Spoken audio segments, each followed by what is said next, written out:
The story begins with a man surrounded by workers. This man was our protagonist, Chen Luo. The workers reported their successful deliveries. They had arrived exactly on time. The first worker presented 100 buckets of fried chicken. Others brought 100 portions of roasted duck, along with sweet and sour, pork ribs and braised crucian carp. Chen Luo simply nodded. He dismissed them all immediately. The workers left since the job was done. As they walked away, they began to whisper. They mocked Chen Luo, making sarcastic comments behind his back. One worker asked if he bought so much food because he was a starving ghost. Another sneered that rich people could do whatever they wanted. But the first worker disagreed, calling Chen Luo nothing but a wealthy fool. As their insults faded, Chen Luo stood there in absolute silence. Once alone, he slowly opened the truck doors. Staring at the massive mountain of food, his eyes gleamed. The sight of endless delicacies brought him immense peace. Chen Luo thought to himself, who could possibly imagine that just 3 days ago he was starving and suffering in the apocalypse? Now, a crucial question remains. Why was Chen Luo hoarding so many supplies? Anyone else would be utterly confused by this sight. Without hesitation, Chen Luo magically stored every single box into a mysterious void. Here begins his true story. In exactly 27 days, an apocalypse would strike the world. At that time, 80% of humanity would become zombies, and 90% of the survivors would be slaughtered by them. Only a tiny fraction of mankind would awaken supernatural powers. These abilities varied greatly. Some awakened pure physical top, others unlocked elemental or psychological superpowers. However, he was the sole survivor to awaken a completely rare, space attribute superpower. He became known as the Void Sovereign. He fully mastered the art of void, traveling. This power offered flawless offense and absolute survival. He dominated the apocalyptic battles with absolute ease. Despite his godlike strength, he played the coward. He hid constantly, watching as every other human eventually perished. The ruined world swarmed with terrifying monsters. Chen Luo could not find a single living soul. The endless isolation crushed him. He lost the will to live. But fate had other plans. Chen Luo was incredibly lucky. He reincarnated, or perhaps traveled back in time. After falling asleep, he suddenly woke up in his old home. Checking the date, he realized the truth. He had returned 27 days before the apocalypse arrived. He was truly blessed by fate. First, he awakened a supreme survival power. And now, he had successfully returned to the past. But the miracles continued. Though his powers vanished, one ability remained. The subspace he built in. His past life was still intact. In the apocalypse, food and resources were absolute lifelines. Humanity needed supplies to survive the nightmare. Fortunately, Chen Luo had his subspace. This divine void could perfectly freeze time and keep food fresh forever. Realizing this, Chen Luo smiled wildly. He vowed to utilize his subspace to its maximum potential. How could he waste a second chance granted by the heavens?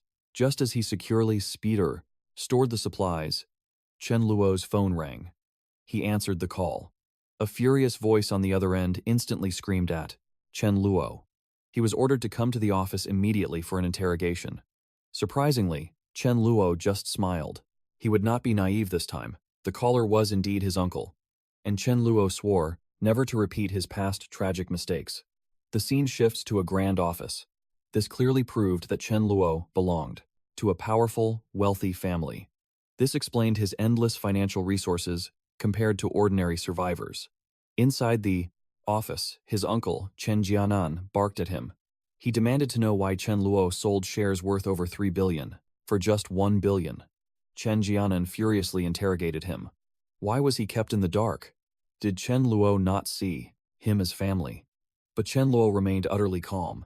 He listened to Chen Jianan's words without any reaction. The uncle then told Chen Luo that if someone was threatening him, he must speak up. He told him to just blink his eyes and he would solve everything. Hearing this disgusting act, Chen Luo sneered inwardly. He remembered the dark truth he had learned from his cousin Chen Feng during the apocalypse. His own uncle had orchestrated his parents' tragic death. It was a brutal revelation. Chen Jianan plotted the fatal car crash that murdered Chen Luo's parents. He had even stolen the company shares his parents left for him. A silent rage brewed within Chen Luo. He realized he could have died blind to this betrayal, treating his parents' murderer as family. Hiding his killing intent, Chen Luo calmly answered his uncle. He claimed no one was threatening him at all.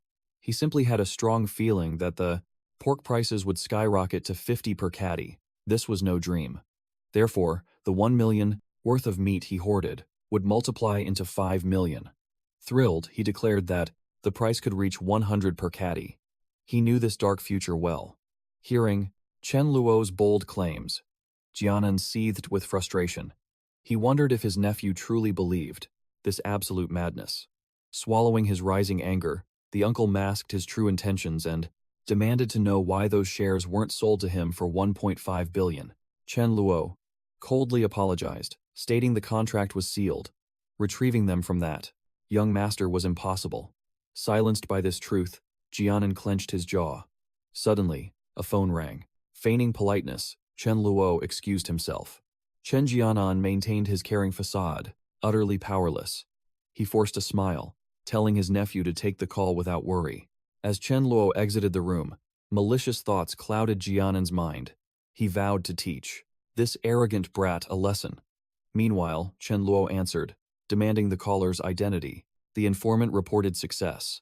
The target he ordered them to hunt down had been found. A black dog, missing a single ear. A photo was sent, requesting final verification from the client. Anticipation blazed in his eyes. Could it truly be that legendary beast? He immediately agreed, moving to inspect the photo. After the apocalypse, survivors would rank the greatest awakened abilities. The apex of void was naturally him. The pinnacle of fire belonged to Scarlet Rose. And the master of lightning? A beast known as the Lightning King. Chen Luo respected this, knowing surviving creatures could awaken divine power. Yet, finding a dog during the starvation era meant one thing: fresh meat. Countless hunters had targeted this beast, but all failed, except for Chen Luo, whose cunning tactics allowed him to devour it in his past life. Remembering that divine taste made his mouth water. Staring at the photo, the notched ear confirmed this was the exact same creature. But this time, armed with an infinite food supply, he chose a different path. He would tame this future king, sharing limitless feasts. Wasting no time, Chen Luo demanded the exact coordinates of the target immediately. He marched toward destiny, praying the beast would patiently await its new master. A blood pact of loyalty was his goal. Returning to his uncle, Chen Luo declared an urgent departure. Chen Jianan nodded, eagerly requesting their next meeting soon. A chilling smirk crossed Chen Luo's face. Pity washed over him, knowing this fool would never see him again. When the apocalypse descends, Jianan and his son were fated to die. He left them to their fate. 1 hour later, inside the dog meat hall, Chen Luo spotted the beast trapped inside an iron cage. The creature looked utterly pathetic. Did it even know the majestic terror it would become? Chen Luo approached with a gentle smile, whispering comfort. Big Brother was here to save him. Then, his aura shifted. He roared out, demanding the shop boss. His voice shattered the silence. The owner, Pasha, rushed forward, donning a polite mask to ask about the sudden disturbance. Pointing his finger like a blade at the beast, Chen Luo sneered. He accused Pasha of brazen theft. Without his timely arrival, his precious black hound would have been butchered for meat. Chen Luo spun a web of lies, claiming he had long adopted this stray beast as his own.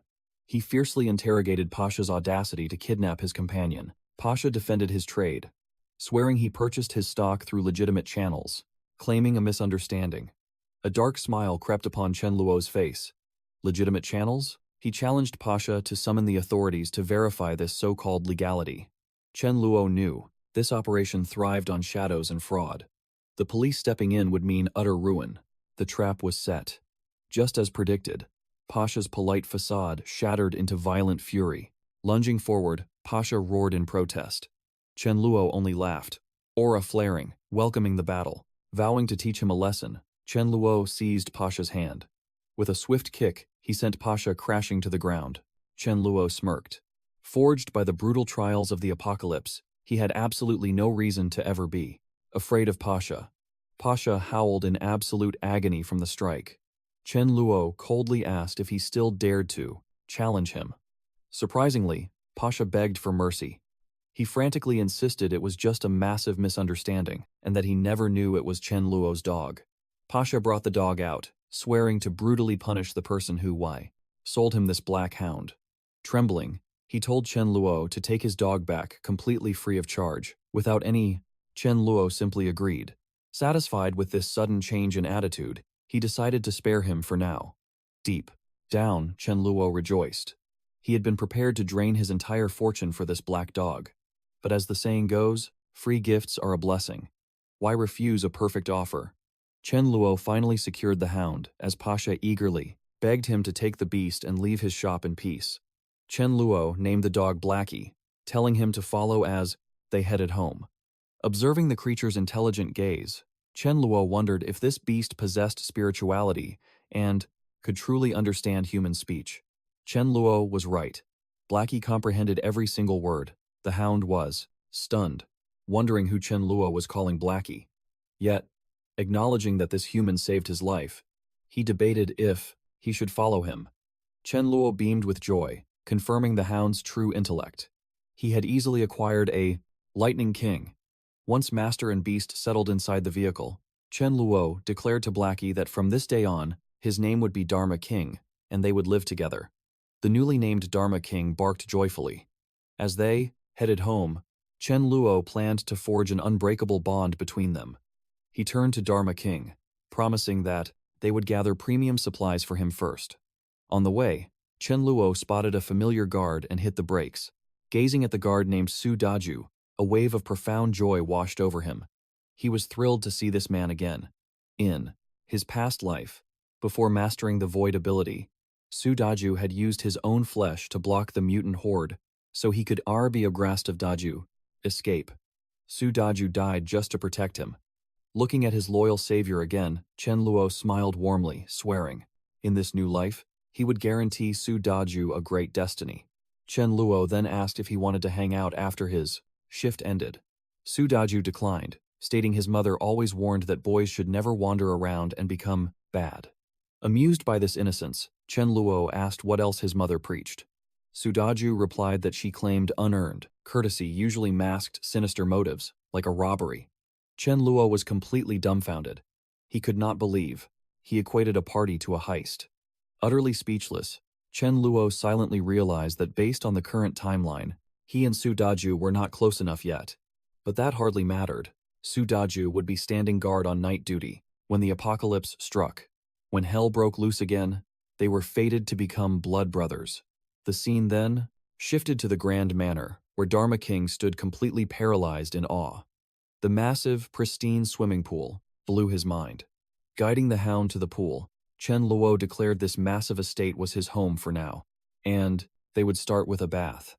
While vigorously scrubbing Dharma King's body with a thick brush and soap, he fell into deep thought. Having defied fate to be reborn, he refused to repeat the brutal tragedies of his past. He refused to be the lone survivor again. A brilliant idea struck him. Since supernatural beings would freely dominate the apocalyptic future, why not forge a supreme gathering place, just like he did for Dharma King? He recruit other elites. Chen Luo then fired up a blower to dry Dharma King's fur. The beast was absolutely amazed by this comfort. Chen Luo knew these allies could perfectly cover for his void ability, which lacked direct combat power. To build a gathering place, he needed vast stockpiles, staple foods, fresh fruits, salt, vital seeds, heavy generators, life-saving medicine, and tools. But above all else, pure water. When the doomsday hits, all water gets tainted by a deadly virus that defies all purification. Chen Luo knew survivors had to rely on rare rainfall just to drink pure water. Suddenly, he harshly slapped his own forehead. His wild look startled Dharma King, who wondered what was wrong. Chen Luo then shouted out that he forgot a crucial survival item, a huge batch of high-voltage electric batons. Hearing this, the smart hound trembled, staring at his master. Chen Luo patted his head, gently reassuring him that these weapons were for the undead. Zombie hordes, not him. A smirk crossed his face. In the early days of the apocalypse, those electric batons were true godly weapons. Thrilled by this plan, he also decided to buy elite alloy armors. He hastily took his phone too. He calculated his choices carefully before securing the order. Time marched forward to a later moment. Chano and Dharma devoured their meal. The hound ate with such reckless hunger that Chano warned him to slow, fearing the beast might choke. Plates cleared, Chano reassured his loyal companion about their massive stockpiles. He swore their future would be filled with feasts. Speaking casually, Chano tossed a leftover chicken bone aside. Watching Dharma mimic his movement brought a rare smile to his face. Yet, heavy thoughts still clouded his mind. His deep contemplation was shattered. A sudden, unexpected knocking echoed from his front door, catching him off guard. Opening the door, a breathtaking woman stood on his threshold. Stunned by her presence, he asked for her identity. The girl introduced herself as Lady Mayu. The revelation struck him this was the culinary master he had recruited. Cheno quickly apologized for his memory lapse regarding their lesson. With a warm smile, he welcomed her inside. Stepping inside, Mayu secretly analyzed him. Paying 50,000 won merely for cooking lessons screamed wealth. This man was undoubtedly rich. A wave of relief washed over her, sensing she had nothing to fear from her new employer. His calm demeanor eased her anxiety. Still, looking at his impressive stature, she could not help but wonder, could any woman resist his charm? She questioned if Chen Luo harbored any hidden desires toward her at all. Stepping into the kitchen, Chen Luo revealed an immaculate setup. Every tool and ingredient she requested awaited. Deep down, his mind calculated survival. He had to conquer the unpredictable nightmares of the apocalypse. Hoarding supplies was not enough. He needed elite survival skills. Thus, he invested heavily to secure her. Preparing for the lesson, Mayu announced their first culinary trial. They would master sweet and sour pork ribs. He nodded in agreement, masking his brilliant scheme. He only needed to pay her salary for one single month, a payday that would vanish into the ashes of the apocalypse. As the lesson began, Mayu guided his clumsy hands. She commanded him to dice the meat and blanch it in freezing water. The battle of the kitchen had finally commenced. When ordered to add oil, he unleashed a disastrous torrent. Shocked by his wastefulness, Mayu sharply scolded him. Did he think resources were infinite? The chaos escalated when he foolishly dumped sugar instead of salt into the mix. Mayu exploded. How could he fail to differentiate between basic seasonings? The final creation was a disaster. Offered to the hound, even the starving beast refused the pathetic offering. Mayu claimed he showed slight progress, but Cheno was devastated. His masterpiece was utterly rejected by his pet. Empty comfort meant nothing. Dharma barked wildly at Mayu, bewildered. He held no malice toward his true master. The hound genuinely thought this woman was trying to poison him. Sighing, Mayu found one silver lining. At least Chen Luo had not burned the house down. Speechless, the protagonist absorbed her blunt critique in silence. Reality struck hard. He was totally useless in the kitchen, and desperately needed a professional. Mayu bid farewell. With Mayu gone, Cheno evaluated her impressive talents. Her skills were undeniably top tier. A tragic waste of life. A shame their paths had not crossed sooner. He pondered what dark fate awaited her when doomsday arrived. His mind raced with tactical thoughts. Recruiting her as his personal chef would be an incredible survival asset. He could only wish her luck against the impending doom. Later, while strolling through the quiet streets, a familiar sight stopped him in his tracks. Could it truly be them? Before him stood the legendary sister duo, Millie and Milling. These women were forces of nature. Milling would awaken a devastating fire ability. The world would know her as the Scarlet Rose, Spirit Flame Princess. But the true miracle was her sibling. Millie controlled the divine light element. While her offensive power was low, her healing magic was unmatched. An ultimate support class. Rumors claimed she could even resurrect the dead in the final apocalypse stages. Chino's eyes darkened with ambition. Only kids make choices. He would claim both of them for himself, no matter the cost. He dialed Raka, his elite underground informant, the same man who tracked his loyal hound.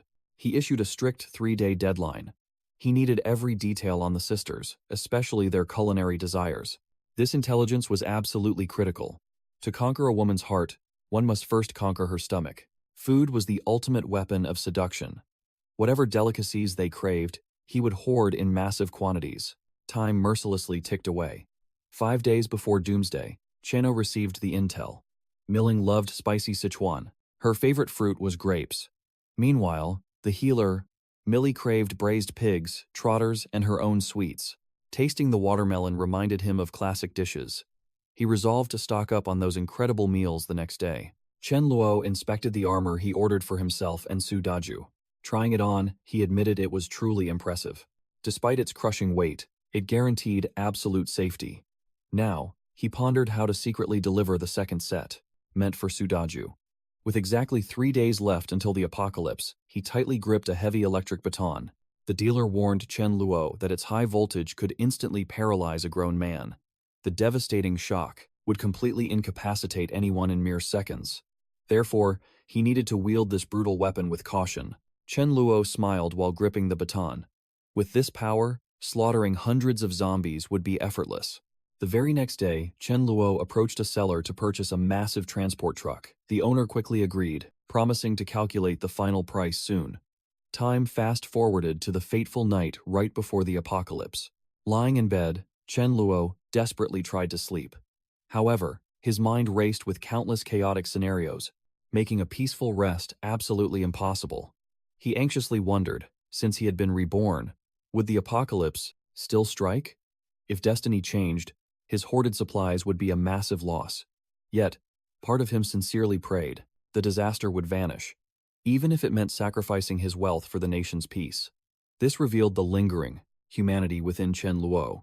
He realized that, despite the financial loss, he would still possess massive wealth. Wasn't a peaceful life better than facing a hellish apocalypse? The next morning, exactly 1 hour and 20 minutes before the world ended, Chen Luo called his uncle, Chen Jianan. He apologized for the early disturbance, stating he desperately needed his uncle's assistance. Chen Jianan happily agreed, immediately asking Chen Luo to explain the problem. He swore to help him no matter the cost.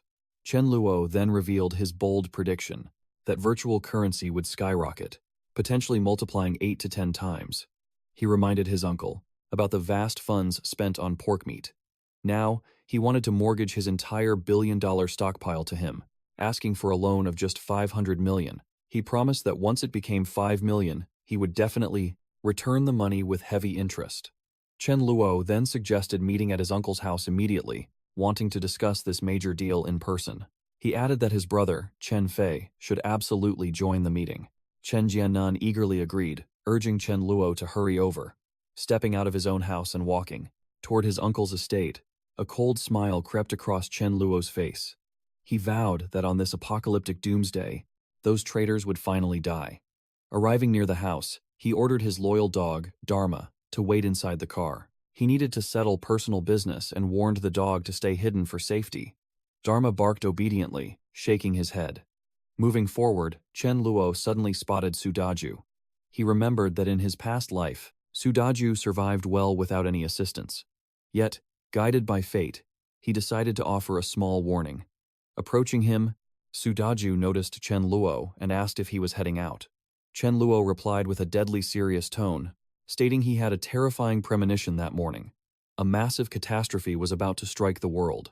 He warned Sudaju to be extremely careful when 9 o'clock hit, demanding a strict promise. Sudaju nodded, swearing to stay vigilant. Meanwhile, the scene shifted inside the lavish estate where Chen Fei and Chen Jianan were discussing Chen Luo. The uncle revealed this sudden virtual currency investment scheme, proving the boy's reckless lack of fear. However, Chen Jianan confessed his deep shock to Chen Fei, deeply suspicious of Chen Luo's extreme decision. Despite the market's rapid rise, the digital asset held absolutely zero realistic value. Hearing this, Chen Fei frowned in confusion. Why would they ever reject a massive, profitable deal delivered right to their doorstep? Chen Jianan sneered, noting that Chen Luo was no fool. Would that brat truly offer a trade that only benefited them? The cunning uncle highly suspected that this was a deadly scam orchestrated by Chen Luo. Chen Fei smirked, claiming he perfectly understood the greedy psychology of virtual speculation. He compared this reckless market obsession directly to Chen Jianan's own destructive gambling habits. Just as his father blindly threw money at the tables, Chen Fei confidently pointed out that Chen Luo was rushing blindly. Only Chen Jianan possessed 500 million in instant cash. That was exactly why the desperate boy came begging. Suddenly, a sharp knock struck the door. Their greedy smiles instantly vanished, replaced by absolute caution. As Chen Luo stepped inside, the clock struck past 9 o'clock, yet they remained oblivious. Oblivious inside their sealed, air-conditioned room, Chen Fei spoke without even a greeting. He told Chen Luo he would have joined him if he possessed such bravery. He sarcastically warned Chen Luo not to forget him when he strikes it rich.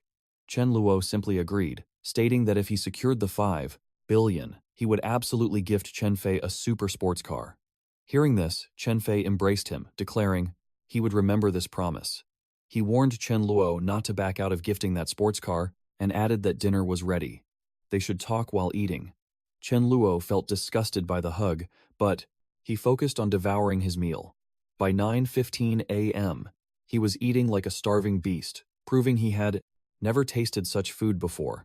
Chen Jianan and Chen Fei were utterly confused by his behavior. Suddenly, an unknown noise echoed from outside their room.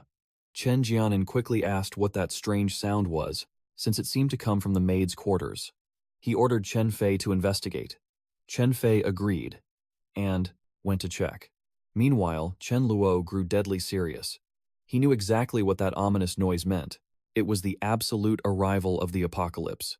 Chen Luo stood up, calmly telling his uncle Chen Jianan he would also go take a look. If the maid was injured, he could help Chen Fei transport her to the hospital. But deep down, Chen Luo smiled. He knew his uncle Chen Jianan and Chen Fei were about to suffer a painful death here.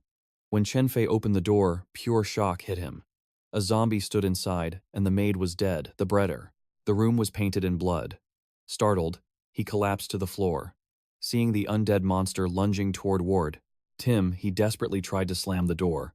But a cruel twist arrived, bringing Chen Fei's ultimate nightmare to life. Chen Luo blocked him from closing the door. He coldly stated they came to check the situation, so why was Chen Fei shutting it? Stunned and confused, Chen Fei frantically asked Chen Luo what he was doing and why he wouldn't let him close the door. Before he could finish, Chen Luo mercilessly attacked Chen Fei with an electric baton. The shock sent him crashing down. Chen Luo laughed, declaring that he would not let them die so easily. He had purposely said those things because he wanted Chen Fei to be devoured by zombies in pure agony. With lethal intent, he threw the door wide open, letting the beast charge out to attack Chen Fei.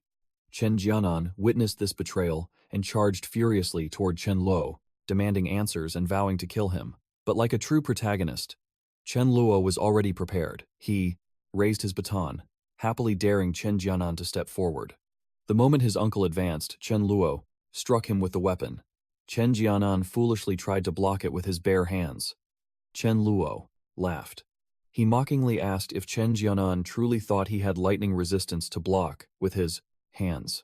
Struck by the high voltage, Chen Jianan instantly fell unconscious. Chen Luo then approached Chen Fei, laughing at his misery. He coldly remarked that he knew the pain was unbearable just by watching him. Chen Fei was in excruciating pain. The zombie tore into his flesh, making him howl in pure agony. He screamed for Chen Luo and his father to help.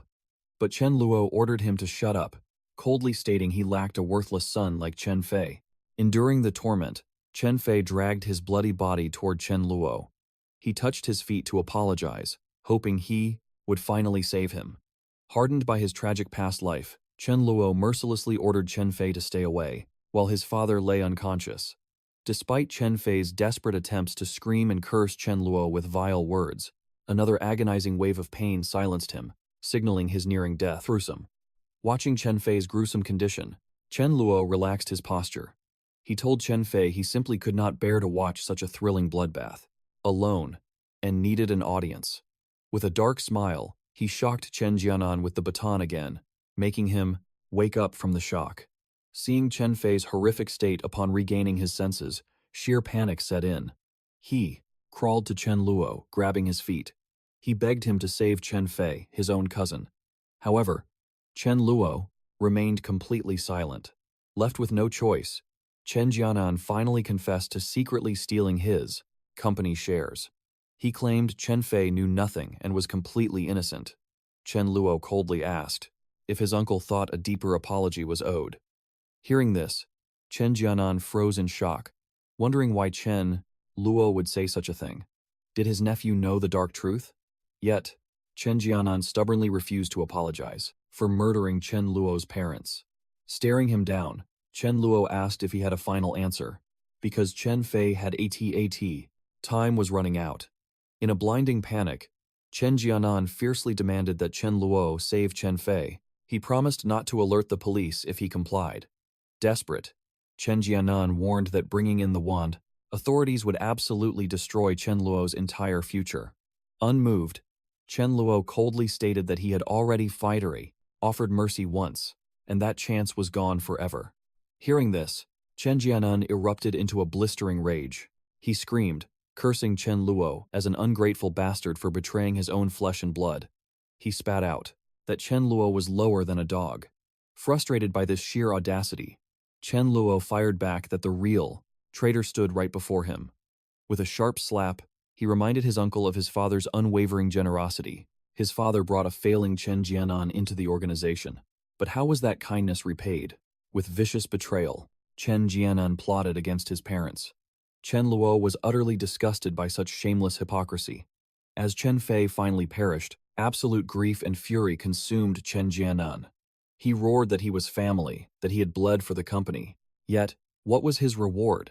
He furiously demanded if Chen Luo's father viewed him as a mere beggar, tossing him a pathetic 10% stake in the business.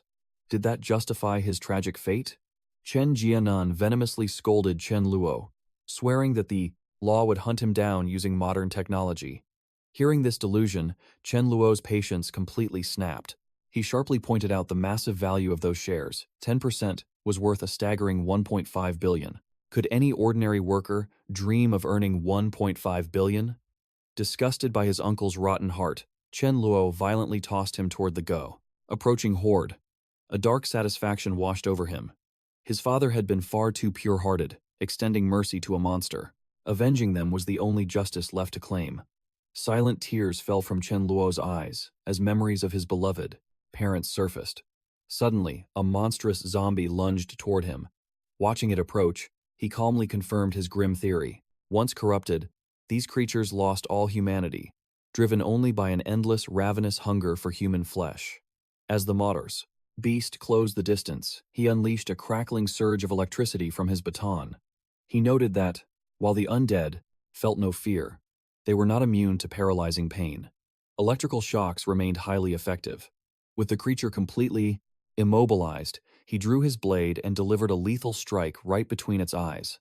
Exterminating them was brutally simple. A precise puncture to the glabella was all it took. A wicked smile crossed Chen Luo's face. He mused that while slaughtering the infected felt vile, cracking their skulls open yielded an absolute marvel. It revealed a legendary treasure known as the core crystal. Securing the gem, he stored it safely within his void space. Everything was unfolding exactly as he had predicted. In these early apocalyptic days, the crystals remained low rank. Chen Luo pondered the universal law of this terrifying outbreak. Whether human awakener or mindless zombie, a precious crystal formed right between their eyebrows. The mystic energy, trapped within these stones, could rapidly accelerate an awakener's healing, while simultaneously pushing their sheer physical power to absolute new heights. Simply put, these were priceless artifacts. Chen Luo vowed to hoard every single one he could find. He knew that a crystal's size and hue drastically shifted based on the host's innate ability and lethal combat power. For instance, a fiery awakener or blazing mutant would birth a crimson gem. Meanwhile, a tempestuous wind-type user would forge a brilliant emerald stone. Finally, he noted the supreme rarity of a space-type awakener whose core crystal would shimmer entirely, transparent.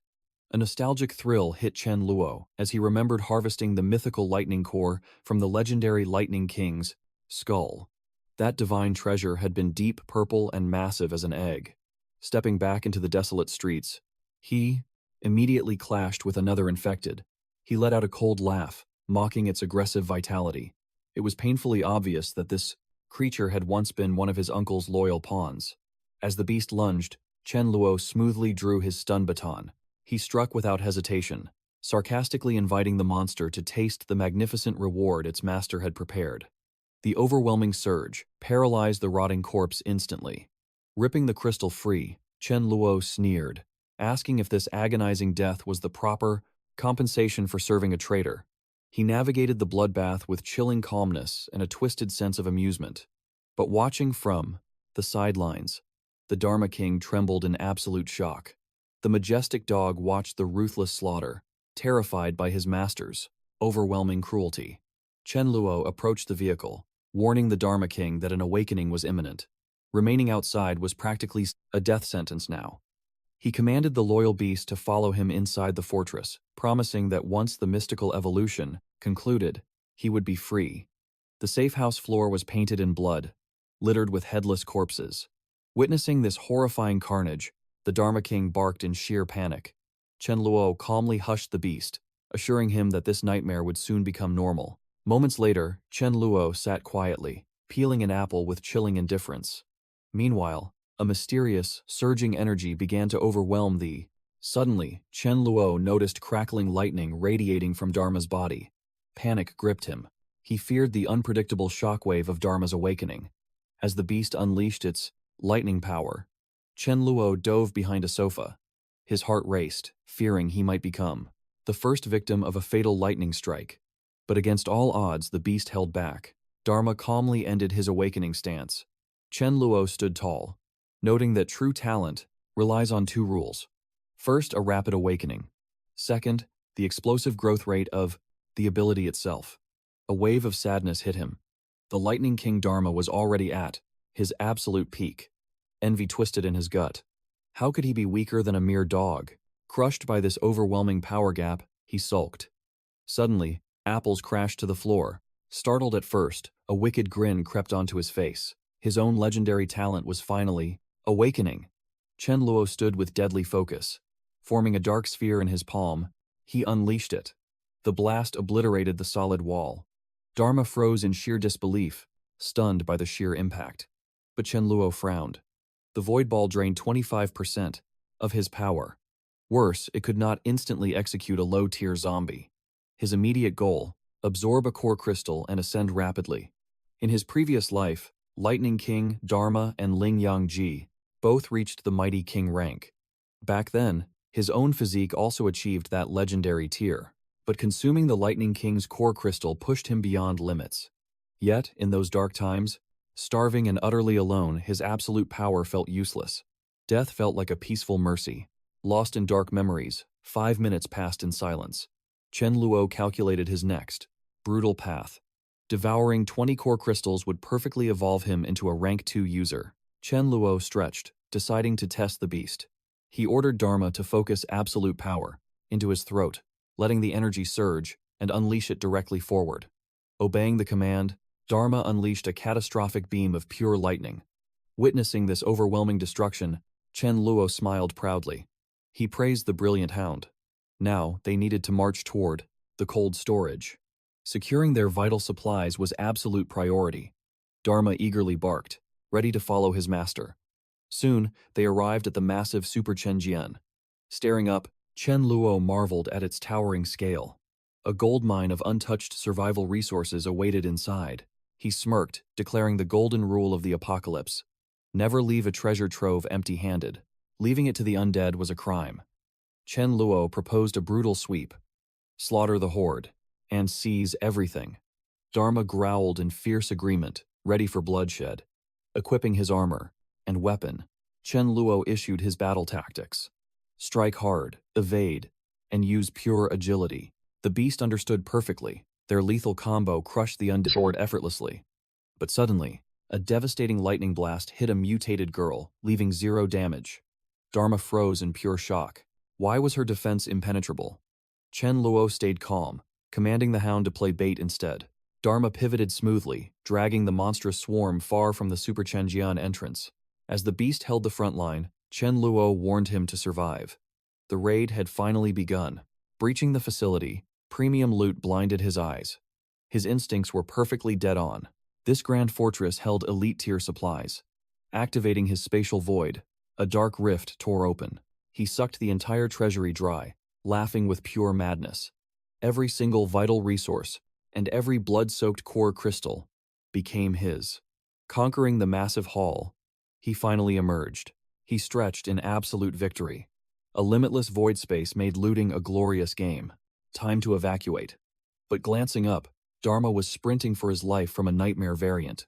Chen Luo vanished, obliterating the monster in a single, devastating strike. The hound whined softly, Shaken by his master's godlike gap in strength, Chen Luo gently patted his trembling companion. He promised him greatness. With brutal training, Dharma would soon become an unstoppable legend. Hearing this, the magnificent hound Dharma beamed with joy, as if gifted a grand prize. Chen Luo then ordered Dharma to head toward the cold storage facility. But along their path, a voice suddenly called out, begging them to halt. A passing survivor had spotted Chen Luo alive. Desperate, he pleaded for a moment to speak. The panicked youth asked if Chen Luo grasped the situation. He had dialed emergency services, but silence answered. Chen Luo, composed, replied that the truth was glaringly clear. A zombie apocalypse had fallen. Struck by dread, the boy trembled at the grim reality. Yet, grasping for hope, he eagerly begged Chen Luo to join forces, proposing they protect one another in this hell. Chen Luo coldly rejected the alliance outright. He required no burden, and pressed onward. The boy screamed for him to wait, yet Chen Luo strode away without looking back. Leaving, he pondered his own rules. He intended to gather subordinates, but strictly elite ones. He felt no guilt for his cold blood. Abundant as his supplies were, they were finite. Supreme caution was his absolute law. Suddenly, blocking his path, a sight forced him to break. A massive zombie horde choked the highway. Chen Luo realized that this singular route led straight to the freezing vault. With the undead barricading the street entirely, fate dictated a total slaughter. Stepping out of his vehicle, Chen Luo commanded Dharma to patrol the perimeter freely, while guarding his flank. The bloodbath commenced. Wielding his crackling electric batons, Chen Luo executed the monsters systematically. Several fiends attempted a cowardly ambush, but Chen Luo's battle instincts easily outmaneuvered them. Suddenly, a beast clamped its jaws onto his bicep. Unfazed, Chen Luo hurled the creature away bare-handed, mocking them. His combat suit was forged from impenetrable alloy. How could weak trash pierce that? Smirking, he mocked that the ruined city lacked a dentist to fix their shattered fangs. Once toothless, these pathetic monsters would be forced to merely lick their prey. He erupted into laughter, reminding the horde they had no future to dread. But suddenly, to his absolute horror, the baton's charge died completely. Sparks faded into nothingness. Chen Luo froze instantly, gripping the dead weapon. Uncertainty gripped him. The ravenous dead lunged, clawing at his lifeless weapon. Acting pressured, Chen Luo yielded the baton, daring them to claim the prize. In truth, this feigned surrender was a brilliant tactical delay. He needed a precious second to summon a fresh baton from his void space. Weapon rearmed, he mercilessly resumed, annihilating the swarm. Standing amidst the carnage, he harvested every energy crystal from their corpses. Time leaped forward. Dharma returned, taking his post beside his master. The hound tilted his head, visibly baffled as to why. Their mission had stalled in this wasteland. Breaking the silence, Chen Luo summoned his beast closer, unveiling a colossal heavy truck. He boasted this iron beast surpassed any alloy gear. He had hidden it specifically for this apocalyptic doom. Awestruck by the grand reveal, Dharma gazed at his master with sheer delight. Chen Luo ordered the loyal beast aboard. Taking the wheel, he ignited the roaring engine. A sealed gate blocked their advance. Smirking, Chen Luo told Dharma to watch closely. Commanding such overwhelming horsepower, stepping out to unlock gates was a joke. He rammed the steel barrier, shattering it effortlessly. Dharma stared in absolute shock, while Chen Luo reveled in the adrenaline of this cinematic stunt. Driving deeper into the ruin, a massive sea of undead emerged. Here, Chen Luo admitted that slaughtering hundreds by hand would drain precious time, alongside his weapon's charge. Conserving power, he instantly hit the gas. The monstrous truck plowed forward, violently blasting the rotting corpses aside. Witnessing such utter carnage, Dharma whimpered in sheer terror at his master's ruthlessness. Meanwhile, hidden safely away, survivors Fang, Lang, and Mia observed from the warehouse's upper level. Spying Chen Luo's brutal arrival, awe washed over them. Lang noted in absolute disbelief that this armored behemoth vastly outclassed every ride inside their facility. Desperate for salvation, Mia urged her peers to beg this lone warrior for an escape.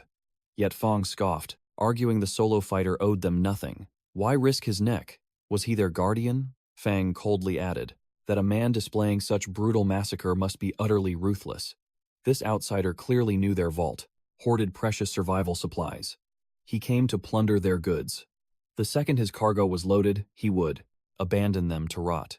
Fang cunningly declared that rather than groveling for rescue, they must seize their own fate. They would hijack that supreme juggernaut. Capturing the wasteland's ultimate fortress on wheels would ensure absolute survival. Lang nervously pointed out the stranger's intimidating combat gear. Unfazed, Fang stubbornly insisted their only path was theft. Steal the truck, secure their lives. Swayed by the greed, Lang aggressively agreed with this plot. Chen Luo infiltrated the cold storage to seize their resources. It was an unforgivable act. Moments later, as he was harvesting crystals from the slaughtered zombies, Mia approached him. She offered her gratitude for eliminating the undead horde. Chen Luo narrowed his eyes. Why the sudden gratitude? It was an obvious trap to beg for safe passage out of this frozen tomb. He coldly asked if they were the sole survivors. Mia nodded, confirming that only the three of them remained. But her words were merely a distraction. Fang and Lang crept up from behind, gripped his shoulders. Chen Luo instantly realized their true intent. They were moving to plunder his hard-earned loot. He scoffed at their sheer hypocrisy. A second ago they offered sweet praise, and now they bared their treacherous fangs to steal his spoils. Fang warned him not to resist, falsely promising they meant him no physical harm. Hearing this, Chen Luo felt chilling fury. The harsh environment infinitely magnified the repulsive ugliness of human nature. In this fallen world, mercy was a deadly poison, and kindness was worthless. Suddenly, shattering the tense atmosphere, a dog charged them, barking wildly. Startled by this sudden beast, Fang asked where it had come from. Lang guessed the mutt had avoided the infection. But as Dharma drew their gaze, Chen Luo finally found his perfect opening. He opened his void domain. With their deaths guaranteed, hiding his spatial powers was no longer a necessity. Moving swiftly, he summoned his stun baton and delivered a ruthless strike. He coldly told them to rest easy, because corpses never utter a single word. As the two men collapsed, terror seized Mia's heart. She begged Chen Luo for mercy. Did she think her gender gave her immunity? Realizing her pleas were useless, Mia sprinted away, screaming for help. Impressed by her speed, Chen Luo simply smirked. He marked her as his target. Dharma, understanding his master, wasted no time, ruthlessly attacking Mia from behind. She crashed down. Chen Luo approached her, stunning her with the baton. This, he noted coldly, proved exactly why the one who strikes first claims ultimate victory. After killing them, he ordered Dharma to prepare the massive harvest. They looted mountains of seasonings, seafood, poultry, and various options. Meats, pork trotters, offal, instant veggies, and fruits. Astoundingly, this miraculous bounty came in, amounts over 9,999 tons. Chen Luo shared they got 60,000 tons from the cold storage. Heading back, Chen Luo told his loyal hound they would rest at home before marching upon the massive grain storage to raid more. Briefly, he wondered about Su Du's fate. Suddenly, a boy darted in front of the truck, begging for a ride. But Chen Luo's sharp gaze pierced the deception. The boy concealed dangerous items beneath his shirt, so giving him a ride was a deadly trap. Chen Luo strictly followed his survival law. Never let any potential threat arise, no matter how insignificant it seemed. Realizing the roaring vehicle was not stopping, the frightened boy kept shouting to stop. But Chen Luo's mind was set. If this fool refused to move aside, he would simply drive over. Terrified by the rushing truck, the boy leapt aside. He erupted in blind fury, screaming that Chen Luo dared to hit him. He swore violent vengeance, promising that when a chance arose, he would ruthlessly retaliate against him. Hearing this, a dark fury ignited in Chen Luo. In the old world, a petty grudge simply led to talking, bad behind backs, or scheming. But now, in this awakened apocalypse, everyone possessed the lethal power to kill. So, turning to his Lightning King Dharma, Chen Luo coldly asked if he heard the boy threaten to eat dog meat. Though Dharma failed to comprehend human tongues, the fierce hound clearly sensed the boy did not say dog meat. As Chen Luo stopped, the vengeful boy charged forward. But his rage turned to pure horror when he saw the beast bounding toward him. Realizing the hound was attacking, the panicked boy swung his iron rod back, But Dharma's logic was devastatingly simple. He cared nothing about eating dog meat. If his absolute master declared that, this boy must die, then blood must spill. Without hesitation, Dharma unleashed a devastating lightning strike on the Fordas boy, knocking him unconscious. Coldly, Chen Luo ordered Dharma to ensure the kill, warning him that merely choosing to use lightning failed. Dharma stared in confusion, so Chen Luo responded, making his beast understand that any hesitation in battle guaranteed death. Only by fully adapting to this brutal apocalypse would he safely survive. Grasping this, Dharma violently bit the boy. Chen Luo happily replied that this was what he meant. Chen Luo praised Dharma for easily executing the boy alone. Afterward, he ordered the loyal beast to head back to home. Reaching the villa, Chen Luo noted the path was extremely narrow. It would be an absolute nightmare to park the heavy truck. Chen Luo ordered Dharma outside to draw the lurking zombies away. He also informed his loyal hound that he parks the truck by the roadside. Dharma agrees, stepping out to lure the zombies in the opposite direction. Chen Luo smiles, knowing that as the Lightning King, Dharma will draw the horde away and inevitably return. Meanwhile, the undead will serve as free guards, keeping other survivors from nearing or wrecking his truck. He exhales a deep breath of relief, glad his rebirth caused no butterfly effect. Su Dahu hasn't turned into a zombie. He must be safe. Suddenly, a zombie lunges at Chen Luo. He crushes it with an electric baton. During the clash, Su Dahu arrives at the villa with a girl. Witnessing Chen Luo's fierce combat, Su Dahu praises him. The girl, amazed by the baton's immense power, realizes why Chen Luo fears no zombies. This perfectly explains his fearless demeanor. As the battle ends, Su Dahu shouts out his location. Seeing him alive, Chen Luo feels relieved, just as he predicted. However, the girl's presence surprises him. He instantly recognizes her as Chen Luojing. Both Chen Luojing and Su Dahu start chatting with Chen Luo. He sharply warns them to keep quiet, urging them to move fast. Encountering more zombies would be disastrous. Hearing this, Chen Luojing looks visibly displeased and scowls. Despite her twisted expression, she agrees. Yet, deep in her calculating mind, she plots to win Chen Luo's favor. With both Su Dahu and Chen Luo acting as her sturdy shields, she can safely wait for government rescue. Now, let's rewind to see Chen Luo's actual perspective. When he first breached the villa and engaged the horde, his thoughts were fixed on Su Dahu. Did he flee deeper into the estate during the outbreak? Or did he scale the wall to hide inside a problem's mansion? Frustration grips him. He cannot remember which villa conceals his friend, recalling only the general vicinity. Deciding to abandon caution, he relies on a risky trick. Suddenly, his voice booms, roaring Su Dahu's name. He demands to know his location. Witnessing this reckless display, Dharma stands, paralyzed. Why is his master purposely baiting the undead? Meanwhile, trembling inside a nearby villa, Su Dahu hears the familiar shout. It is undoubtedly Chen Luo. Panic-stricken, Chen Luojing begs Su Dahu to stay, claiming Chen Luo has lost his mind. By drawing the horde, she fears he will doom them all to a gruesome death. Su Dahu also hesitates. With Chen Luo's brilliant mind, doesn't he realize the grave danger of shouting? Why resort to such a suicidal method? Chen Luo roars his name once more, demanding his location. Left with no choice, Su Dahu steps out to meet him. Hearing this, Chen Luojing insists on tagging along, begging Su Dahu not to abandon her. Emerging outside, they witness Chen Luo clashing with the undead. She tries manipulating Su Dahu again. Then, Su Dahu praises Chen Luo's might. She stands, utterly stunned by his raw power.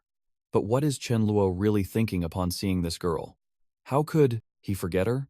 In his past life, she was a vile burden who nearly got them slaughtered. He clearly remembers her venomous schemes. Knowing the water was contaminated and terrified to drink it, she cruelly used Su Dahu as a lab rat, offering him the first sip. Even after Chen Luo and Su Dahu teamed up, she constantly played them against each other. First, she approached Su Dahu, whispering how safe he made her feel, unlike brother Chen Luo.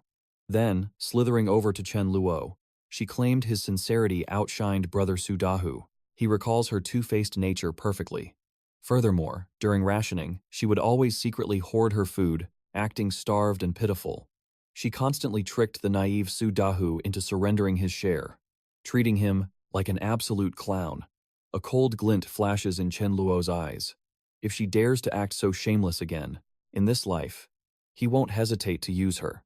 He will brutally teach Su Dahu that human hearts are utterly sinister. Chen Luo then invites Su Dahu to his stronghold, offering a pact of mutual survival. Grateful, Su Dahu thanks him. Suddenly, Chen Luojing interrupts, introducing herself sweetly. She attempts to forge a bond. Noting their shared surname, she playfully suggests they shared bloodlines 500 years ago. Unexpectedly, mid-sentence, Dharma launches a vicious strike. The beast violently tears into her tightly guarded bag. A mountain of hoarded supplies spills across the ground. Even Chen Luo is momentarily stunned by the massive stash. No wonder she clutched that bag so fiercely, he chuckles, assuming she hid premium snacks to gorge on once they escaped. Dismissing her pathetic greed, Chen Luo turns away and pops open a fresh can. He downed the cold drink, telling Chen Luo Jing he was starving. Chen Luo then tossed Su Dazhu some snacks. He noted Su Dazhu must be starving too, planning a supply run after their meal. Seeing this, Su Dazhu felt furious. He had risked his very life to rescue her last time. He succeeded. But how did she repay his sacrifice? She hoarded food this whole time, yet brazenly lied to his face about starving. Su Dazhu realized her true colors. She never intended to share. Disgusted, he abandoned all concern for her. Chen Luojing grew tense. With teary eyes, she approached Su Dazhu. She demanded he stop eating, claiming the food was hers. Su Dazhu calmly put it down and returned it. Suddenly, Chen Luo swept her legs, sending her crashing to the floor. She howled in pure agony, screaming they were cowards for bullying a weak girl. Were they even men? Hearing this, Chen Luo merely smiled. He dared her to ask the savage zombies if they cared about gender. However, Chen Luo knew this minor lesson wasn't enough to show Su Dazhu the dark truth of human nature. He needed to expose her true malice. Chen Luo gave a dry, cold smile, asking Chen Luojing why she wept. They needed to eat to gather strength for their supply run, right? He told her to stay behind this time. Since they consumed her rations, they promised to repay her with double the amount of food upon their return. Hearing this, Chen Luojing realized she absolutely could not afford to make enemies of Chen Luo and Su Dazhu. Forced to accept her reality, she quickly apologized, claiming her selfish actions were pure instinct. She spun a tale of childhood starvation, swearing she never meant any real harm. Hearing this, Chen Luo felt utterly disgusted. This woman was a master of deceptive lies. Wasting no time, Chen Luo instructed Su Dazhu to hit the supermarket together. He would head out first to set up their strategy. Su Dazhu nodded firmly, swearing to follow his every command. Chen Luo then approached Dharma, ordering him to go outside and lure the horde directly into their stronghold. Dharma froze in sheer shock. Was his master insane? He understood luring the undead, but drawing them inside was suicide. Sensing Dharma's absolute bewilderment, Chen Luo easily understood his loyal companion. He told Dharma not to panic. The master plan would make sense soon. With that settled, Chen Luo pulled fresh garlic from his void space. He chuckled darkly, knowing the real show had begun. He then approached Su Dazhu and Chen Luojing, holding a bowl of pungent garlic juice. He asked if they had rested well, presenting his strange concoction. The sharp stench made Chen Luojing tense up instantly. Even Su Dazhu asked in utter confusion why he brewed so much garlic juice. Chen Luo calmly replied with a fabricated tale. While scouting outside, he witnessed a survivor mimicking a horror movie by wrapping garlic around their body. Chen Luo claimed with absolute certainty that the infected were terrified, fleeing from the scent. Chen Luo rejoiced inwardly as his companions swallowed his brilliant lie. Deep down, he pitied their ignorance. They had no idea that reality differed from cheap movies. In truth, the stench of garlic would enrage and attract the horde. Feigning regret, Chen Luo then sighed. He claimed it was a tragedy that his stock only yielded enough juice for 2 people. He urged Su Dazhu to head to the supermarket to scavenge for more. Suddenly, an eerie noise echoed through the halls, making Chen Luo smile wickedly. He asked if they heard the dark commotion. A bloodthirsty horde was swarming directly toward their position. Chen Luo Jing trembled in absolute terror. Now, Chen Luo observed her closely, anticipating her next move. Would she stand and fight alongside them, or ruthlessly snatch the life-saving juice? Hearing the scraping metal, she frantically asked if the iron gates were breaking down. Acting fast, Chen Luo ordered Su Dazhu to use the bowl of garlic juice. Surprisingly, Su Dazhu froze in hesitation. Despite his burning hatred for the manipulative Chen Luo Jing, he felt she didn't deserve to be ripped apart by monsters. If he selfishly claimed the only bowl of juice, wouldn't she perish here? Su Dazhu nobly considered sacrificing his share for her. Meanwhile, Chen Luo Jing stared hungrily at the bowl. She knew there was only enough salvation for a single person. One bowl meant only one survivor. Su Dazhu reached out, intending to hand her his survival. But the moment his hand neared the bowl of juice, she violently snatched it away. Without a second thought, she drenched herself in the liquid, deciding her own life was the only one that mattered. Witnessing this ultimate betrayal, Su Dazhu's blood boiled. He had tried to save her. From this moment on, she was dead to him. Stepping forward, Chen Luo coldly asked if his friend had seen enough. Kindness is a flaw in the apocalypse, as some aren't fit to be human. Hearing this, Chen Luo Jing finally realized the trap. She shrieked, asking if Chen Luo had set her up. Smiling darkly, he asked her in return, did she make that choice? Or did he force her hand? Chena chuckled, revealing a dark truth to Chena Jing. Zombies were extremely sensitive to the scent of garlic. Her fate was sealed. Hearing this, Chen Luo Jing froze in terror. She screamed, demanding if Cheno had deceived her about the juice. Was it a sin that she merely wanted to survive? Chena replied coldly. Survival was not a crime, but exploiting kindness and bullying others was, especially when it involved Sudhaju. He threw her words back at her. Since they also wanted to survive, was sacrificing her truly wrong? Then Cheno summoned armor and weapons from his void, confident that Cheno Jing would soon perish. Dead men reveal no secrets, especially regarding Sudu. He decided he would personally tell Sudu about his void awakening. Witnessing Cheno summon armor, Chen Luo Jing stood completely paralyzed. She demanded answers, realizing Chenel had planned this all along. This was precisely why he never poured the garlic on himself.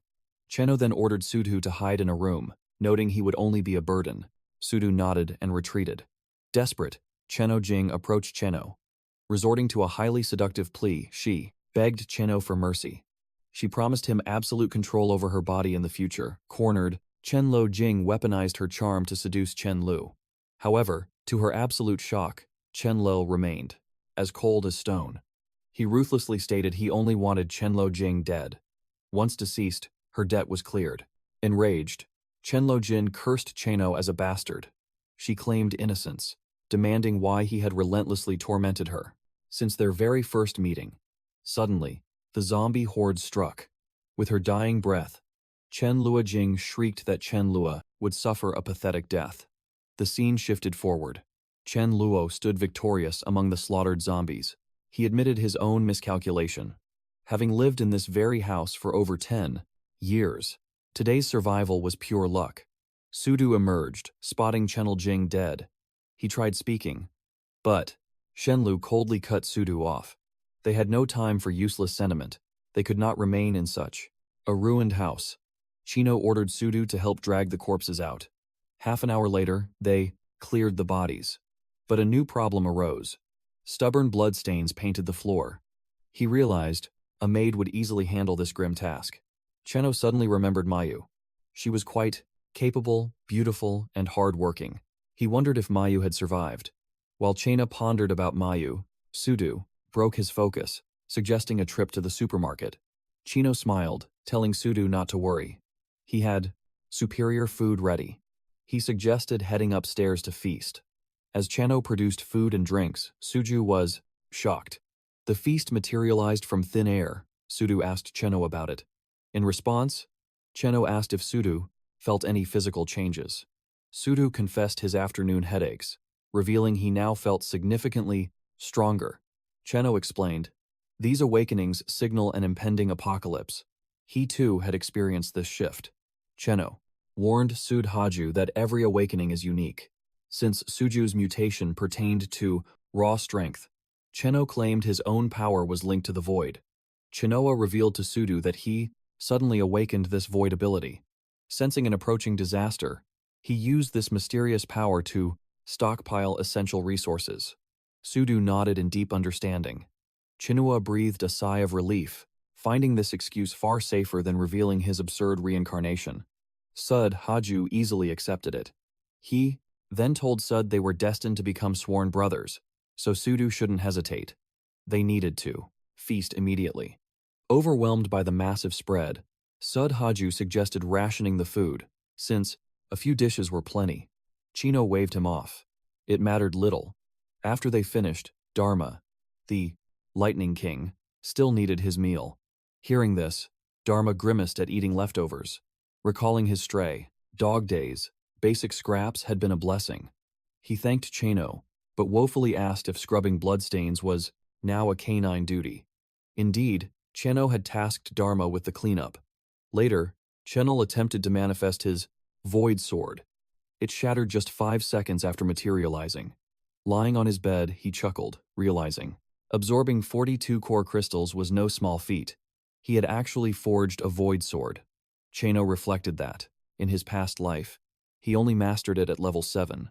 Judging by his current rapid growth, while previously needing rank 9 for the void passage, he might unlock it by rank 4 now. He grinned, wondering if his legendary king rank technique, the elemental blade, could be unleashed even sooner. Embracing a promising morning, Sudu excitedly tells Chen Luo that his method worked flawlessly. He feels absolute power after absorbing 7 core crystals. Suddenly, Dharma barks 9 times. Chen Luo smiles, asking if the dog truly absorbed 9 crystals, teasing his vast potential. He jokes that if it were 99, Dharma would be barking all day. Meanwhile, Sudu is utterly stunned that a hound surpassed his limits. Chen Luo accesses his void space, retrieving a set of armor for Sudu. He warns him never to underestimate Dharma. He suggests equipping the armor after breakfast, as their ultimate target is the grain storage. Sudu firmly agrees.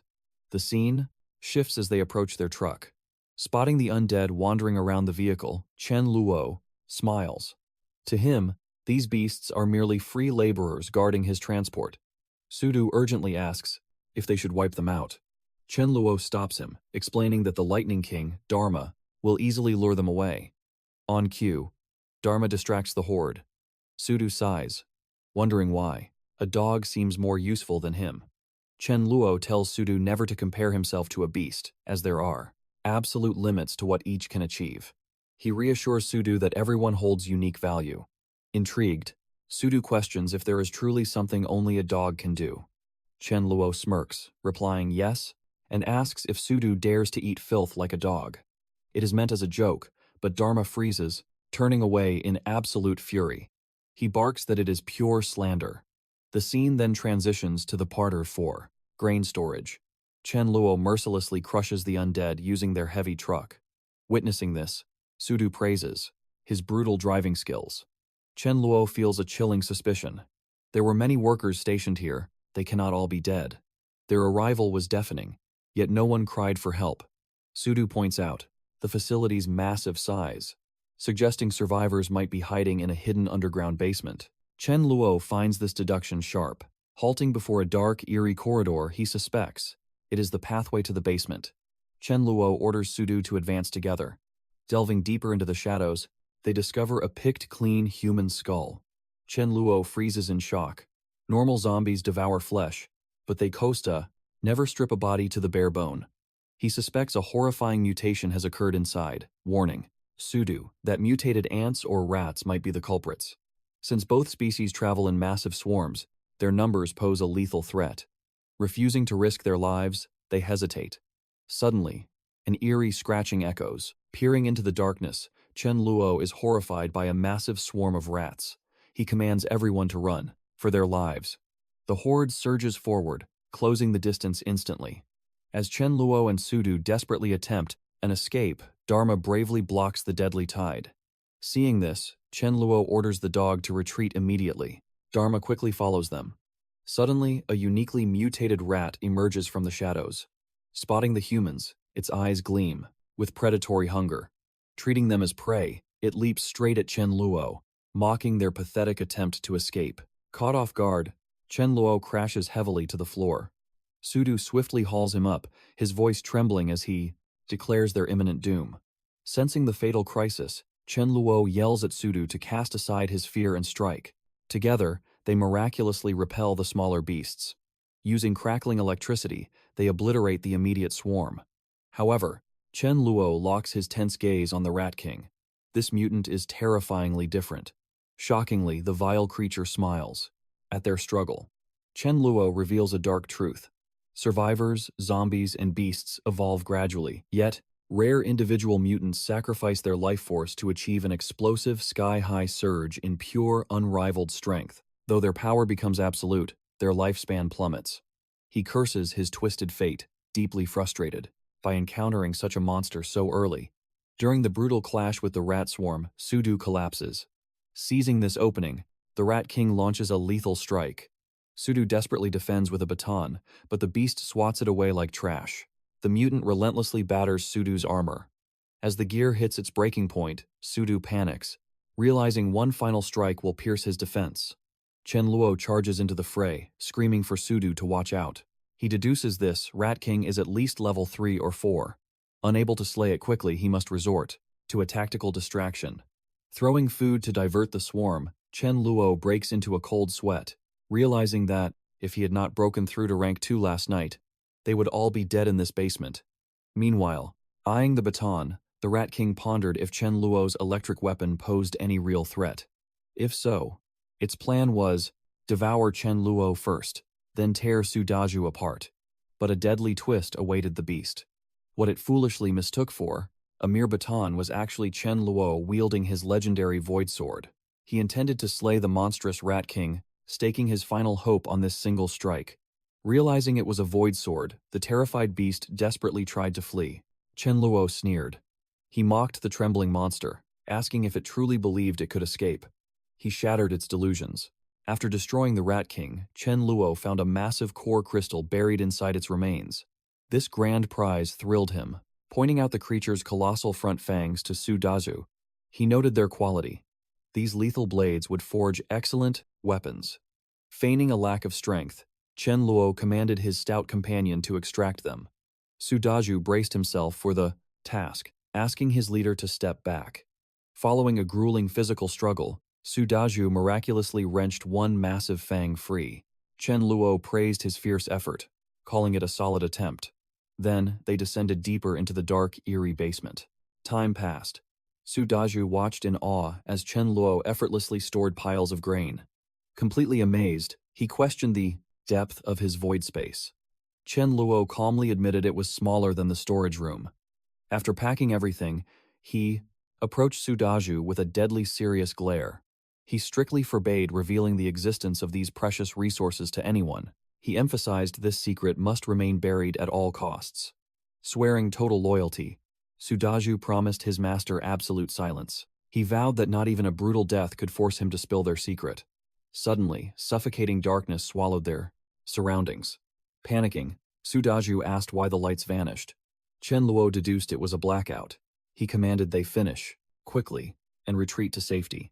Sometime later, the victorious duo finally arrived back at the safety of Chen Luo's home. Reflecting on the chaos, Chen Luo admitted the Rat King battle was recklessly dangerous.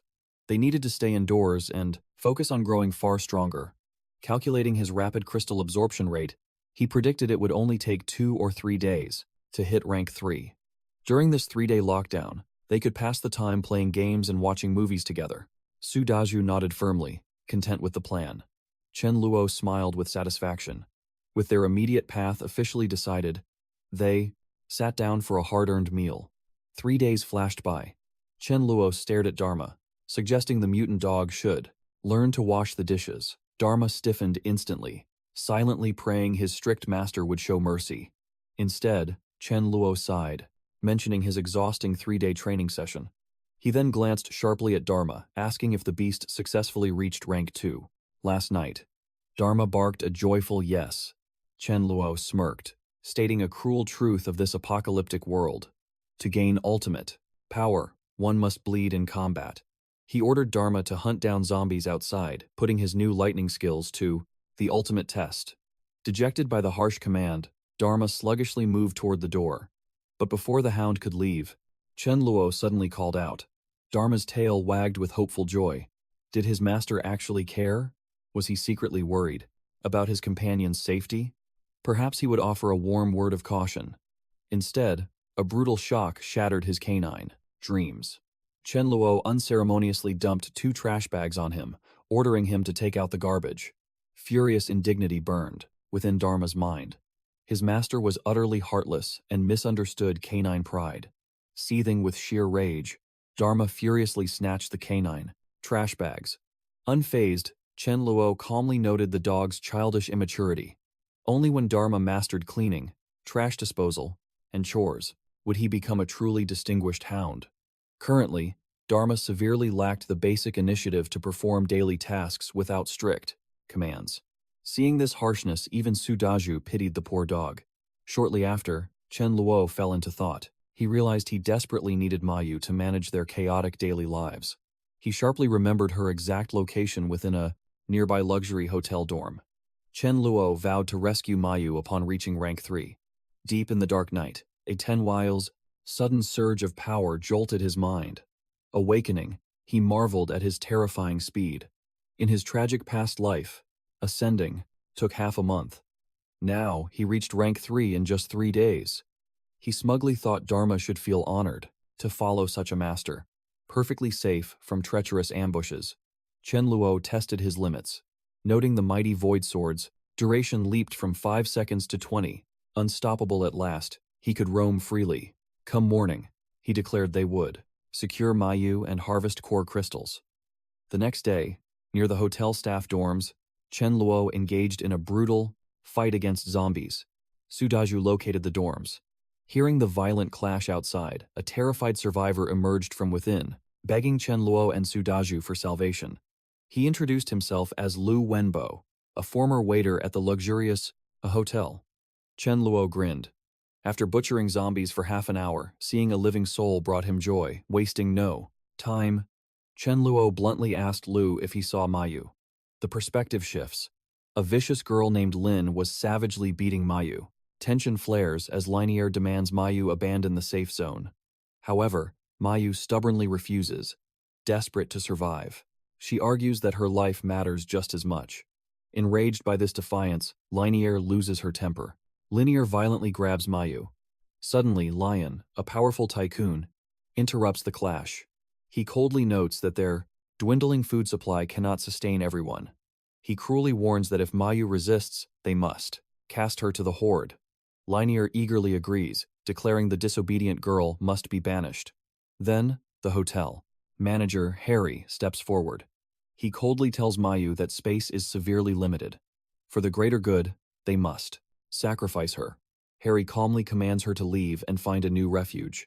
Panic-stricken, Mayu asks if this is a sick joke. The streets are completely overrun with flesh-eating monsters. She asks how she could escape. Such a nightmare. Before she can fight back, brutal guards seize her. They mercilessly drag her toward the exit. Struggling, Mayu screams that Harry is sending her to her grave.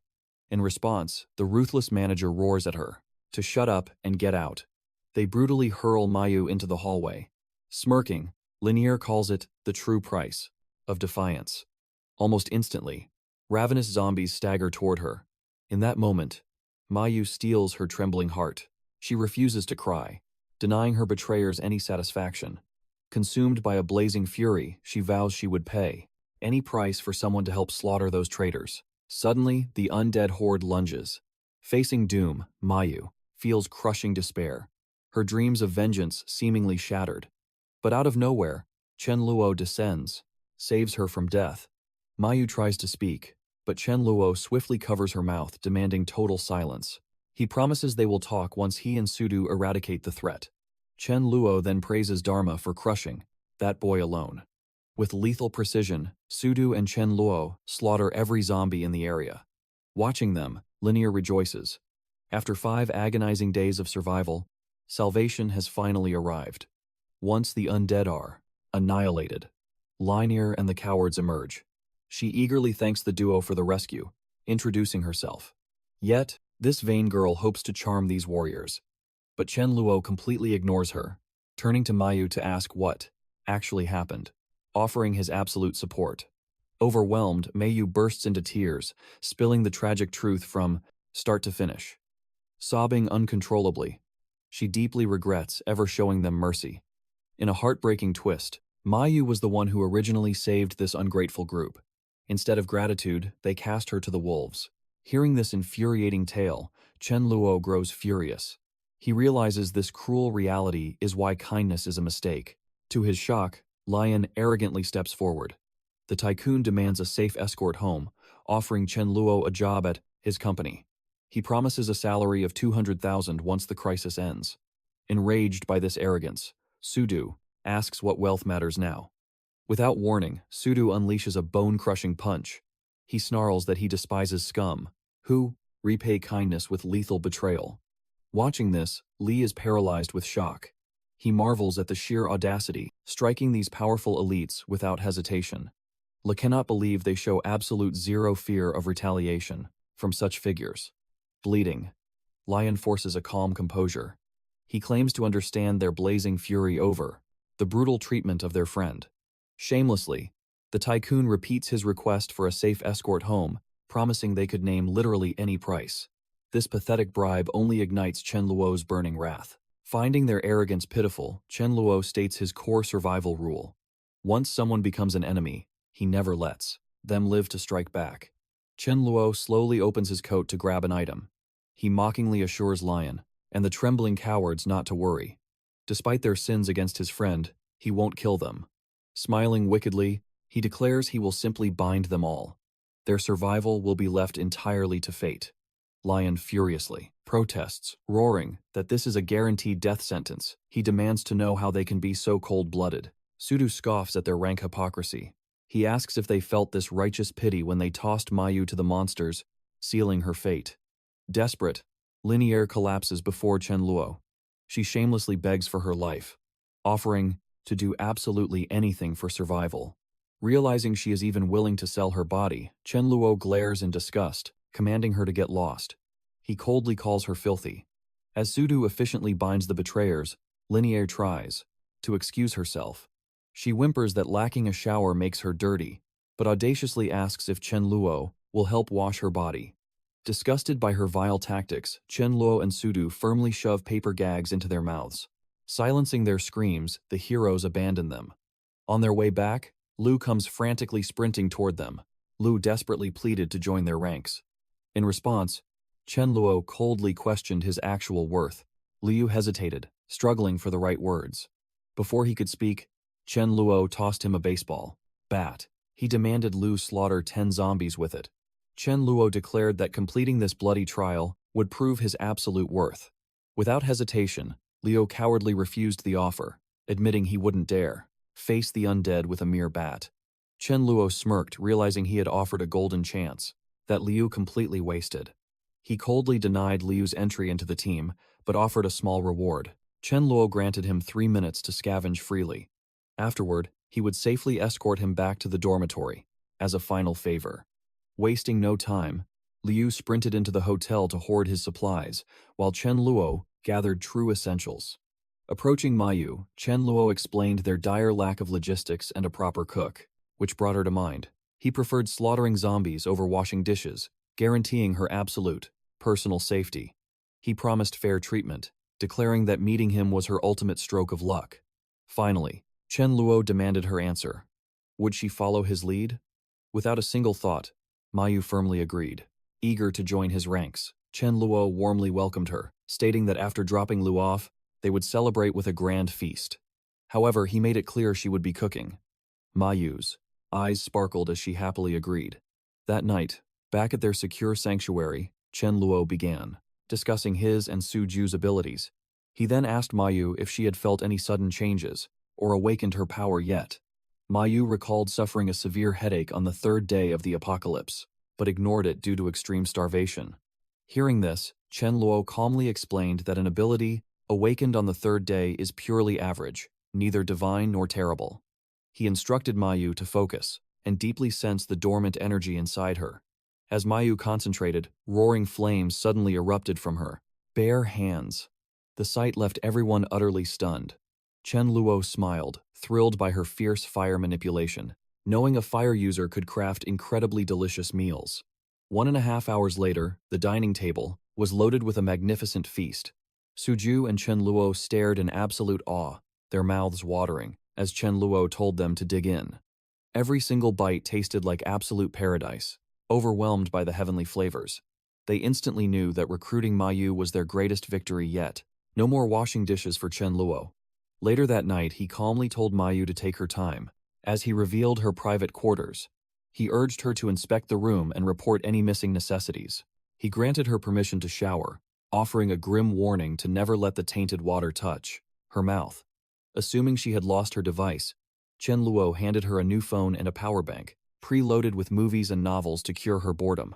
Overwhelmed by Chen Luo's incredible generosity, Mayu blushed deeply, her heart fluttering. Chen Luo then announced a strict lockdown for the next few days, focusing entirely on upgrading their combat abilities indoors. He promised to reveal her specific training methods very soon. Thanking him profusely, she happily retreated to her room. Several days later, a triumphant Chen Luo successfully broke through to rank 3. Assessing his current growth rate, he calculated that reaching OSI rank 4 would require a few more days. Driven by ambition, he decided to hunt for more core crystals and track down the sisters, Mi Ling and Millie. He wondered if they had finally tasted the true horrors of the apocalypse over the past 10 days.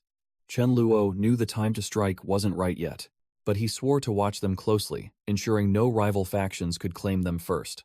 He firmly believed that their divine revival abilities belonged solely to his empire. Letting them fall into enemy hands would spark endless chaos. Before departing, Chen Luo gathered everyone, informing Mayu that he and Suju were heading out for a core crystal hunt. His orders were absolute. No matter who begged at the door, she must keep it locked. Even if someone was slaughtered right outside, she was strictly forbidden to open it. He ordered her to seal every window and never peek outside under any circumstances, warning of deadly consequences if she disobeyed his absolute command. Mayu nodded in solemn understanding. The scene then violently shifted to a bloody battlefield, where Chen Luo and Suju decimated the undead. Amidst the carnage, Chen Luo asked, Suju reports they secured around 500. Chen Luo decides to call off their crystal hunt. Having gathered enough, he suggests checking on the Mi sisters, recalling they live nearby. Chen Luo tells Sudu to return to the truck. He will take Lightning King Dharma for a walk. He plans to clear out the rest. Sudu cheerfully agrees. Later, Chen Luo arrives at the Mi sisters' residence. He tells Dharma they reside on the 3rd floor, in room 201. Chen Luo commands Dharma to scout the area. Surprisingly, Dharma replies with a yes. He seems thrilled to finally receive a proper guard dog duty. Suddenly, Dharma lunges into the thick bushes, clashing fiercely with an unseen foe. Caught off guard, Chen Luo frantically orders Dharma back. To his disbelief, a cat emerges from the dense foliage. Realizing Dharma was hunting a feline, Chen Luo pities the creature, pondering adoption. Yet, Dharma viciously bites the cat. Chen Luo orders him to stop. Then, the unthinkable happens. The cat speaks. She demands he leash his foolish dog. Stunned, Chen Luo suspects telepathy. Thrilled by this discovery, he resolves to claim her as his own. He sternly scolds Dharma, expressing deep disappointment at his brutal treatment. Despite the harsh warning, Dharma merely glares back defiantly, forcing Chen Luo to pry them apart. He heavily reprimands the dog. Dharma guiltily grimaces. Cradling the injured cat, she adamantly insists she did nothing to provoke the beast. The unprovoked attack was unfair. Chen Luo agrees. He admits his dog's conduct was unacceptable. Suddenly, the cat sniffs the air, demanding dried fish. Chen Luo is deeply astonished. He wonders if it is pure intuition guiding her sharp senses. He decides to share his food. Once she eats his provisions, she will belong to him. Suddenly, a voice echoes from above, calling for rice. Looking up, Chen Luo is stunned to see Millie. He realizes the cat is named Rice and belongs to Millie. Yet, he questions why. She never appeared in his past life. As he ponders this mystery, Millie rushes down, demanding her precious companion back. Chen Luo grins, satisfied that this detour was worthwhile. Millie snatches Rice from his grasp, whispering frantic apologies. Observing this, Chen Luo deduces. The sisters are currently separated. Ming would never allow Millie to wander outside alone. Millie bids Chen Luo farewell, but Rice reacts strangely.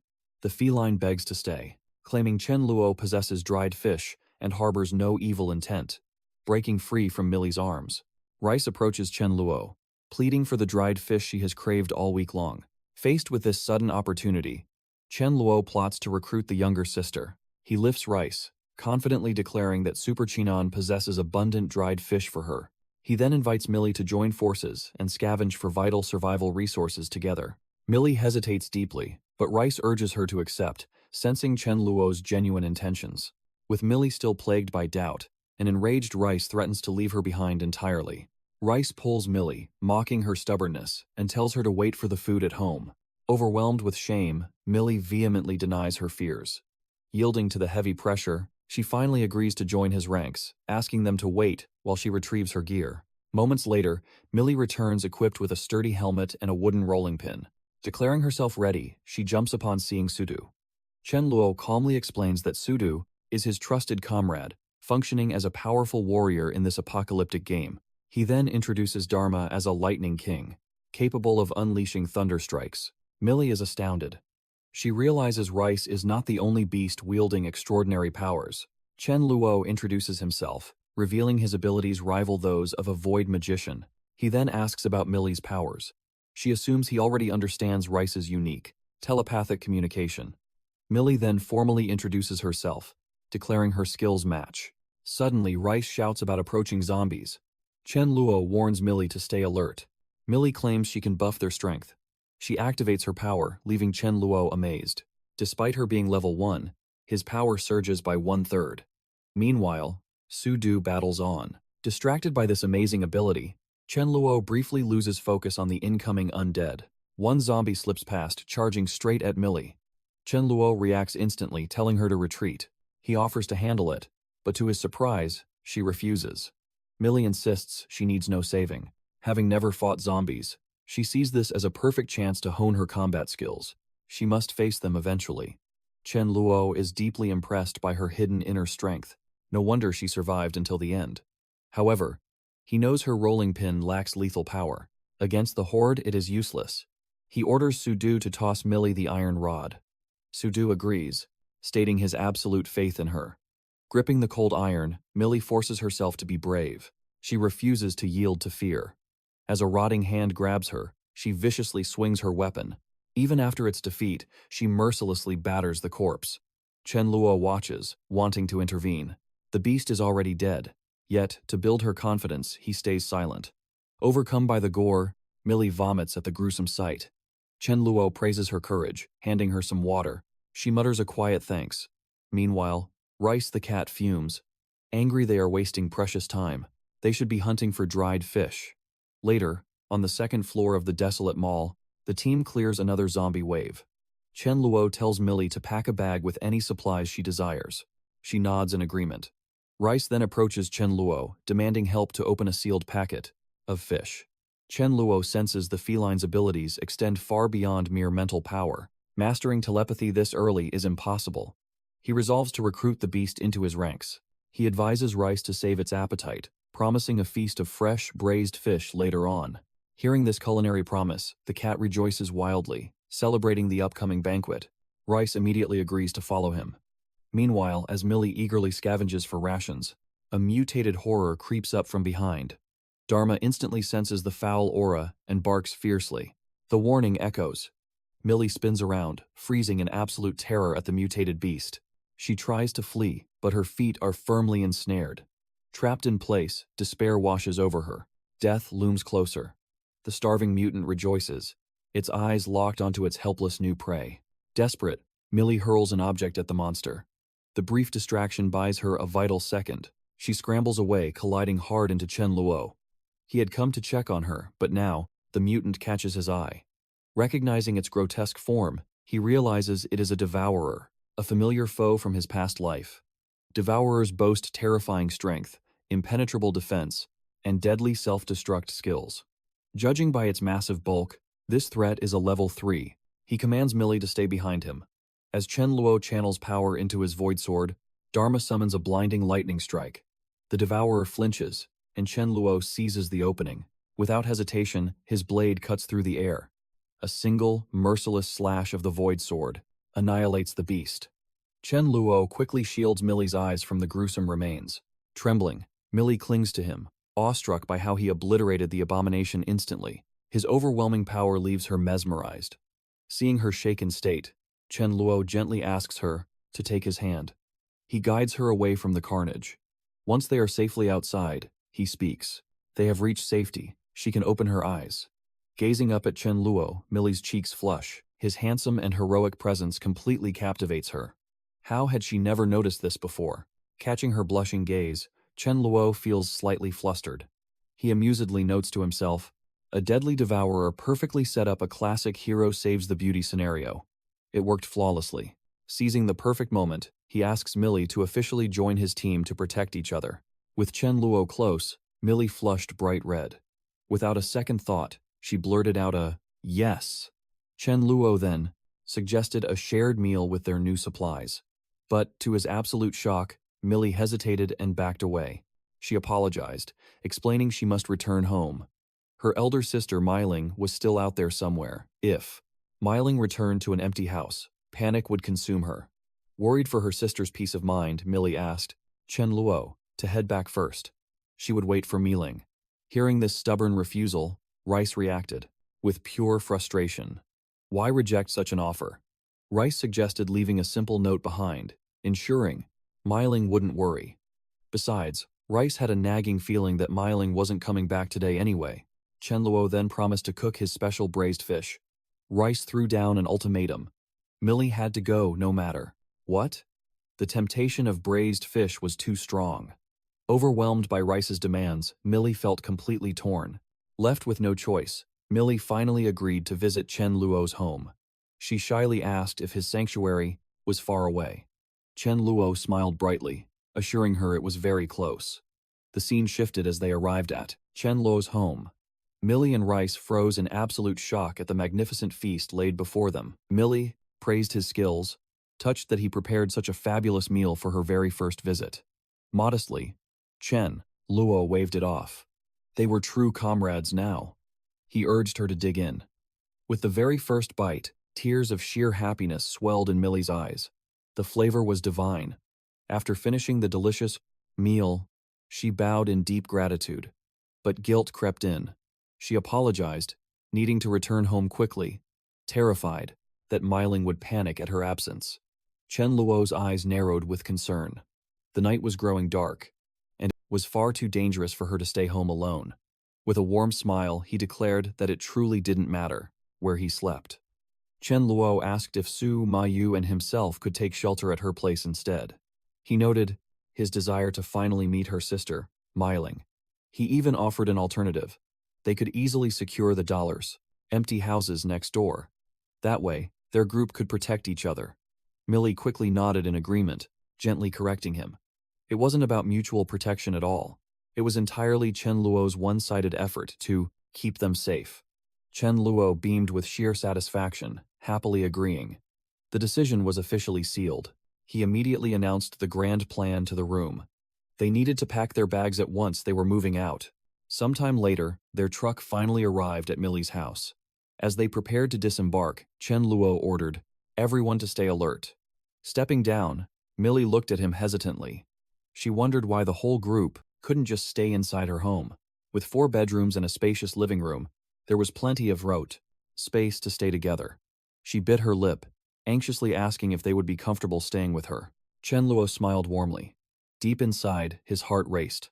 Millie had just given him the perfect opportunity to stay by her side and protect her. Later at dinner, Chen Luo began handing out fresh watermelon. Offering a slice to Millie, her mind wandered. Despite the terrifying apocalyptic dangers outside, Chen Luo was her ultimate shield. He provided delicious food, piercing light in the blackout, and even her favorite fruit. Overwhelmed with emotion, Millie suddenly threw her arms around Chen Luo. She confessed that meeting him was the greatest blessing of her life, next to her sister. Chen Luo's mind went blank. Millie's sheer charm was so devastating, his heart skipped a beat. He was totally overwhelmed. Millie declared them true friends from this day forward. Helping each other was their new reality, so he didn't need to be so polite. Hearing this, Chen Luo felt a sharp pang of frustration. Here was this cute girl in his arms, but his hands were tied. It was only day one. If he rushed things now, his true intentions would be completely exposed. Swallowing his pride, he playfully offered the sweet watermelon. Realizing what she had done, Millie instantly backed away. Her face flushed red with deep embarrassment, leaving her speechless. Changing the subject, Chen Luo asked about room assignments. Millie explained that Mayu could take the party room. As for Sudu, she directed him to her sister's study room, setting up a comfortable place for him to sleep. Finally, she turned to Chen Luo. He could sleep in Meiling's bedroom. Hearing this, Chen Luo was completely stunned. Where would Meiling sleep when she returned? Pushing the thought aside, he decided to accept the offer for now.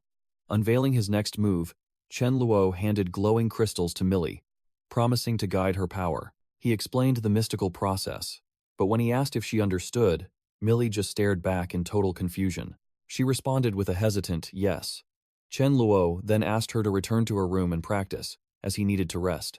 Millie agreed, wishing Chen Luo good night.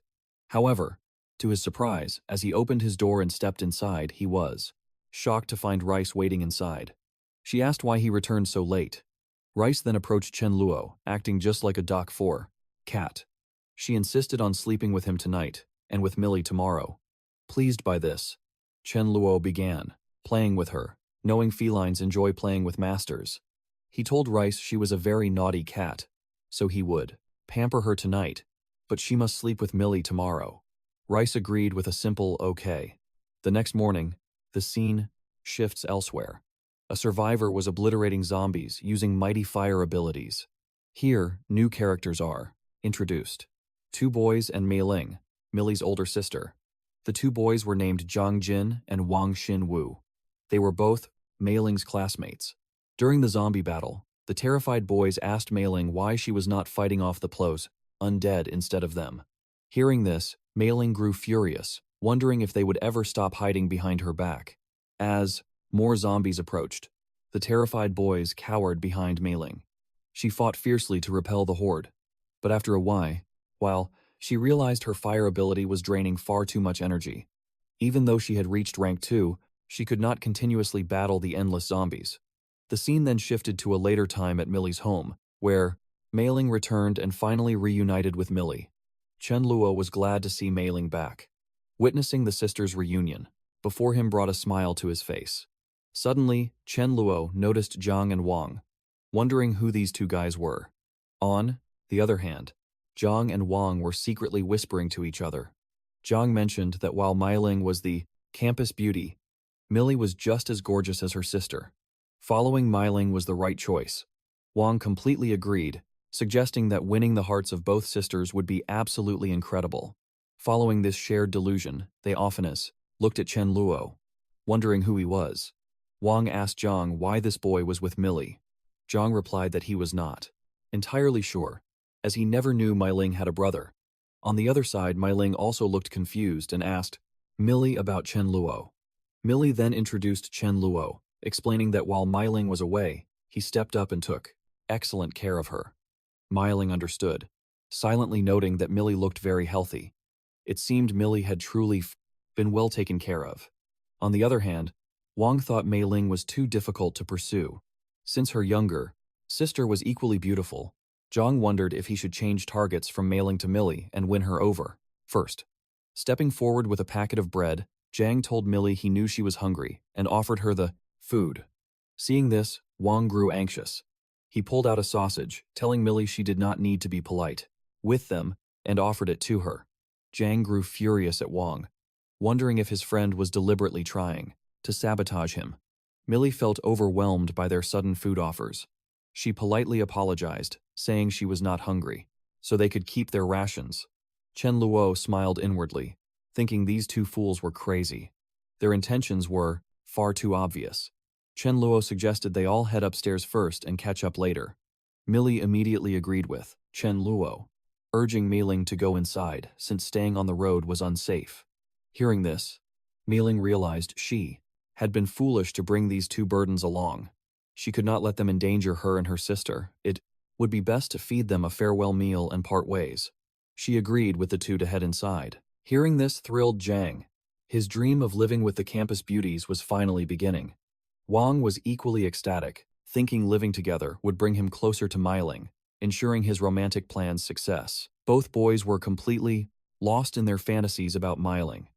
They were totally oblivious that they were just heavy burdens, dragging her down by refusing to fight and losing all of Meiling's respect. Once inside, Meiling asked Millie if they had any food at home. Chen Luo thought, of course they had food, but only because they followed him. Otherwise, they could only Urzabound, dream about it. Chen Luo then approached Mayu, asking if they had any rice left and to cook some. He was, thinking that since Meiling was Millie's sister, letting her starve would be horribly impolite. But on the other hand, Mayu looked totally confused, wondering why they were not preparing barbecue. Inside, Zhang told Chen Luo that it was tough for humans to survive this apocalypse, yet he still fed a dog. Wang agreed with Zhang, quickly adding that he heard him say they only had some rice left. If the dog ate it all, what would they do? Hearing this, Dharma erupted in pure fury. He realized these two fools wanted to eat him. Seeing Dharma's menacing aura, Zhang yelled that the beast was too fierce. He warned the dog might hurt Meiling, so they must cook and eat him. Wang also. He boasted bravely, telling them to step back and simply prepare to feast on that dog's flesh. Chen Luo silenced them. He declared they had no extra food to feed stray dogs, but soon, his sharp sarcasm cut deep. The dogs he meant were the two of them. Hearing this, Zhang grew absolutely furious. He warned Chen Luo to watch his mouth, questioning if he had ever fought a zombie. Chen Luo calmly said no. Zhang smirked, mocking him as a pathetic coward who only hides indoors. Zhang turned to Meiling, demanding she acknowledge their suffering. They had followed her through perilous danger, every step of the way. He questioned how Chen Luo could shamelessly feed a dog when humans were starving. Was it not a wicked waste? Wang shouted next, roaring that they starved all journey and deserved that food. Zhang backpedaled, claiming they would share it together.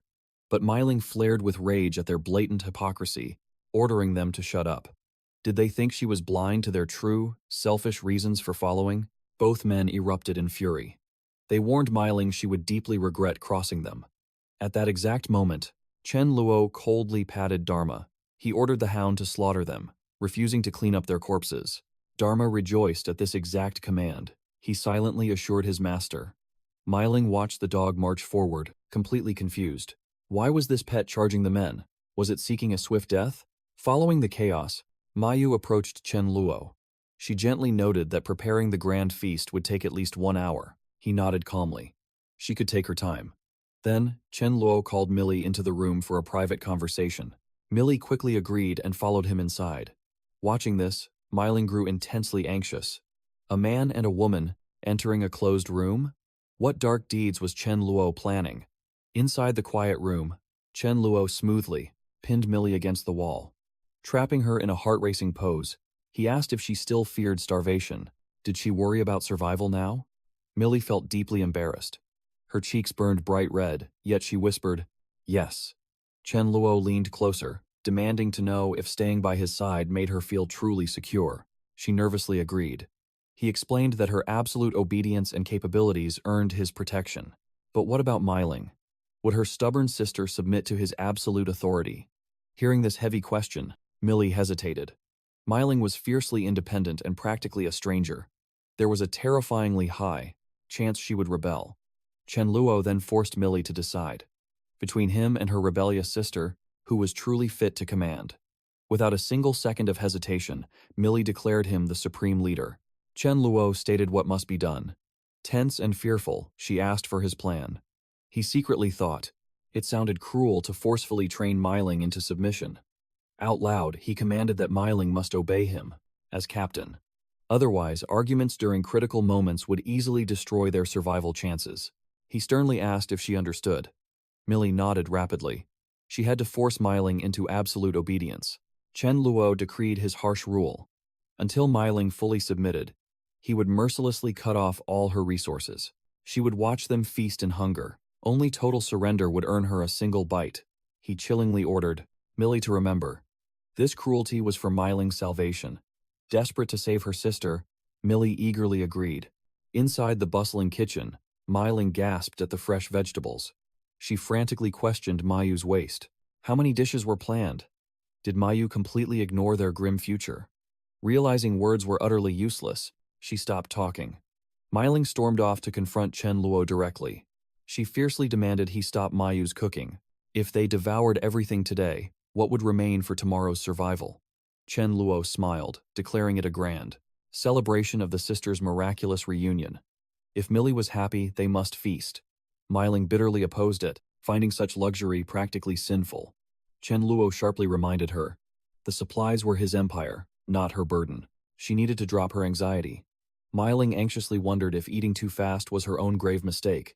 Starving for more, her limits were already reached. Staring at the massive banquet, she knew they could never conquer it all. Yet, the heavenly aroma overwhelmed her senses. The scene smoothly shifted exactly 1 hour later.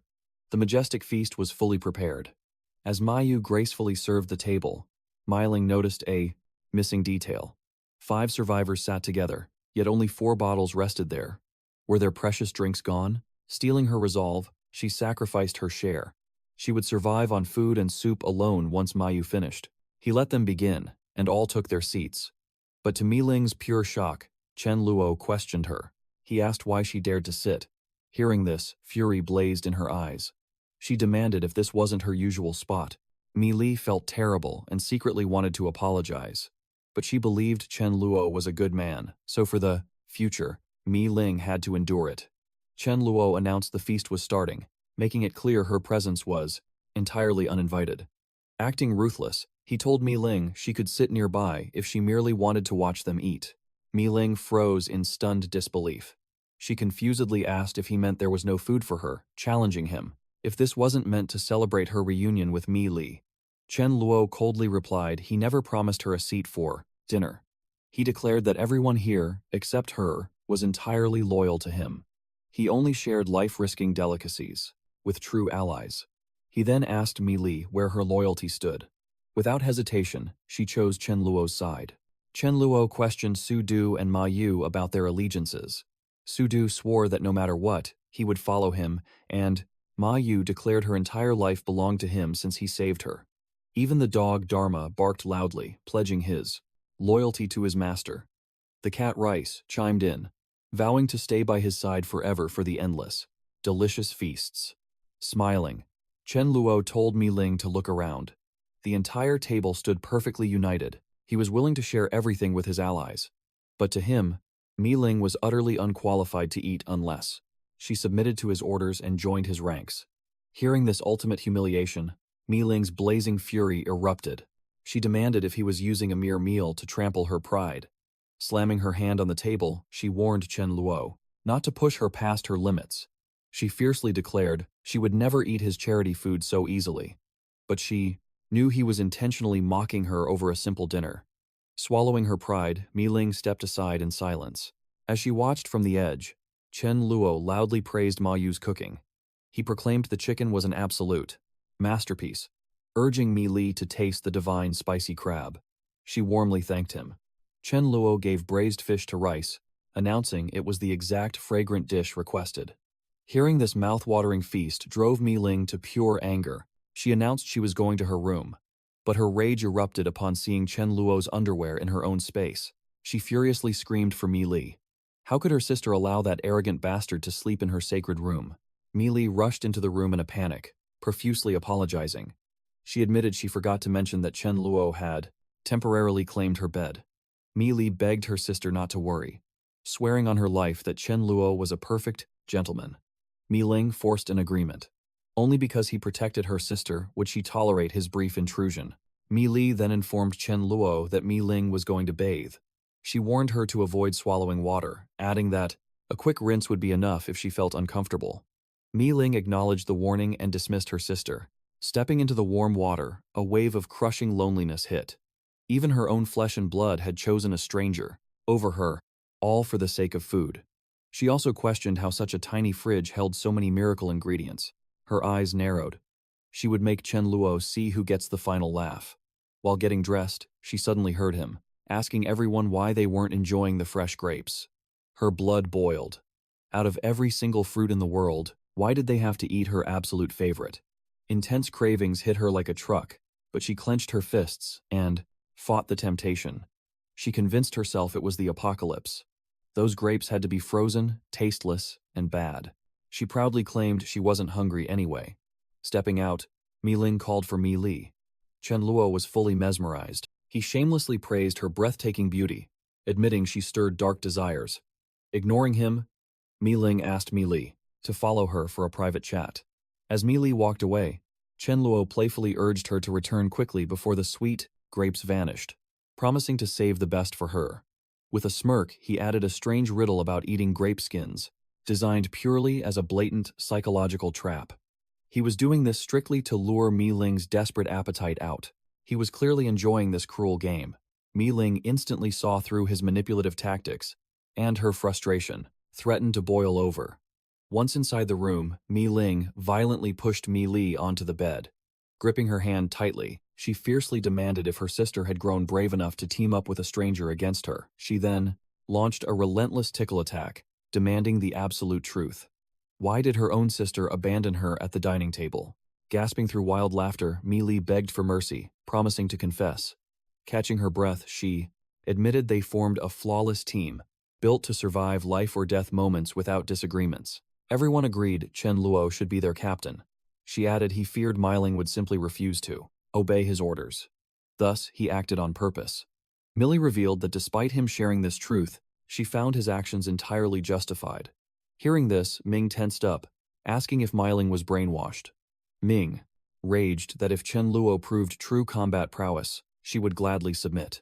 Instead, he relied on such pathetic, cowardly tactics. Mi Ling laughed, asking Mei if Chen Luo thought one simple meal could buy her absolute loyalty. Mei anxiously asked Ming's next move, knowing defying Chen Luo spelled disaster. Mi Ling declared that to earn her obedience, Chen Luo must prove overwhelming strength in absolute combat. She vowed to fight him and see who would truly laugh last. Mi Ling prepared to step outside. Seeing this, Millie frantically asked where she was heading. Ming sneered, refusing to accept his charity. She declared she would scavenge the dangerous district for supplies. Mei desperately tried to block her path, warning of deadly threats. But Ming ignored her. Millie frantically begged Chen Luo, since her sister was going out, to please persuade her first. Chen Luo demanded an apology, lacking any desperate reason to halt her. However, he suggested sending Rice along. With Rice's instincts, Ming could sense incoming threats in advance. Rice grumbled, preferring to stay with Chen Luo. Why was Mi Ling being so stubbornly willful? Chen Luo even ordered Dharma to follow Ming. Dharma grew deeply annoyed, hating the scorching heat outside. Seeing him dispatch the beasts, Mei pleaded to join her sister. Chen Luo calmly responded that she could certainly go, but must stay safe. He even ordered her to arm herself with a steel baton. As everyone left, Chen Luo pondered his harsh methods toward Mi Ling. Memories of his past life suddenly resurfaced. Back then, Ming constantly screamed at him for stealing scraps, even beating him fiercely. For those past humiliations, Chen Luo sought petty revenge. It felt justified at first, yet soon, he realized forcing Ming's submission too fast was a grave mistake. 10 tense minutes later, Mi Ling returned triumphant. She revealed braised beef cup noodles and 2 eggs for the night. Though inferior to his grand feast, she felt deeply satisfied. Hearing this, Chen Luo chuckled inwardly. Fools might think those cheap noodles contained real beef. Mi Ling was clearly using empty gimmicks to cope. Chen Luo then summoned Mayu, ordering authentic beef noodles prepared immediately. Mayu respectfully complied. Chen Luo intended to shatter her pride by revealing what true beef noodles looked like. He approached Mi Ling, urging her to drop her fragile ego and talk. Ming braced herself as they began chatting. Chen Luo unexpectedly apologized, admitting he had pushed too far that afternoon. Hearing this, Ming asked whether he devised new tricks and why he acted that way. Chen Luo swore his sincerity, claiming he truly held back. Yet, until she formally accepted him as captain, he would utterly refuse to share any supplies. He declared a true captain must possess unrivaled combat prowess, brilliant strategy. He vowed to completely crush her in every single category. First, he proposed a test of pure combat strength, a duel in 3 days. If he lost, he would bow to her command. Excitement flared in Ming's eyes. She eagerly demanded if he was truly serious. Chen Luo replied with absolute certainty. Ming fired up, but questioned why they must wait 3 long days instead of now. He lied, claiming he could not control his overwhelming power and feared destroying her. In reality, he needed those 2 to 3 days to reach rank 4 and perfect his aura. Chen Luo, then, mocked Meiling mercilessly, warning her not to cry if she failed to even defeat the Lightning King. Fury blazed in Ming's eyes. She cursed his arrogance. Outraged, he thought she would lose to a mere dog. Chen Luo smirked, casually acknowledging her superiority over Dharma, the Lightning King. Frustration consumed Meiling, realizing he was brutally humiliating her pride. Suddenly, the tension broke as Dharma began, growling ferociously at the door. A neighborhood ant resided near her sister's home. Her name was Maya. Maya pounded on the door, desperately calling out for Millie and Meiling. She cried out through the wood, begging for their mercy. She wailed for any scraps of food, starving for 2 agonizing days, pleading for mere crumbs. Meiling coldly questioned Maya, pointing out she had just eaten 2 days ago. Chen Luo tensed, watching Mi Ling handle Maya effortlessly. Mi Ling told Maya to get lost, claiming they had no food left. Mi Li approached, wanting to show pity for Aunt Maya. However, Mi Ling quickly warned her sister to remember the harsh reality. No matter what they gave Aunt Maya, she would devour it in a single day. And when her supplies ran dry again, she would just come crawling back. Could they afford to feed her, when surviving this apocalypse was already a desperate struggle? Chen Luo smiled, praising Mi Ling's ruthless logic. But Mi Ling snapped at him to stay quiet, waiting for their clash in 3 days. She wondered where his arrogant confidence came from. Chen Luo simply nodded. Suddenly, little Rice ran over, burying herself in his arms. Chen Luo looked down as Rice whispered her fears. She sensed deep, hostile intentions from Aunt Maya. Chen Luo gently picked her up. Holding Rice close, he assured her he already knew. His gaze grew cold. No matter what pathetic reasons drove their enemy's malice, if anyone dared to cross his threshold, they would meet absolute death. Down below, the scene shifted to a furious Aunt Maya. Stomping down the stairs, Maya seethed with venomous rage. She never expected Mi Ling to be so viciously cold and heartless. Burning with hatred for the sisters, Maya approached a gang of thugs. The violent boys eagerly asked if she had scoped the place.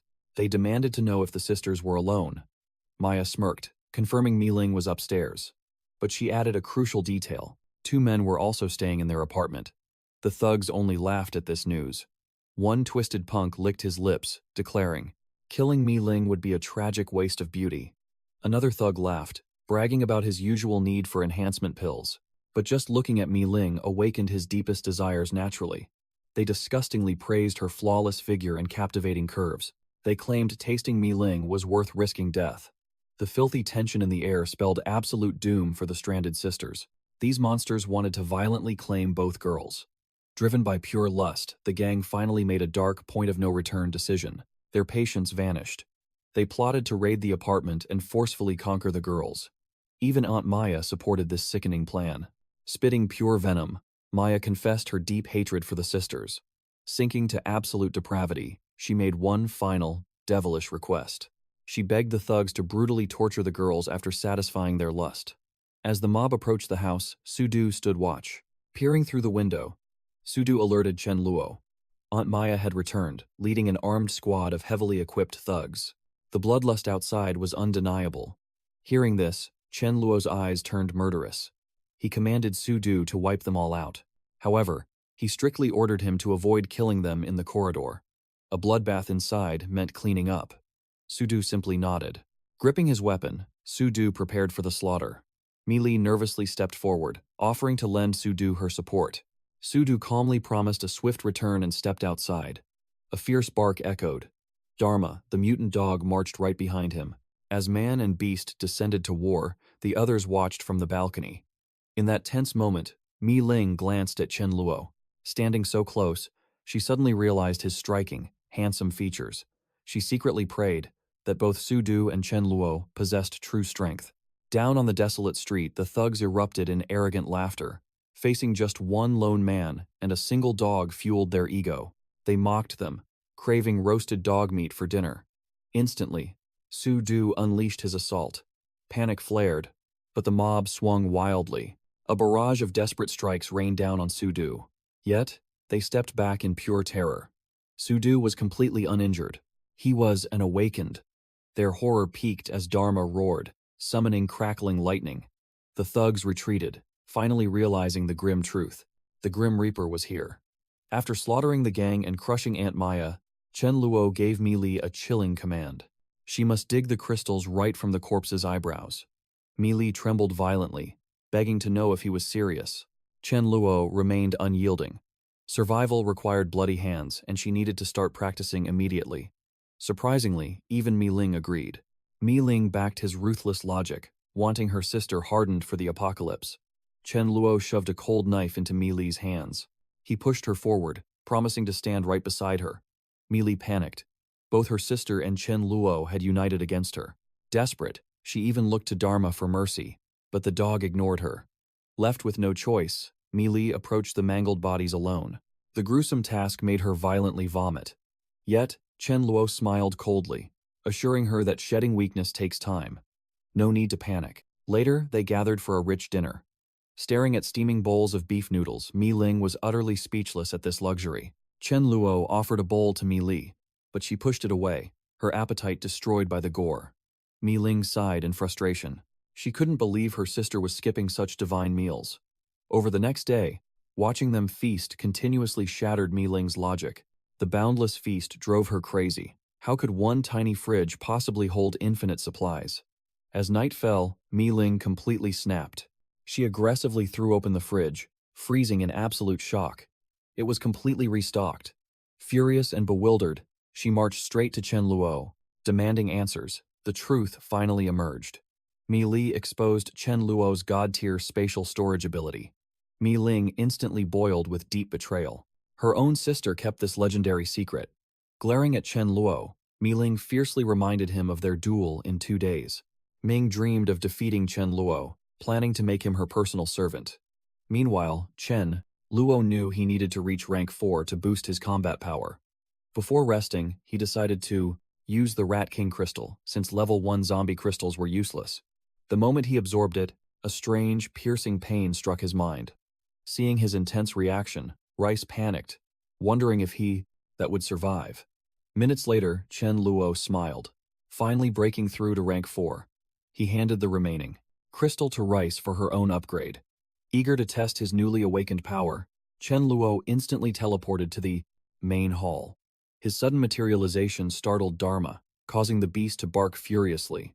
Annoyed, Chen Luo told the dog to relax.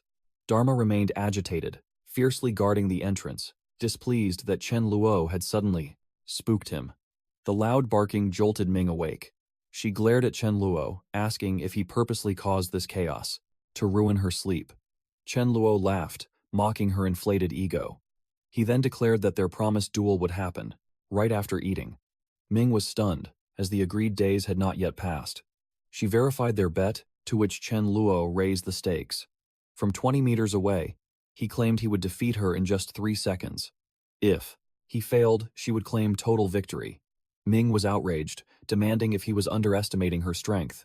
He knew, once combat began, she would just retreat to deny his win. She then demanded to know the final prize. Chen Luo, with a wicked smirk, stated the terms were simple. She just had to present her backside for a single kick. Ming found this utterly absurd, yet agreed, vowing to inflict the same punishment upon winning. The scene then shifted, outdoors. Both warriors stood ready while the others watched eagerly. The instant the fierce battle began, Ming felt arrogant, completely certain Chen Luo could not end it in 3 seconds. Suddenly, to her absolute shock, Chen Luo vanished. Using his void space, he instantly appeared behind her, locking her in a firm grip. Ming found that she was completely immobilized. Utterly defeated, she realized that if he had wielded a fatal blade, her life would be over. She braced for the humiliating bet, but to her deep surprise, Chen Luo told her to let go of the grudge and join them for food. He apologized for his past actions, stating that as true comrades, they must understand each other. They shared a peaceful meal, and Ming was moved by their warmth. Chen Luo felt truly glad, having secured an ally without bloodshed. Finally, Chen Luo declared that if everyone had finished eating, they must gather in the living room for a vital war council. He explained that since the undead mutants were growing, far stronger, they needed to unite as an unbreakable vanguard. Furthermore, essential survival resources were becoming scarce. In this dark era, they had to adapt to the new wasteland reality, as most human survivors were, now grouping up. Despite their elite combat strength, facing a massive zombie horde would inevitably lead to severe casualties, a risk he flatly refused to take. Chen Luo then brought up the grim prospect of joining an AIC, established base. Bowing to another leader was an insult to his pride that he could never accept. Moreover, if they joined a camp, vile men might demand Ming to share their beds. Hearing this, Ming erupted with blazing fury, swearing to slaughter anyone harboring such filthy desires. Chen Luo then proposed creating loyal sub-factions to build their own massive empire. Ming and Sudu loved the brilliant strategy and fully agreed. Chen Luo then noted that refugees often hid in dense areas to escape the undead. Based on that logic, there had to be a massive survivor stronghold lurking in the suburbs. Ming was deeply awed by his tactical mind, praising his flawless logic, and, admitting her own foresight fell short. Sensing her full submission to his plan, Chen Luo smirked, realizing that it was finally time to collect his promised reward. Secretly, he hoped she would dare to break her sacred vow, giving him an excuse to punish her relentlessly. But he knew claiming his prize in front of the entire group would be highly inappropriate. Ending the council, he casually stated there was no rush, ordering Ming to follow him to his quarters for a deeply private discussion. Confused, Ming questioned his motives, to which Chen Luo coldly replied, it was a personal matter. Ming instantly knew it was about their bet, trapped by her own vow. Standing inside his room, she stood in total silence, bracing for the strike. Chen Luo scoffed, asking if she misunderstood the rules, or lacked basic comprehension skills. Ming felt deeply humiliated, wondering why he was so obsessed with this trivial penalty. She nervously asked him to alter the humiliating rules, begging for a lesser strike if it spared her pride. Chen Luo coldly denied her plea, demanding to know right now if she would honor her sacred word. Annoyed yet bound by her word, Mei Ling prepared to take Chen Luo's kick. He could not hide his amusement at the sight. He never imagined the future war god, the Fire Fairy herself, standing before him in such a vulnerable state. Chen Luo readied his foot. Seeing this, Mei Ling feared a ruthless strike. She had even warned him not to hesitate. She gave him 10 seconds to act, or the chance would be gone forever. Chen Luo hesitated, wondering if kicking her was a fatal mistake. Striking her now might doom him to a lifetime of being single. With only 2 seconds left, he acted blindly, slapping her rear with his hand. Deeply flustered, Mei Ling demanded why he used his hand. Chen Luo awkwardly apologized and asked for a retry. Fueled by anger, Mei Ling closed in and pinched him hard. She swore that if he ever told a soul, she would end his life right there. He then offered to have Mayu prepare all her favorite dishes, a grand feast to celebrate her joining their ranks. At first, Mei Ling stayed furious. Soon, suspicion took over. It was strange, as he never asked about her favorite meals. She guessed Mi Li must have leaked her secrets. Later, she ate happily, thanking Chen Luo for protecting Mi Li. Chen Luo assured her it was his absolute duty. Gathering the group, he solemnly announced that survival required a change of plans. Scavenging for supplies was getting dangerous. For their own ultimate safety, they must retreat to his mansion. They would recruit worthy survivors the following day. While driving back, Chen Luo pondered Mei Ling's training. Suddenly, desperate cries for help echoed in the air. Glancing ahead, Chen Luo saw 4 boys battling a zombie horde. One youth fought fiercely to protect the rest. The others begged Fang to flee, but Fang refused, vowing they would survive or die together. Chen Luo was deeply impressed.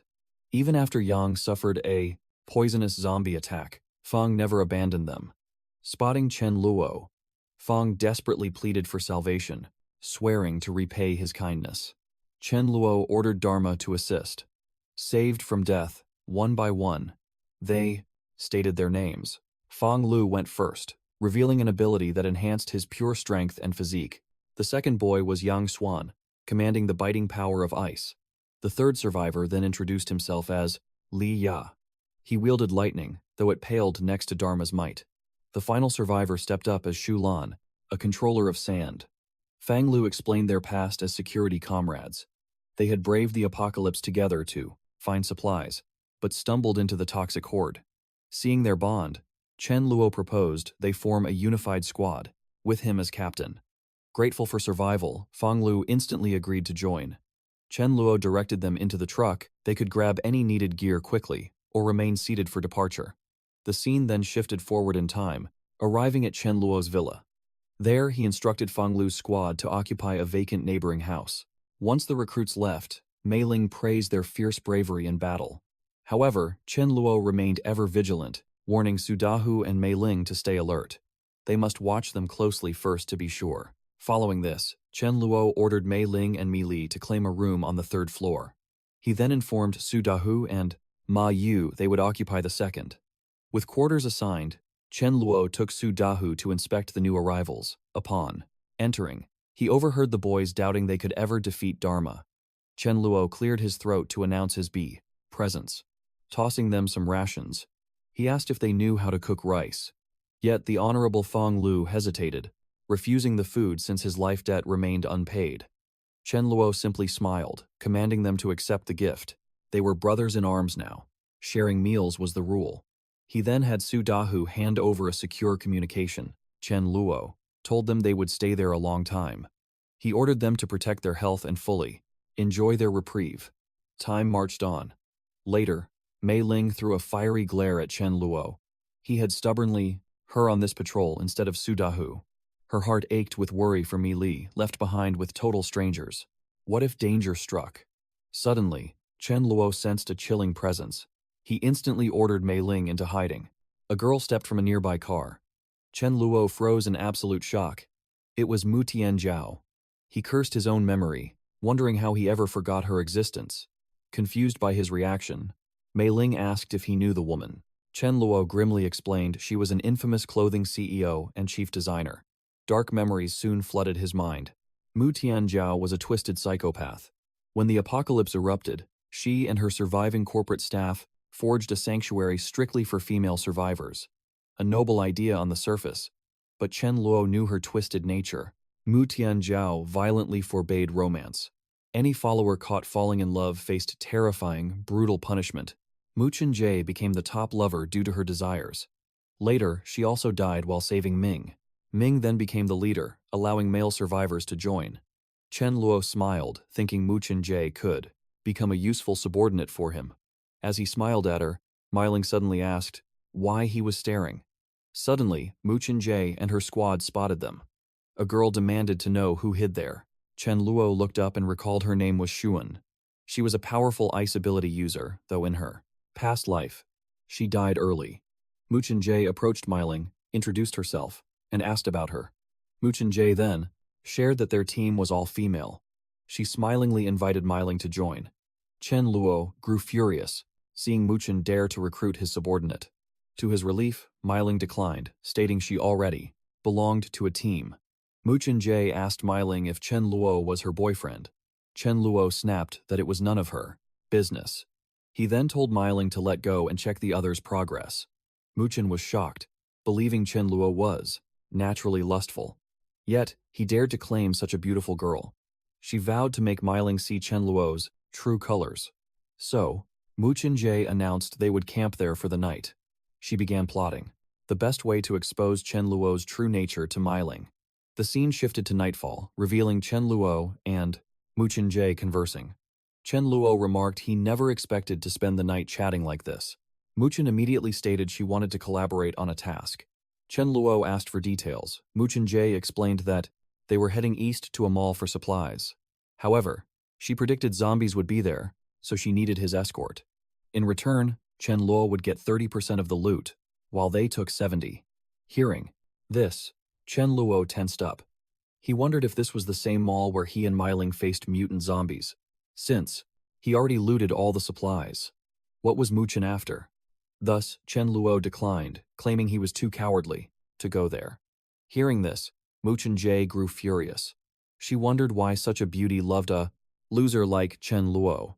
Actually, Muchen planned to expose Chen Luo before Ming through a setup in the mall.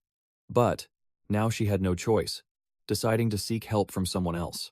Meanwhile, Chen Luo realized Muchen Jie wanted to eliminate him just for being with Myling. Enraged, Chen Luo decided that if she harbored hostile intentions, he would show no mercy. He resolved to strike first and eliminate the threat. Chen Luo pondered who to send to kill Muchen Jie. Spotting Dharma on the way, he chose to send him instead. Elsewhere, Muchen Jie called for a man named Feng. When Feng appeared, he told her not to call him brother. Muchen was annoyed, but for Myling's sake, she kept talking. Muchen Jie stated she had a favor to ask. Minutes later, she explained her plan. Finally, she asked Feng to lure zombies to Chen Luo's base, using his wind ability. Feng agreed, stating it was an honor to help CEO Muchen Jie erase trash like Chen Luo. Feng tried to make a demand, but before he spoke, Muchen offered him a spot in their team once. Chen Luo was dead. Feng agreed. Honestly, Feng was prepared to do it anyway for a girl named Wang Ling, as he needed to be with her. Feng also knew Su Daju somehow, and planned to search for him at the mansion, since Su Daju was a bodyguard there. Later, Feng lured zombies toward the mansion, but to his utter shock, he saw Su Daju standing there alongside a dog and a boy. Dharma prepared to attack, but Chen Luo ordered him to wait. Feng asked Su Daju why he was at the mansion. Feng realized Muchen Jie hadn't told him. His friend was inside. He refused to let his friend get hurt just to join a girl's team. Thus, Feng rushed to lure the zombies away. Seeing Feng, Chen Luo remembered he was a friend who helped lure zombies so they could gather supplies.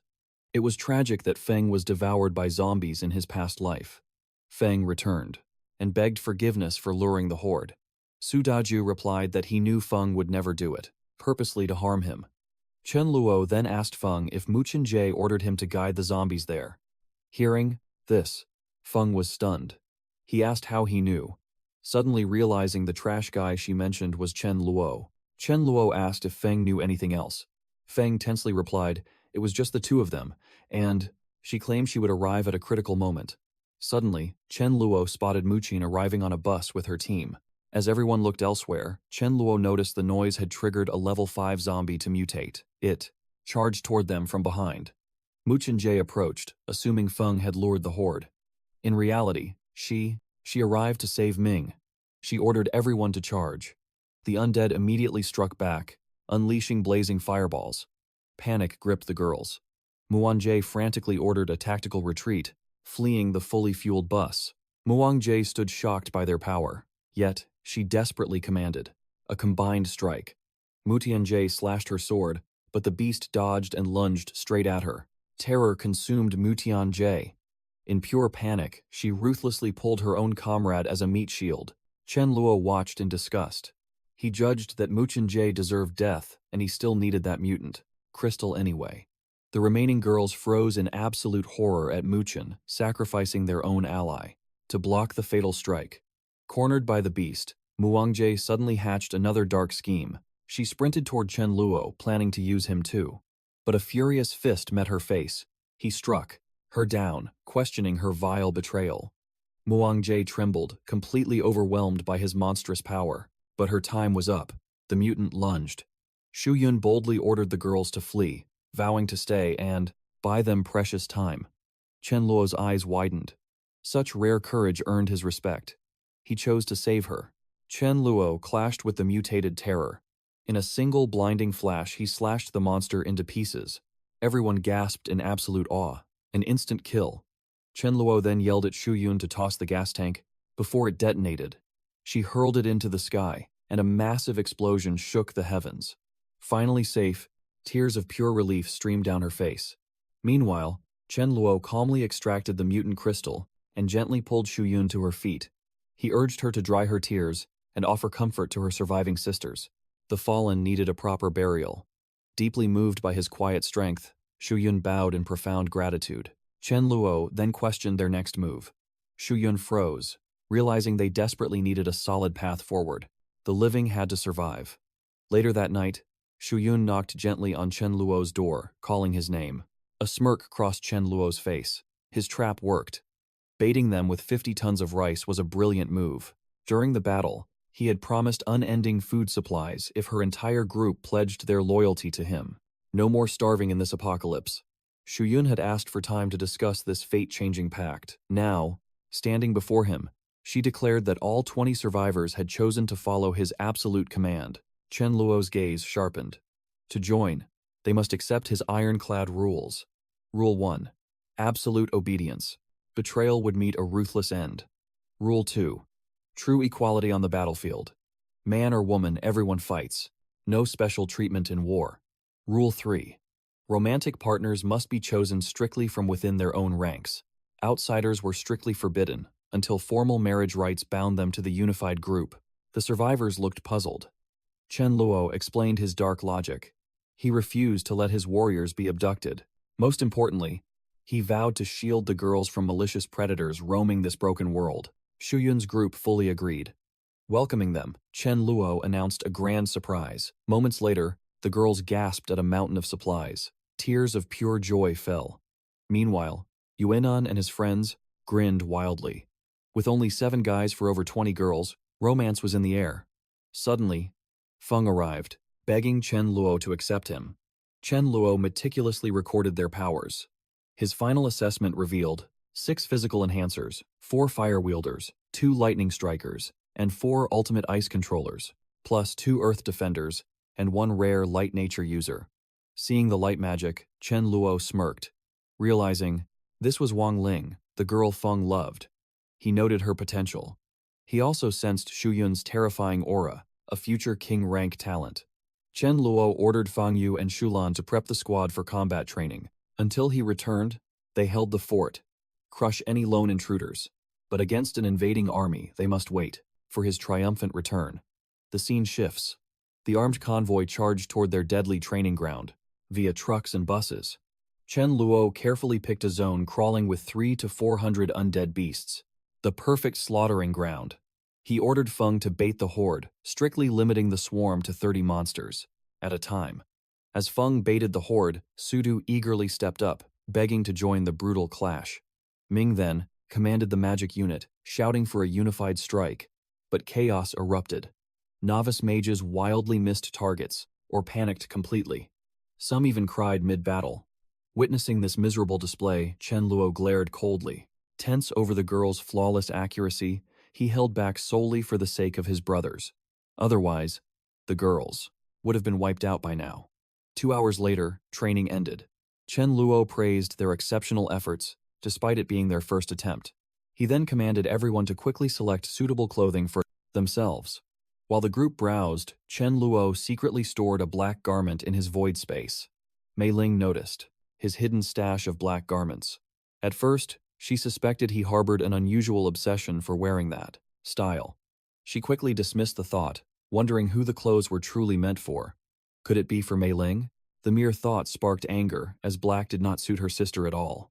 Suddenly, a girl arrived, telling the group about a huge supply stockpile. They could finally browse freely.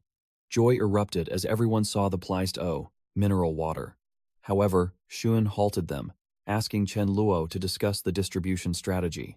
He ordered her to distribute 2 bottles per person. Observing this, Millie marveled at her fortunate fate beside Chen Luo. Since she joined his ranks, starvation vanished under his protection. A heavy secret lingered deep within her heart, and she resolved to confess it to Chen Luo tonight. Darkness fell. Chen Luo casually played a video game, when, suddenly, Millie appeared. Her midnight arrival left Chen Luo utterly dazzled. She stood there, offering him an opportunity for dark desires. With sincere emotion, Millie confessed how incredibly lucky she felt to have him. Chen Luo frowned in confusion. Millie then revealed there was a burning truth she desperately needed to share, one she had buried in her soul for ages. Seeing her crimson cheeks, Chen Luo analyzed the tense atmosphere. But before he could process his thoughts, Millie bravely asked if he wanted to become her lover. Hearing her bold confession, joy surged through him. He pressed her toward the bed, whispering yes, as he had eagerly awaited this very moment. Chen Luo gently kissed her cheek. Surprised, she tensed up, nervously admitting she was not entirely ready yet. He softly replied that readiness was a luxury. In this ruined world, death could strike any time.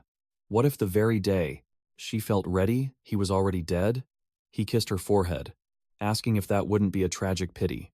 Millie grasped the harsh reality and surrendered to the moment, holding Chen Luo close. Suddenly, he noticed that Rice was still lurking inside. Without hesitation, he tossed the pet out. Infuriated, Rice furiously scratched the door of the hallway. Mei Ling saw Rice in the living room, baffled by her absence from Chen Luo's side. Rice told Mei Ling that Chen Luo was viciously bullying Millie. Fearing the loyal pet might intervene to save her, the ruthless Chen Luo banished her. Hearing of this bullying, Mei Ling grew highly suspicious of his actions, deciding to go investigate. Dharma desperately tried stopping her. Yet, as Mei Ling went to knock, a soft moan echoed from within. The truth struck instantly. Millie and Chen Luo were sharing a romance. She froze. If her sister desired this, it would be wrong to interfere. It was inevitable anyway. The following morning, a triumphant Chen Luo told Mayu to give the team 20 kilos of pork out of joy. Mayu then asked about Millie, wondering where she was and why she missed her usual early routine. Stepping in, Mei Ling cryptically revealed that it was all because of someone. Chen Luo realized Mei Ling knew about last night. Mayu silently wondered how Chen Luo was going to handle Mei Ling. Glancing over, Chen Luo noticed Rice sulking, refusing to eat. He gently asked her the reason. Rice fiercely declared her anger carried grave consequences. Amused, Chen Luo chuckled, asking how severe. Rice proclaimed one dried fish would never appease her. Chen Luo countered with 10, then 20, to make her forgive him. At 20 dried fish, Rice accepted the terms, pardoning him. He then asked her to sleep alone at night, claiming she was maturing. Deep down, Chen Luo knew his new romance meant he could no longer be with Rice. Everyone gathered for dinner. As the feast continued, a vehicle pulled up outside his villa, drawn by the rich scent of the glorious food. 2 survivors, Lioi and a boy named Liming, stepped out. Lioi instantly complained, begging she also wanted to eat.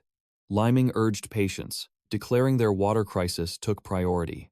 Gathering courage, he went inside and asked if they had any water to exchange for their food. Intrigued, Chen Luo agreed, swiftly ordering Shu Yu to bring 2 bottles. The trade ended. Liming urged Lioi to leave, but she boldly asked Chen Luo if they were an established team and if their ranks accepted members. Chen Luo stated that to join, they must prove they were truly qualified. They had to hunt 10 zombies and harvest their core crystals. Upon returning, they could seek him out to finalize the process. This challenge brought them immense hope. Meanwhile, Chen Luo prepared for, he gave them a chance. As siblings, they stood united, and they certainly didn't look like worthless trash after leaving the villa. Le Hui confessed she thought the crystal was their secret. Yet, it was clearly known.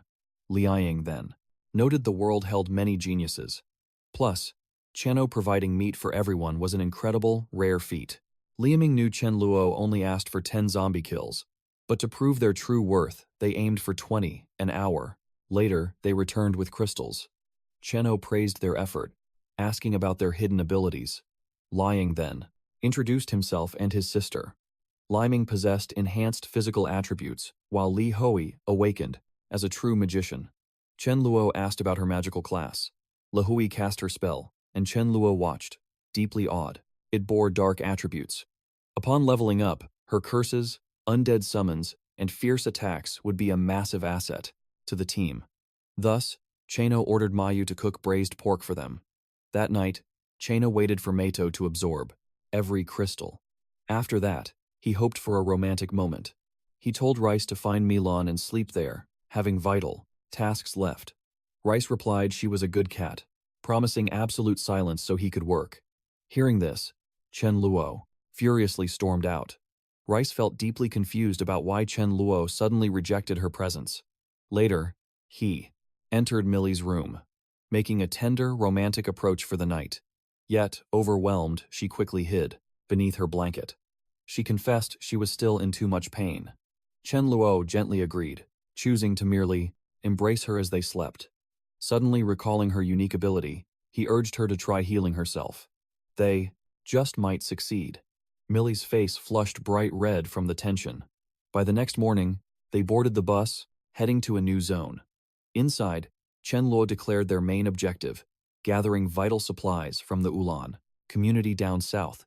He warned everyone to stay highly alert against the massive zombie hordes, urging zero panic. First, they would use vehicles to crush any undead tailing them. Upon arrival, a terrifying sea of zombies, blocking the road. Chenno commanded element users to launch attacks while the rest stood guard. Someone also asked, "Fun to lure the monsters away." Then Xuan took absolute command of the front lines. The brutal clash of survival erupted. Seeing their vastly improved accuracy, China smiled. Meanwhile, Sudu and the boys placed heavy stones on the far side to forge a defensive wall. Nearby, Chino rested with Rice, until the cat suddenly mimicked Mill's words. Hearing this, Chino froze in shock, demanding to know where she heard that. Rice confessed she snuck over for a chat, last night via the balcony. Chenel warned her to tread lightly, knowing too many secrets could lead to her demise. The cat grew visibly terrified. Half an hour later, with the exterior cleared, Chen Luo ordered everyone to grab a weapon and brace for bloody combat. Millie nervously pointed out it looked like a restaurant, hinting there might be precious loot inside. Chen Luo fully agreed, declaring that their forces would now split into 4 separate squads to avoid fighting alone. Slowly, they loaded the truck with rice, noodles, and meat. A girl soon warned Chenno about an untouched supermarket nearby. Entering the store, Ming searched for a specific item. Xuan noticed, Ming acting highly suspicious. Moving closer, she discovered Ming secretly hiding protective items. Seeing this, Xuan wondered if Ming shared an intimate bond with Chen Luo. Flustered, Ming tried clearing up the misunderstanding, but before she could speak, Xuan walked off, claiming someone was calling her. Following that awkward clash, Meiling felt utterly humiliated. If not for Mill, she never would have acted so boldly. An intense anger rise against Chen Luo. Meanwhile, a chilling gaze pierced Chen Luo's back. Glancing upward, he was shocked to find survivors lurking inside the hotel. An aunt shouted from above, praising him as a kind-hearted youth, mentioning she craved some fresh watermelon. Soon, the greedy crowd chimed in, shamelessly demanding endless supplies be handed over. Seeing their audacity, Chen Luo tensed up. Disgusted by their greed, he coldly retorted that his legs were bad, preventing him from climbing stairs to deliver anything. Hearing this mockery, the mob raged and vowed to slaughter Chen Luo's team. They plotted to hijack the truck and steal all resources. Suddenly, someone urged calling Chen Guang's faction. Yet, Loli rejected the idea, declaring Chen Guang a bitter enemy. They then ordered Chen Luo to surrender all the stolen loot immediately. Standing his ground, Chen Luo fired back, mocking their baseless authority. Enraged, Loli screamed that the supermarket belonged to his big brother, meaning he owned it all. As they lunged for the truck, Chen Luo unleashed his aura, warning them to back off or face death. But the fools ignored him. Loli smugly approached Cheno, daring him to strike first, scheming to play the victim if the obnoxious Loli kept playing the victim. Chen Luo finally lost his patience, so he struck the fool, granting that final wish. That single slap ended the annoyance instantly. However, the onlookers assumed it was just a dramatic act. They completely missed the grim reality. Chen Luo just smirked, demanding why his comrades were frozen. Scavengers were trying to steal their supplies. He ordered them to wipe the thieves out. The crowd finally realized the corpse was real. Panicking, they tried to bluff Chen Luo, claiming they wielded magic. But the moment Fang's squad charged, the cowardly hotel thugs scattered. Suddenly, a young man approached with 2 guards. Chen Luo recognized that familiar face immediately. It was Chen Guang, a shadow from his weaker days. Chen Guang chuckled, admitting those old fools were merely neighbors. He only stood up for them out of pity. He never expected Chen Luo to slaughter them. Chen Luo coldly asked if he wanted revenge for those pathetic weaklings. Chen Guang quickly cleared the air. He was here as a friend, seeking a crucial favor. Chen Luo questioned his motives. Chen Guang revealed a massive stash of supplies hidden nearby. However, a mutated husky zombie had claimed the area. It possessed terrifying cunning, hiding from groups, and slaughtering isolated targets. Knowing Chen Luo's overwhelming firepower, he proposed a joint hunting operation. Chen Luo demanded to know the bounty. Chen Guang promised 300 caddies of rice and 5 barrels of pure water. Rice whispered to Chen Luo, sensing absolutely zero hostility from the newcomers. Chen Luo accepted the deal. He ordered Chen Guang to lead the way, bringing only Dharma along. His crew stayed behind to guard the camp. Chen Guang gasped in absolute shock.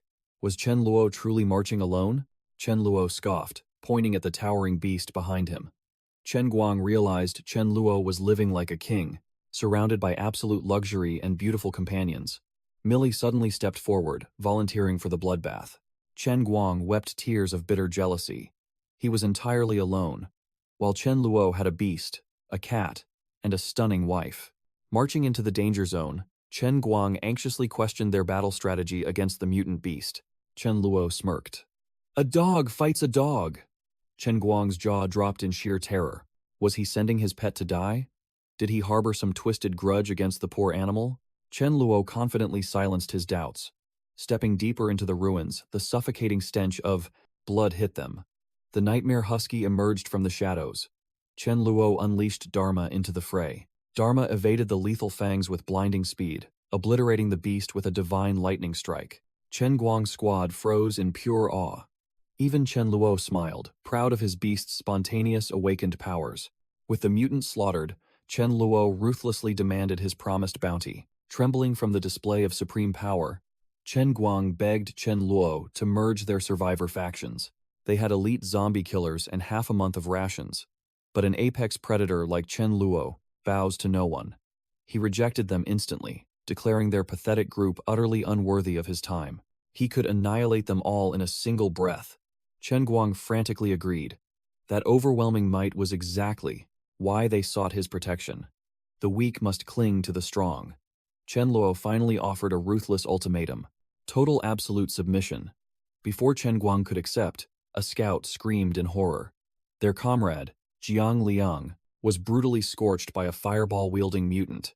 Chen Guang sprinted toward the dying man in pure desperation. Chen Luo deployed Millie to inspect the gruesome burns. Chen Guang begged the heavens for a miracle. Chen Luo ordered Millie to intervene. Ethereal healing magic surged, sealing the lethal wounds. As they departed, Chen Luo reminded them of his ironclad terms. Witnessing his godlike utility, Chen Guang's crew surrendered entirely. He was now their absolute sovereign. One by one, the survivors bowed their heads in sworn loyalty. They officially pledged their lives to his banner.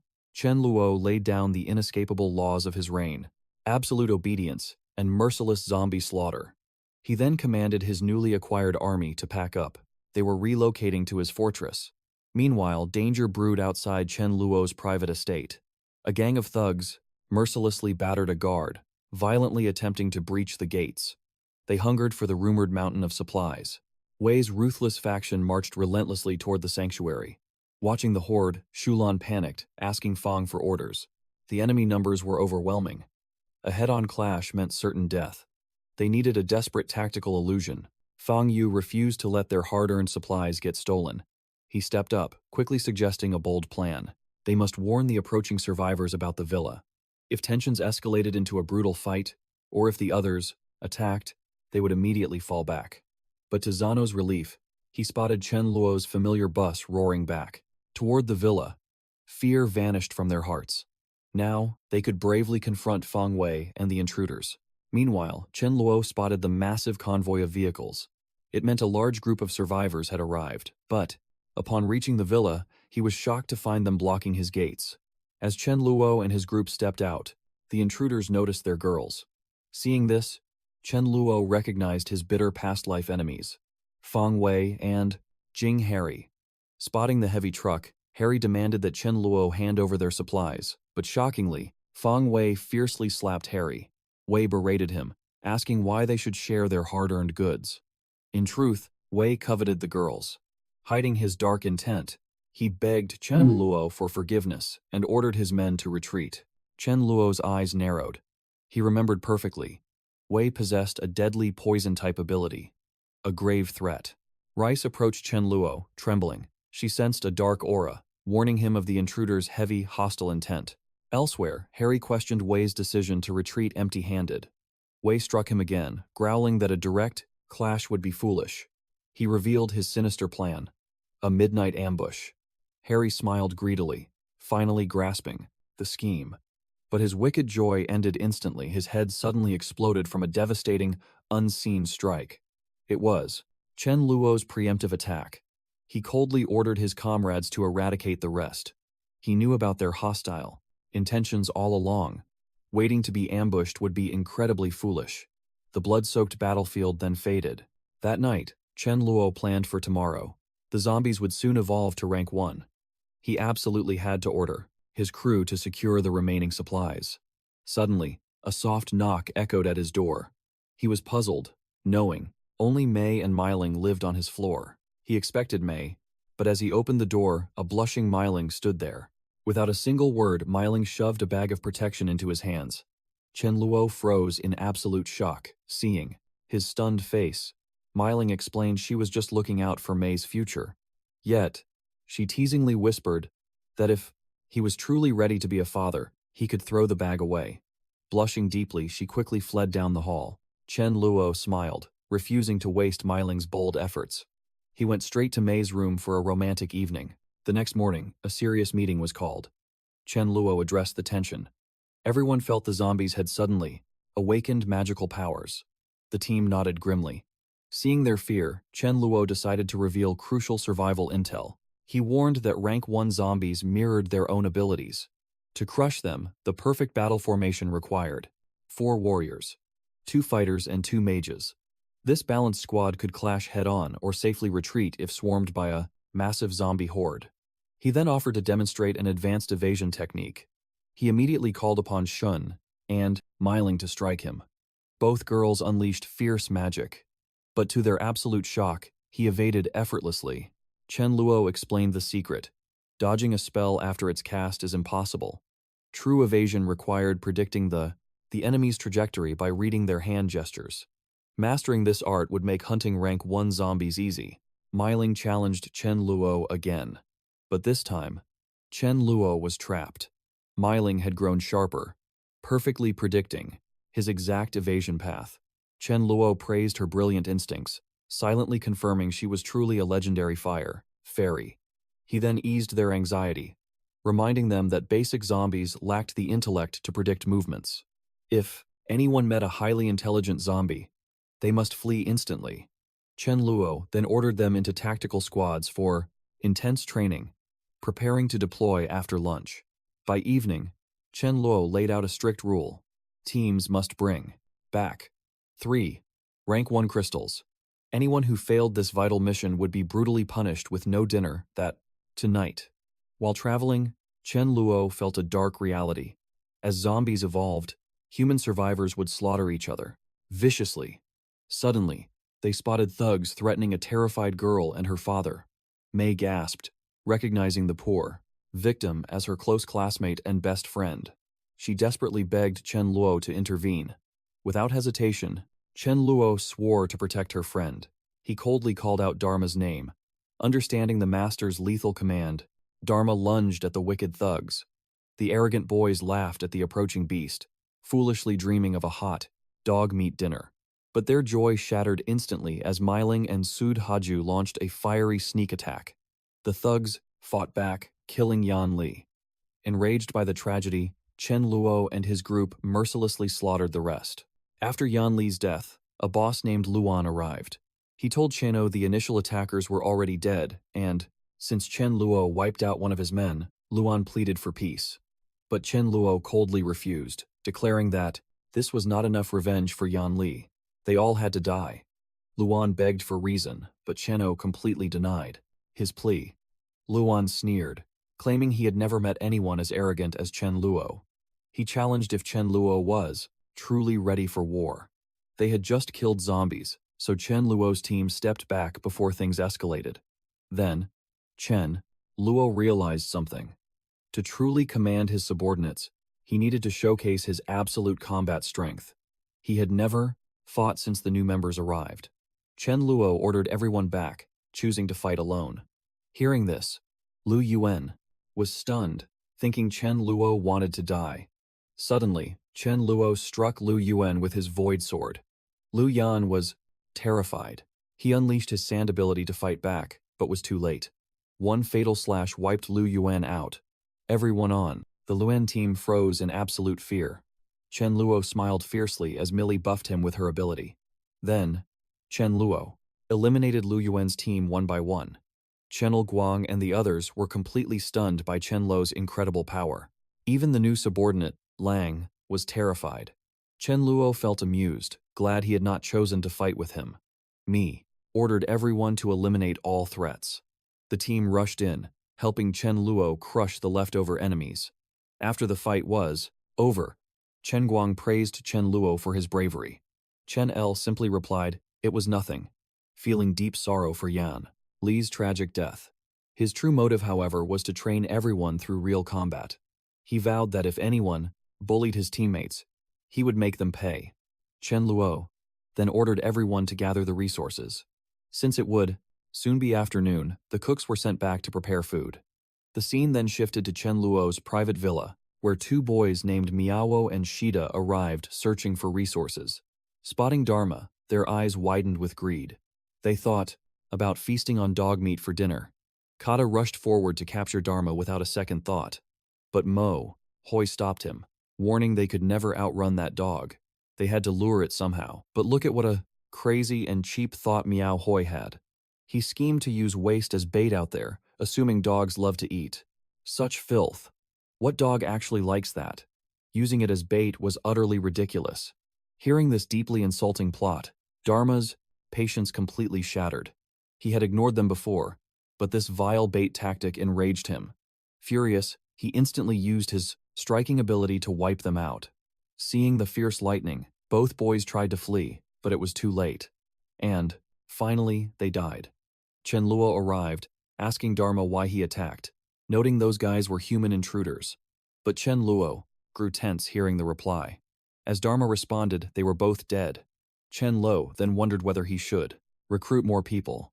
If they faced a team of 100, they would be crushed by numbers, as he couldn't save them. Why? With his current underlings, after 2 to 3 months, who knew how many would still be alive? Chen Luo then realized he possessed enough resources to recruit more members. He boldly decided to create a public recruitment notice right outside the villa. Shortly after, a massive hoarding appeared, displaying his urgent recruitment news for all the survivors to read, and Chen Lu Guang sat there to interview the approaching survivors. Meanwhile, some boys stepped out of a nearby car, saw the board, stopped, and discussed it. A boy named Liwi asked Wang Cha for his thoughts. Wang Cha responded that they should join. The problem was that only he and Liwi met the strict requirements, and the rest were only level 1. They decided to step forward, asking if they could make their family members join as well. When they asked, Chen Guang apologized. Only blood-related family members were permitted to enter. However, a level 1 fighter could join by offering 3 level 1 crystals. Suddenly, Luigi arrived, revealing he was a healer, so they could take to him as an exception. Chen Luo Guang was amazed by this rare power. He agreed it was possible, but warned they had to strictly obey their captain's orders. They were brought before Chen Luo, where Chen Guang eagerly reported that some people wanted to be recruited. One was a healer named Lui Qi.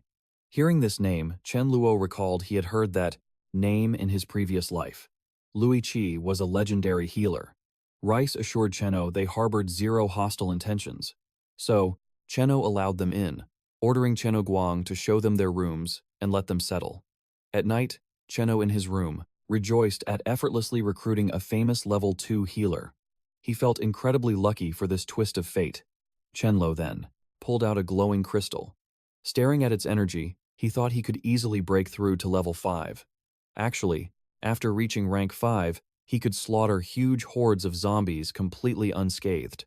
With this new power, even a level 1 zombie would fail to scratch him. Overjoyed, he successfully reached rank 5 by absorbing the crystal's vast power. Reaching rank 5 in a month thrilled him, but his journey had just begun. He knew without new opportunities, further growth would be tough. Pushing those thoughts aside, he chose to first celebrate his success with Millie. He told Rice about their plans, leaving Rice frustrated since she had to sleep alone again. The next day, Chen Luo announced a group mission. He would lead them to the Singfu Road vegetable market. He then ordered Chen Luo Guang to lead the subordinates and Dharma King in guarding the villa. After that, the team departed for their target. On the way, Chen Luo explained, the market held a small cold storage, grain, oil, and agricultural. Due to high foot traffic, an undead horde awaited them, requiring coordinated group combat. He warned that casting spells together made evasion and positioning extremely difficult. Therefore, standard 4-person tactics would fail, forcing them to advance slowly. He commanded Zheng, Fun to lure the monsters so the team could eliminate them individually. Millie begged Fun to help, and Fun began, drawing out the undead. Chen Luo stated that maintaining a 20-meter distance ensured absolute safety. They must apply this spacing rule against future swarms. He also warned them to stay vigilant. If the Potterhour horde became overwhelming, they must run, or he would not save them. The group began clearing the path to the market entrance. An hour later, with 100 zombies eliminated, Chen Luo decided to descend, to lure out more. From his past life, Chen Luo recalled rumors that this exact market housed a sand-mutated zombie ranked 45 in combat strength. He began searching for its hidden location. Suddenly, Chen Luo sensed an incredibly fast presence closing in on him. Turning around, a fierce smile crossed his face as the beast appeared. Triggering his void space, he blinked behind the monster and severed its head, swiftly extracting the core crystal. The entire team watched, stunned, that he had instantly slain the mutant. Shockingly, Chen Luo broke into a sprint and yelled for them to flee alongside him.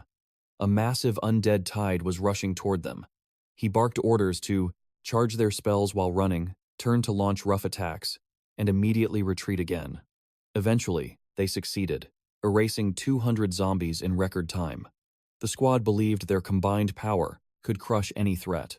However, Chen Luo shattered their illusion they still needed to outpace the terrifying speed of zombie evolution.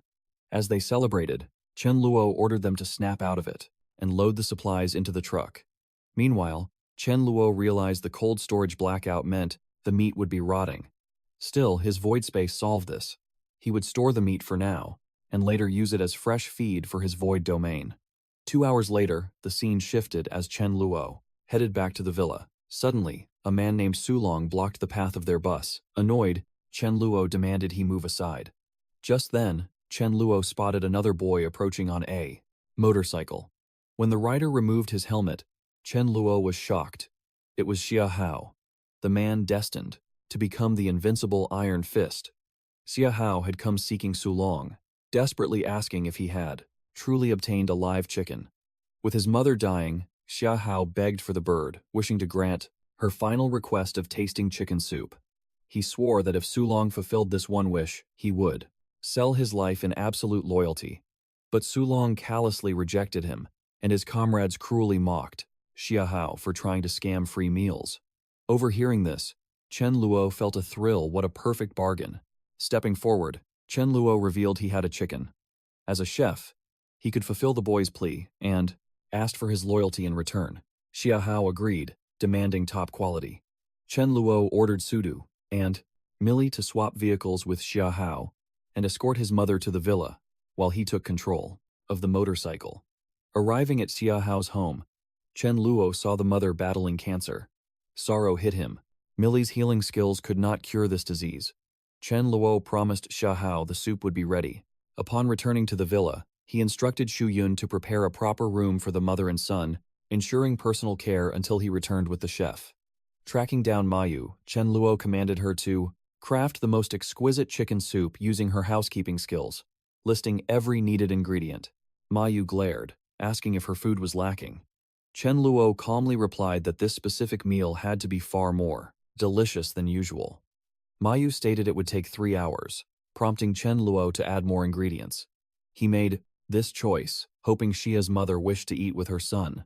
After 3 hours, various chicken dishes were served before Xia's mother. Overwhelmed with joy, she thanked Chen Luo through her tears. She then told Chen Luo she knew his kind heart. She urged her son to truly value him and never betray his trust. Following this, an emotional farewell unfolded between mother and son. Chen Luo left the room. Soon after, Xia approached Chen Luo, sadly revealing his mother had passed. Yet, he felt peace knowing her suffering had ended. He asked Chen Luo to watch his future actions closely. Chen Luo pondered this, realizing that with Xia's immense talent, it was merely a matter of time before he became the invincible Iron Fist. Recognizing his team's growing strength, he knew he had to effectively manage their mindset. He resolved to create a strict system of rewards and punishments. By forming a clear hierarchy, he aimed to ignite their fighting spirit. Chen Luo recalled the strict structures of survival camps. The ranks stood as leader, deputy, elder, elite, and ordinary members, alongside fresh recruits. Special roles would exist for figures like Sudu and Millie. Chen Luo chose to grant the elite title to level 3 fighters, leaving the rest ordinary. Moving forward, new recruits could be promoted through battle merits. Members could later trade points for vital supplies. Points would be strictly awarded based on actual performance. Thus, status was entirely dictated by merit. The following day, Chen Luo announced to the group that the point system was now active. Furthermore, any elite member showing strong leadership could become a captain to lead their own squad. Addressing their current reality, he declared that Xu Yun would command the women's unit. Fang Yu and Chen Guang would step up as temporary captains to guide the men's forces. With this hierarchy active, survival and comfort relied purely on their battlefield efforts. Hearing this, their spirits soared. They burned with courage to slay zombies for a better future. Meanwhile, another threat approached Chen Luo's villa.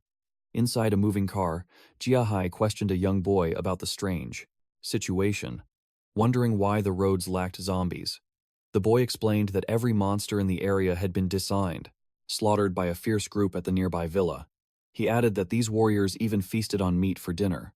Stunned by the word meat, Jiahai asked his partner Jintao if they should investigate. Jiahai then considered befriending this strong group. Jintao agreed, hoping to secure a share of their meat. En route, Jintao recalled a wealthy man named Chen Luo. As his former company's major shareholder, this man had previously borrowed $300 million. Suddenly, they noticed a massive structure guarding the area. Xiaohai asked, what value money held in this fallen world? Jintao assumed Chen Luo must have perished long ago. Meanwhile, at the villa, Lin was standing guard outside. Spotting the approaching crowd, he panicked and quickly summoned Chen Luo for backup against the massive incoming group. The moment Chen Luo stepped outside, Xiaohai and Jintao froze in sheer shock. Chen Luo grew tense, recognizing his former creditors. He immediately wondered what this encounter meant. A tense greeting followed. Xiaohai questioned if Chen Luo ruled this sanctuary. Chen Luo simply nodded yes. Smirking, Xiaohai reminded him of his massive loan, now inflated to $330 million with interest.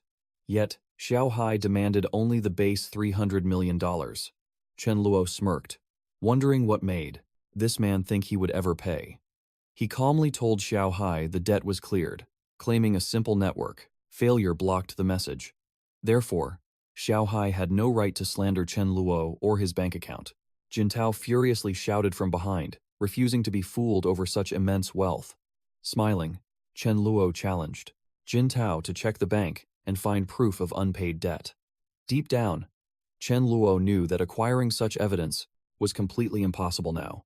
Playing along, he admitted they once helped him. To repay that favor, he offered to gift them a single ton of rice. Xiaohai sneered, calling out his dishonesty. However, he was still willing to grant mercy in exchange for meat. Calculating greedily, Xiaohai demanded 15 tons of flesh. Jintao quickly interrupted, suggesting that if meat was scarce, the girl behind Chen Luo would suffice as payment. Hearing this filth, Chen Luo's eyes blazed with deadly fury, daring them to take her. Sensing this overwhelming murderous intent, Xiaohai realized this strength was genuine. Fearing death, he quickly retracted his demand for meat. Hearing this, fury erupted. He demanded answers from Jai. Chen Luo smiled, ordering Xiaohai to fall back safely before chaos struck. Jai held back, knowing Jintao only coveted the women behind Chen Luo. But secretly, he wanted to witness Chen Luo's true power. He stepped aside. Jintao roared in absolute fury, demanding Chen Luo to fight. Chen Luo issued a cold ultimatum. If they wished to survive, they had to stand. Behind Jai. Gentao stood shocked as everyone retreated. Enraged, he unleashed his aura and summoned undead skeletons. Chen Luo watched, impressed by these dark abilities. Yet, it was a profound pity that he was doomed to die. Gentao mocked Chen Luo, assuming they were terrified of his dark magic, and screamed they would be dragged to hell. Chen Luo's eyes narrowed. He ordered his comrades that this time they must fight. Every slain enemy grants 5 points. Capturing Gentao alive earns them a massive like signs, 100 points. Suddenly, Dharma charged in barking. Chen Luo asked Rice for a translation. Rice said Dharma demanded a dog point system. Otherwise, he would sue Chen Luo for canine discrimination. Hearing this nonsense, Chen Luo scoffed. He always fed Dharma premium meat. Exasperated, he told Dharma he would earn points like the rest. Thrilled, the hound howled, ready for absolute carnage. Dharma then furiously shredded enemies, dreaming of 20 points to become an elder.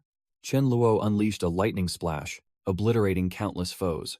Myling ordered everyone to prepare spells against the swarm, but Dharma was simply using extreme speed to crush every enemy. Tino watched in horror. Chen Luo frowned, as he originally wanted it, as a training trial for his men. A dog ruined his plan. Dharma then dashed toward Tino. Deeply terrified, Tino begged him to stop, squeezing his eyes shut. Yet, he felt no pain. When Tino finally opened his eyes, he was completely stunned. The dog was peeing on his boots. Dharma was simply marking Tino as his personal point bounty. The hound dashed off to slaughter more. Meanwhile, Chen Luo felt immense shame at the sight. He wondered why Dharma had to pee in public. Tino trembled in absolute fear, clinging tightly to Chen Luo's leg, begging for his pathetic life. Watching this, Jai felt pure relief that he hadn't offended the monstrous Chen Luo. Chen Luo coldly spared Tino. Deep down, he was thrilled. Tino's summoned beasts were perfect for farming, vital crystals. However, only level 3 summons dropped these crystals.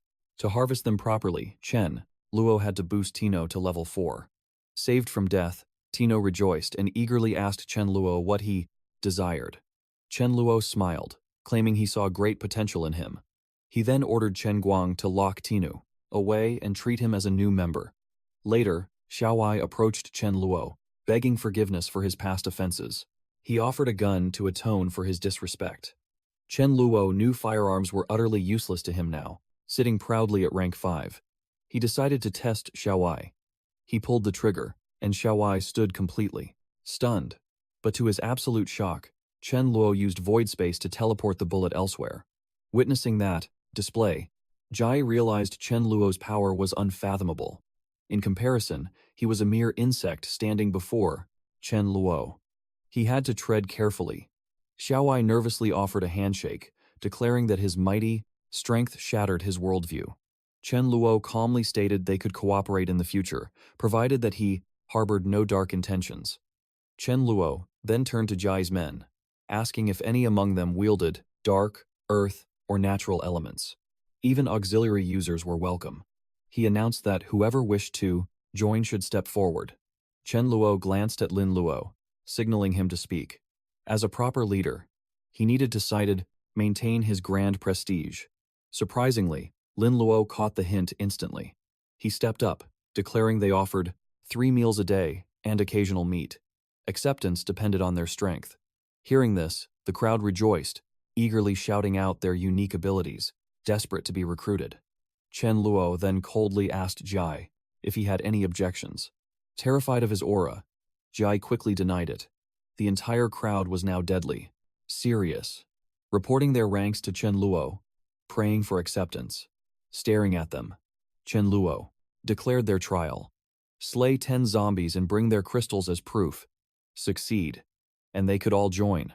Everyone rushed off to hunt zombies. Afterward, Jai bowed to Chen Luo, stating that if he ever needed him, he could visit Jinong Garden. He prayed for Chen Luo's future favor. The scene then shifted to the dark of Milla questioned him, noting the recruits fought exceptionally well. Why hadn't he let them clear the fodder? Her calculations proved they had enough firepower to wipe out the nearby horde completely. They could be eliminated before evolving. Yet, Chen Luo replied that many would refuse to fight. Grouping up against a mutant zombie meant certain death. But deep down, Chen Luo hid a darker truth. He secretly wanted the horde to mutate. It was the only way to force their own evolution. They needed high-tier crystals. Otherwise, they would just wait to be slaughtered by the true terrors, arriving the very next morning. At dawn, Chen Luo warned everyone to stay vigilant. The undead were growing smarter, preparing to level up. Watching them leave, Chen Luo pondered if natural selection made casualties inevitable. Without surviving endless battles and absorbing precious combat experience, they would ultimately perish. Suddenly, Rice shared a dark, ominous premonition. Mei Ling would bleed, but her life was safe. Chen Luo recalled that Mei Ling, Millie, Sudhaju, and Dharma fought as one. Normally, injury was entirely impossible. Gripped by tension, Chen Luo urgently asked Rice if her life was truly safe. The cat confirmed it. He debated rushing to their aid, but stopped. Saving them would halt their growth. Even if Mei Ling reached the king rank, she would never become the spirit flame fairy. He praised Rice's power, stroking her fur. Yet, his mind raced. Only a level 10 spiritual user could sense future peril. Rice had already achieved that divine rank. He resolved to feed her stronger crystals. The battlefield shifted, to Mei Ling's squad clashing with the horde. She recalled how her single devastating strike used to shatter weaker zombies instantly. Now, these level 2 beasts were far stronger, meaning their crystals held superior power. Sudhaju scoffed, feeling these level 2 foes were hardly a threat.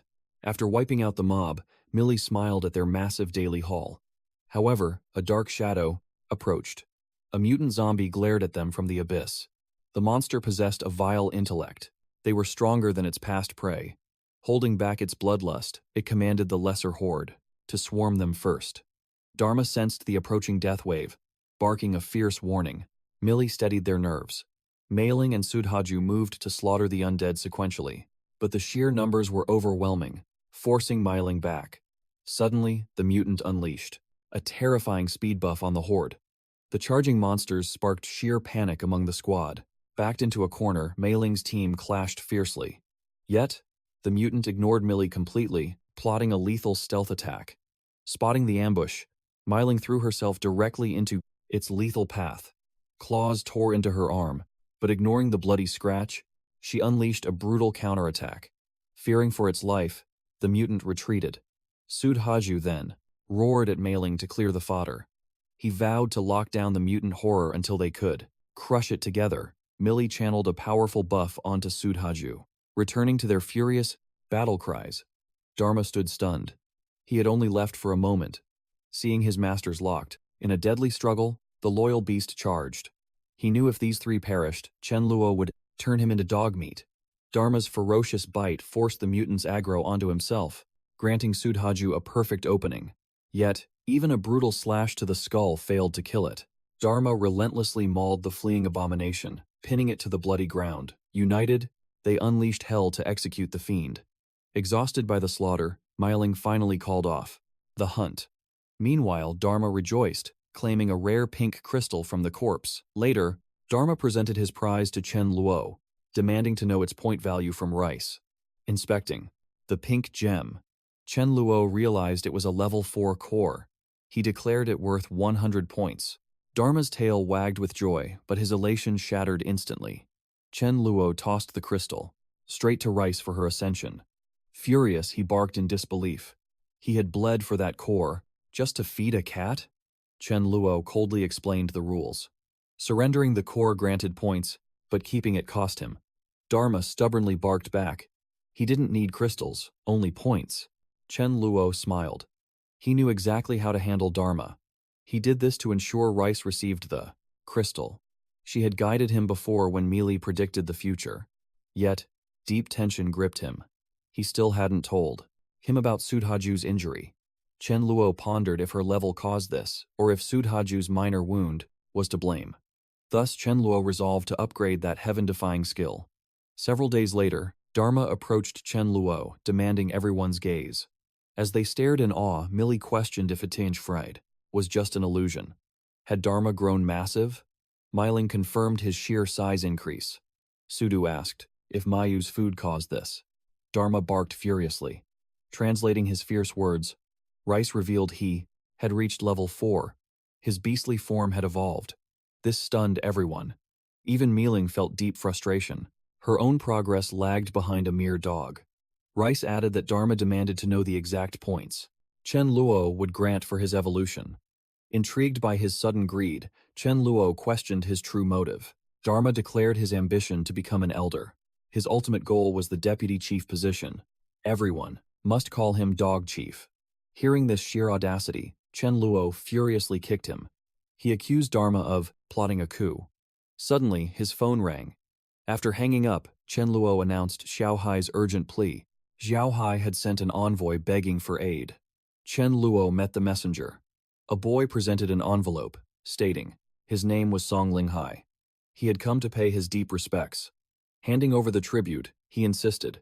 Xiao Hai demanded its delivery, regardless of Chen Luo's aid. Intrigued, Chen Luo commanded Song Linghai to explain the crisis. Trembling, Song Linghai revealed a dark truth. A supernatural fiend, Jiang Wu, had suddenly invaded their territory. Even Xiao Hai wished to avoid this bloody war. Yet, something felt sinister. Jiang Wu kept screaming a vile threat. Yield as his little brother, or face utter annihilation. Song Linghai wept, stating Jiang Wu crushed 10 men alone. His brutal squad held level 2 powers. This shocked Chen Luo. How could one man massacre 10 awakened fighters? He swiftly deduced that Jiang Wu had reached level 4. Chen Luo pondered the secret of his sudden evolution. Was it absolute talent? He quickly dismissed that thought. Jiang Wu must have been extremely lucky, finding a level 4 crystal. A ruthless thought struck Chen Luo. Slaughtering Jiang Wu meant claiming that core. With that immense power, he could break through to level 6, or even 7. Chen Luo interrogated Song Linghai about Jiang Wu's might. Ultimately, he chose to aid Xiao Hai and confront Jiang Wu personally. He ordered Song Linghai to prepare, vowing to depart immediately. Gathering his battle gear inside the villa, Chen Luo turned to Rice. He asked if this mission posed any lethal danger. Rice softly replied her visions were clouded. Tense, Chen Luo demanded to know if his fate was secure. Closing her eyes, Rice assured him he could march with absolute peace. Chen Luo brought Rice along, commanding Dharma to guard their fortress. Inside the luxurious vehicle, Chen Luo admired the ride. Song Linghai promised Chen Luo could keep it after their victory. He merely needed to voice his desire upon their return, as Xiao Hai would never refuse. Upon arriving, Xiao Hai bowed in deep gratitude. Spotting Jiang Wu, Chen Luo laughed. This fool relied on borrowed tricks. In one devastating strike, Chen Luo unleashed his wrath. Jiang Wu fell. The overwhelming aura paralyzed everyone. Even Jiang Wu stared in pure disbelief. Chen Luo ruthlessly scoured the body for the crystal, finding absolutely nothing. Noticing his frustration, Song Linghai offered his tracking skill, claiming mastery in finding hidden loot. Miraculously, Song Linghai deduced exactly where Jiang Wu hid that prize. Within moments, he unearthed the core. Song Linghai eagerly presented it to Chen Luo. Examining it, he saw it was a staggering level 6 crystal. Yet, only a quarter of its energy remained. Sensing its spiritual essence, he gifted it to Rice. Xiao Hai gazed at the crystals with sheer envy. Gathering his courage, Xiao Hai rallied them to unite and eradicate the zombie horde. He even granted Jiang Wu's comrades a chance to join. Chen Luo approached Xiao Hai, declaring his departure. Desperate to please him, Xiao Hai offered a royal escort. Chen Luo demanded the Tuaf, Catasize, Bentley. Xiao Hai surrendered the keys instantly. Watching the car vanish, Xiao Hai whispered to Song Linghai of the sheer benefits of serving a powerhouse. He commanded him to spread a strict warning to every single survivor, show absolute respect to Chen Luo. In their darkest hour, he was their salvation. Driving home, Rice was engrossed in a show. Glancing over, Chen Luo asked why she and Dharma consumed so much media. Was it truly? It was merely a show about predicting the future. Rice nervously asked Chen Luo if that fortune teller was more powerful than her. Chen Luo calmly explained that it was all mere acting. In reality, there was absolutely no comparison. Afterward, Chen Luo wondered if watching that series had awakened her latent fortune-telling skills. Suddenly, Rice cried out about a big breast omen. Hearing this, Chen Luo grew tense, asking if it was good or bad. He asked again, hoping this dark omen was not a joke. Rice firmly stated that it was a big breast and a terrible sign. Chen Luo rushed to the villa. Upon arriving, he found everyone injured, so he anxiously asked what happened to them. Liming explained that during their trip to the artificial lake for training, they faced a dense swarm of over 2,000 bees. It was a brutal struggle to survive. Chen Luo knew he must secure the villa's perimeter immediately. He then turned to Millie, asking about her and her sister. Millie assured him they were fine, though Milling had a slight cough. It was nothing extremely serious. She whispered that Milling had been stung by bees on a delicate area before going to her room. Chen Luo did not understand and asked where. Blushing, Millie aimed at her chest. Chen Luo realized the big breast and bad omen Rice foresaw was simply bees stinging Milling's chest. Elsewhere, the scene shifted to a grim alleyway, where two boys spoke in hushed tones. One was critically wounded. Mac urged Sack to join the safe villa area as it was, highly safe. Sack begged Mac to join too. Mac grimly replied he could not, because the requirement was 3 crystals, and they lacked one. He told Sack to take his crystal after he died to enter the villa. Finally, Mac died. Sack was furious about why they enforced such a cruel entry rule, since they could not hunt in groups to slay zombies. Why must he fight the undead alone? He blamed the greedy villa inhabitants for his brother's tragic death. Fueled by vengeance, Sack resolved to kill Chen Luo. That night, Sack infiltrated the villa and claimed he wished to join their team. However, Rice warned Chen Luo of Sack's murderous intent. Chen Luo wondered what hatred drove Sack to seek his life. Playing along, he invited Sack to patrol with him. Once isolated, Chen Luo slapped Sack, demanding the reason for his bloodlust. When Sack feigned ignorance, Chen Luo ordered him to speak fast, warning his time was limited. Knowing Chen Luo intended to kill him, Sack stood up and readied a desperate stance for an attack. Seeing this, Chen Luo was amazed that Sack had dual power. Sack charged at Chen Luo, shouting that his harsh entry conditions had caused his brother's demise, while Chen Luo sat safely in the comfort of his home, just playing with a cat. Chen Luo grew angry, asking how he made it sound like he had caused the end of the world. Sack told him to shut up and attacked, but Chen Luo's might was absolute, cutting Sack down in one slash. The next morning, Chen Luo stood at the villa gates, his gaze locked onto one of his own underlings. The actual reason he was staring was a dark prophecy from Rice, who sensed the boy was destined to die. Chen Luo recalled perfectly that the boy's name was Shuming Qing, a wind element specialist. Soon, Shuming Qing ordered his squad to march into the Filers forest to gain some new battle experience. Chen Luo waited nearby to check whether he could avoid death and save him via Rice's prophecy. Suddenly, Chen Luo saw a black cat attacking Shuming Qing. He rapidly thought, if this was the doom Rice mentioned. Chen Luo struck the beast to save Shuming Qing, but the exact moment he struck the cat, far away, Rice coughed up blood and fainted. Seeing this, Dharma was stunned and began weeping, terrified by what had happened to Rice. Dharma desperately tried to awaken her. Due to her lifeless state, he decided to alert Chen Luo quickly. Meanwhile, Chen Luo was wondering if the prophecy came true, and if his ability to intervene and bypass Rice was too powerful. Suddenly, Chen Luo saw Dharma running toward him crying, so Chen Luo anxiously feared a disaster struck home. He raced back to the villa alongside Dharma, and upon reaching it, he was shocked to find Rice fully unconscious. Checking her, he was relieved that her heartbeat was still pounding. Chen Luo then observed that none of the door guards were injured, so there was no chance of being an aftersis intruder. Then who did this to Rice? Dharma was stunned and said he truly did not know what was going on. Suddenly, Millie came and asked Chen Luo why he called her. Upon noticing Rice, she asked what happened. Chen Luo told her to drop everything and first focus on healing Rice. Chen Luo then thought it was because he saved Shuming Qing, causing the prophecy to backfire. Remembering the Millie and Milling event, he quickly denied his thoughts. Rice awoke and stated it happened because the prophecy was tampered with, which caused her to vomit blood. Chen Luo begged for forgiveness. Rice explained again that she sensed a mystic track completely surrounding her. Only he, Millie, and Ming walked it, while everyone else remained outside. Thus, she could only empower them. Helping outsiders required a massive risk. She also revealed that Dharma King was desperately charging forward, fighting to reach the track, yet remained the furthest away. Chen Luo realized the prophecy's level could shift, but only once maximum intimacy was reached.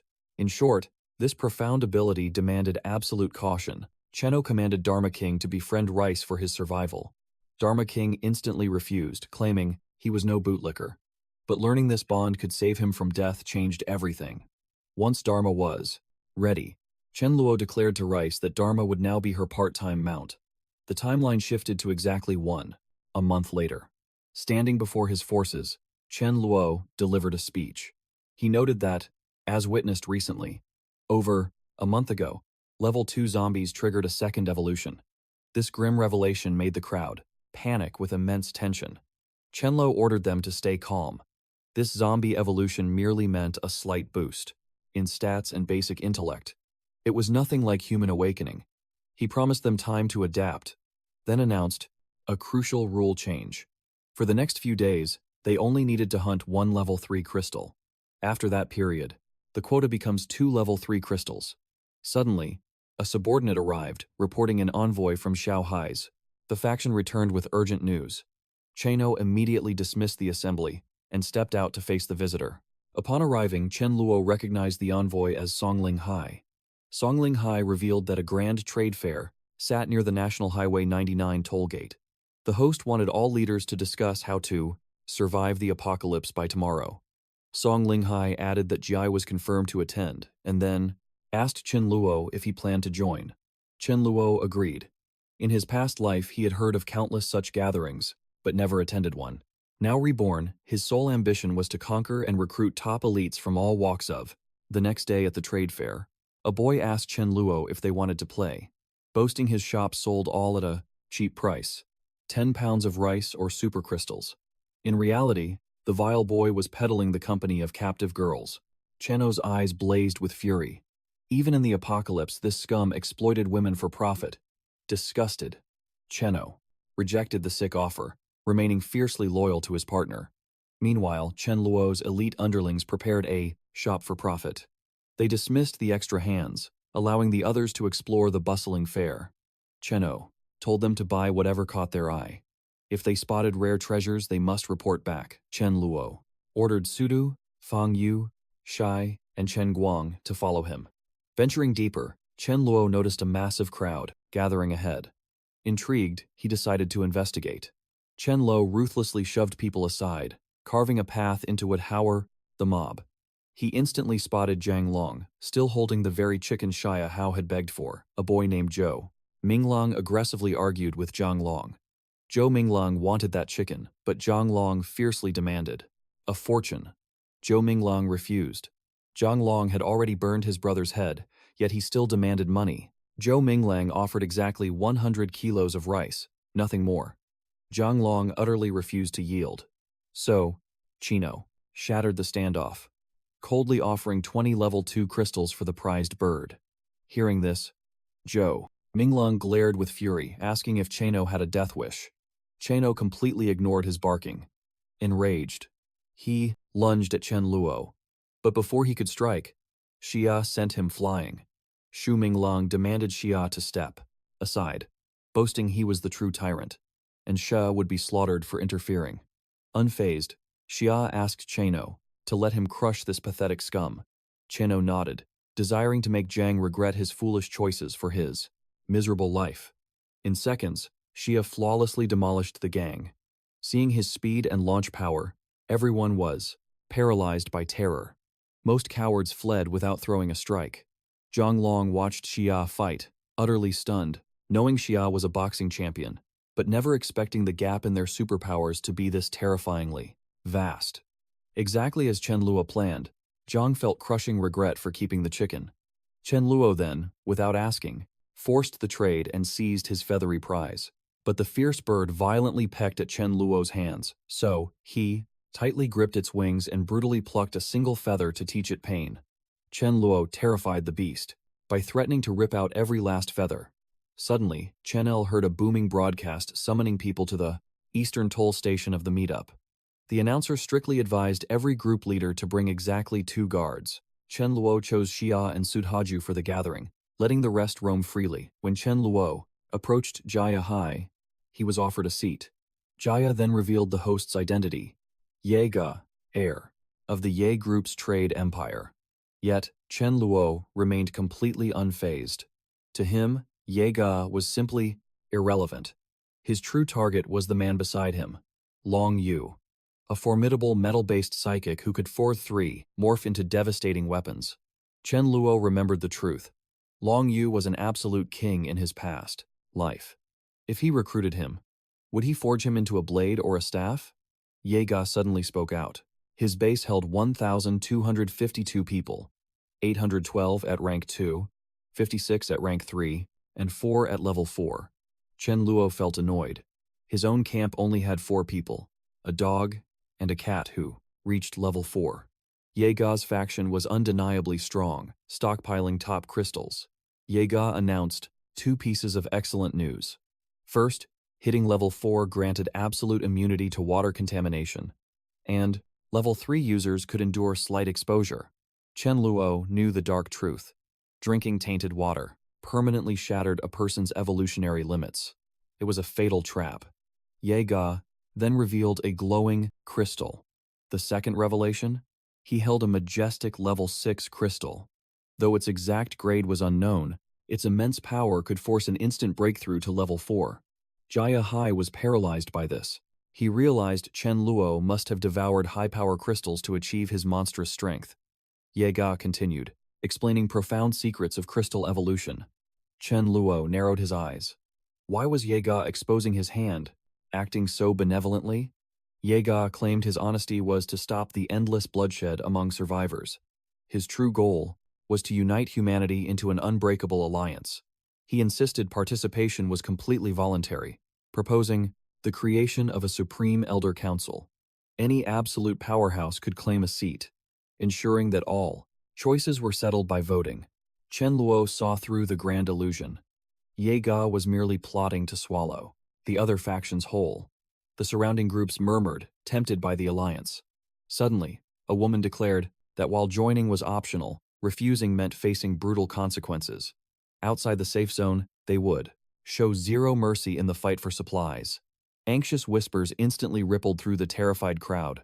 Ye Ga's men subtly distributed secret pamphlets, offering private sanctuary in their empire.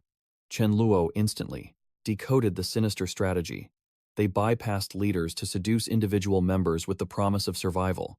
Even if a commander refused, their soldiers could defect in the shadows. Ye Ga then delivered a chilling ultimatum: step forward now and submit. Chen Luo acknowledged Ye Ga's vicious ambition, but memories of his past life painted a different picture. Ye Ga's arrogance would inevitably drag him to an early grave. A dark smirk formed on Chen Luo's face. Once Ye Ga perished, he would claim Long Yu. Just then, an outsider approached Jaya Hai, proposing a secret rebellion to crush Ye Ga's rising tyranny. Noting the intense hatred brewing in the crowd, Jaya sought Chen Luo's verdict. Chen Luo coldly rejected the scheme, refusing to join a petty squabble among children. Time flowed on. Later, Chen Guang reported that 3 more survivors begged to join their ranks, leaning in to whisper a grave warning. Their level 3 recruitment drive had lured countless opportunists from the shadows. Caution was absolute. Chen Luo suspected these newcomers were enemy spies infiltrating his territory. He decided to let Rice judge their true motives, ordering a full retreat to the base. Along the way, Chen Luo locked eyes with a familiar face: Mu Yin, the legendary psychic who possessed the divine power of agricultural evolution. He intercepted her, determined to secure this living treasure. Mu Yin trembled in terror, panicked by the menacing crowd, and bolted. Chen Luo commanded her to halt, but fear seized her. In a flash of light, she morphed into a frantic rabbit. However, escaping Chen Luo's void space was impossible. He caught her effortlessly. Mu Yin froze in utter shock. Showing mercy, Chen Luo assured her she was safe from harm, gently demanding her compliance. She remained completely mute. Smirking, he accepted her silence as absolute submission. Back at the villa, Millie stared at the captured prey, bewildered. Before Chen Luo could explain, the rabbit shimmered, shifting back to her human form. Millie gasped at the breathtaking magic. Mu Yin glared furiously at him, but Chen Luo simply ordered Shun to serve their guest a feast. Mu Yin spat back with fierce pride, vowing she would rather starve to death than accept their charity. Time passed quietly. Later, Chen Luo smirked as he caught the proud Mu Yin eating breakfast. He tried taunting her, but she answered bluntly. Chen Luo calmly took a seat beside her, apologizing for taking her by force. Having seen her power, he knew she was a natural ability user. His base desperately needed her talent. He promised her that as long as she grew crops, she'd receive meat daily. Mingan agreed, having no choice but secretly planned to observe first. If they were trustworthy, Cheno could bring little fish. Chen Luo left some seeds for her to cultivate. Later, Chen Luo told Sudu the new trade recruits were spies. Sudu told Cheno not to worry. He and Shaha had beaten them into confessing. Sudu shared that 2 of them served Ye, and 1 served Chilin. Cheno ordered Sudhaju to quietly erase them. Soon, Song Linghai arrived at Chen Luo's villa, revealing Chilin suddenly invited Jai over to his place to discuss eradicating Ye. Chilin heavily insisted Jaya bring Cheno along. Thus Jaya Hai wanted Chen Luo's opinion. Cheno agreed, eager to uncover the plot. If Longu was in danger, he could help. At Chilin's base, Chilin declared he would personally confront Ye Fei, and after winning, he'd take 30%. The rest would be divided. Chilin was about to speak, but Cheno interrupted, refusing to join because he lacked manpower. Chilin warned Cheno, mentioning a bloody tradition of executing those who stand by during war. Hearing this, Jai tensed, wondering if Chilin had a death wish. Despite warnings, he kept provoking Chen Luo. Chilin asked if Chen Luo planned to let both sides suffer just to steal their supplies. Jai stood up, swearing he could guarantee that Chen Luo wouldn't do such a thing. Chen Luo just wanted peace.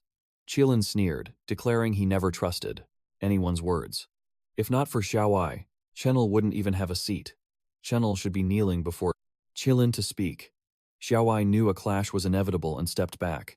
Chen Luo coldly stated he wanted to see Chilin's confidence in making him kneel. He stood, gesturing he was ready for battle.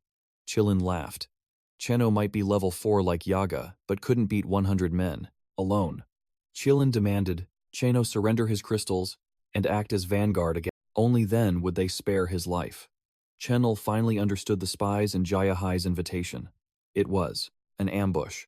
Chilin ordered his men to strip Cheno of his belongings. In response, Cheno replied he hadn't intended to strike. If Chilin fell, Yal might survive. Still, Cheno used his void space, instantly teleporting behind Chilin. Shocked, Chilin roared, asking if Chen Luo wanted to die. Before finishing, Chen Luo slapped him fiercely, telling him to stop spouting nonsense. Cheno demanded the plan Chilin meant to use against Yiga. Defiant, Chilin warned that if Cheno killed him, Chen Luo would never leave this base alive. Chilin's squad surged forward, roaring at Chen Luo to release their Alanai brother Chilin. Cheno stated he despised threats. Would Chilin reveal the plan or not? The crowd screamed at Cheno to stop or face death. Unfazed, Cheno pressed on, forcing Chilin to speak or die. Chilin dared Chenlo to kill him so they could die together. Enraged, Chen Luo eradicated him. Seeing this, the remaining men charged at Chen Luo to avenge Chilin. Annoyed by the endless swarm, he realized he'd have to handle Yaga alone. For now, Chenel dashed forward, slaughtering the attackers, one by one. The survivors froze in terror. Xiaowai remained seated, knowing this bloodbath was inevitable.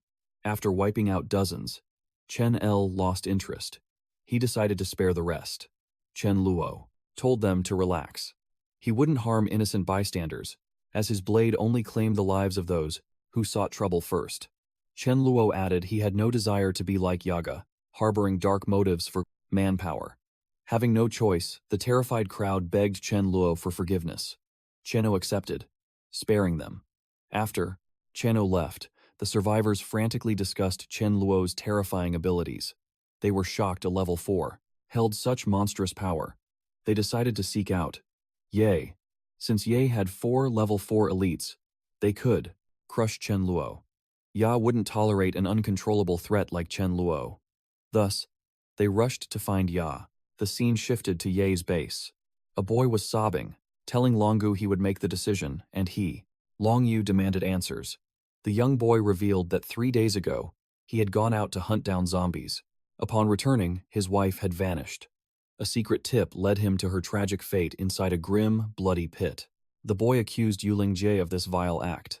Verifying the dark truth, pure fury immediately ignited within Long Yu. He stormed off to confront Yulingjie. While searching for him, Long Yu overheard a chilling remark. The man complained the girl perished too soon, needing new prey. Hearing this twisted confession, Long Yu kicked the door open, demanding the truth. Yulingjie recoiled in terror. Blazing with wrath, Long Yu marched toward him, roaring about the forced defilement of another man's wife. Just then, Yaga stepped in, blocking Long Yu and urging restraint. Yaga admitted Yulingjie was guilty of the vile crime, yet argued that death was too harsh a penalty. He claimed Yulingjie held immense power and provided greater value. Disgusted by this logic, Long Yu declared his own worth was vastly superior, making his execution justified. Panic struck Yulingjie. He begged Yaga for salvation, revealing he was a mere scapegoat. Long Yu froze in shock. Yulingjie argued that since Yaga battled zombies by day, claiming women at night was his rightful reward. The truth shattered Long Yu. He fiercely rebuked Yaga, roaring that their bloody fights against the undead and resource runs were meant to rebuild the nation, not for indulging in twisted desires. Utterly disgusted, Long Yu declared his immediate departure to Yaga. From this moment on, their destinies were severed. Yulingjie urged Yaga to strike, fearing ruin if Long Yu exposed their sins. Yaga clenched his fists, wondering how to eliminate Long Yu, knowing many base survivors still fiercely supported him. Suddenly, Yaga formed a dark plot. He ordered Yulingjie to spread vile rumors. He would frame Long Yu as a brutal madman who preyed on the weak. Yaga falsely claimed he spared Long Yu to honor his past glory, banishing him and his loyal brothers from the base forever. Exiled, Long Yu led his people into the wasteland, pondering their unknown destination. His noble dream of uniting everyone to slay zombies was shattered. Meanwhile, as the dust finally settled, people from Qin's camp reported back to Yaga. A formidable warrior named Chen Luo was rallying forces to crush him. On the other battlefield, Shaha approached Chen Luo, proudly announcing his breakthrough to level 4. Chen Luo explained that at level 4, energy crystals constantly forge the physical body. This profound, surging power grants precise control over the body's refinement. Chen Luo ordered Shaha to focus all remaining energy into his fists. Suddenly, an urgent report arrived. Gi had come begging for sanctuary, relentlessly hunted by Yaga. Granting him entry, Chen Luo sharply asked how Yaga discovered their hidden base. Gi grimly revealed the truth. It was the Qi Lin members Chen Luo had mercifully spared. A storm of fury gathered in his eyes. His past mercy had bred disaster once again. Gi warned him to prepare immediately, as Yaga's bloodthirsty army was marching fast. Chen Luo commanded his forces to brace for an epic siege. Soon, a massive convoy of vehicles roared toward the monastery villa. Yaga grinned with malicious joy, having amassed a legion under the false banner of ultimate survival and human unity. He hypocritically rallied the crowd, branding Chen Luo's faction as selfish traitors who sought to destroy their peace. They had to purge this threat. At the villa gates, Yaga proudly boasted his sheer might. His army held over 2,000 men, 76 at level 3, 1,500 at level 2, and 2 at level 4. He commanded absolute surrender, falsely promising brotherhood to those who knelt. Despite his tempting rewards, the gates remained firmly shut. Chen Luo burst into mocking laughter. His weakest ordinary members dined better than kings. Scanning the enemy ranks, he noticed Long Yu's absence, wondering where the fierce warrior had vanished. Debating if his team should strike first, Yaga twisted in sheer humiliation. Ignored by his enemy, he ordered Zheng He to lead the vanguard, promising immense rewards.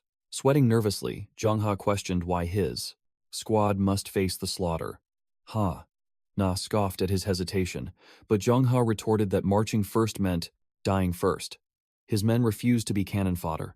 Disgusted by their cowardice, Yaga turned to the rest, only to find his army averting their eyes in deep fear. No one dared to strike first. High above the chaos, Chen Luo's patience snapped. Were these invaders actual warriors, or just a circus of clowns sent by monkeys? Bored, Chen Luo casually tossed away his eaten fruit core. The enemy army gasped in profound shock, staring at the impossible sight of fresh fruit in the apocalypse. Enraged, Yaga confronted Hana for attacking without him. Her fortified defense rendered the strike useless. Smirking, Yo asked Hana for her assistance.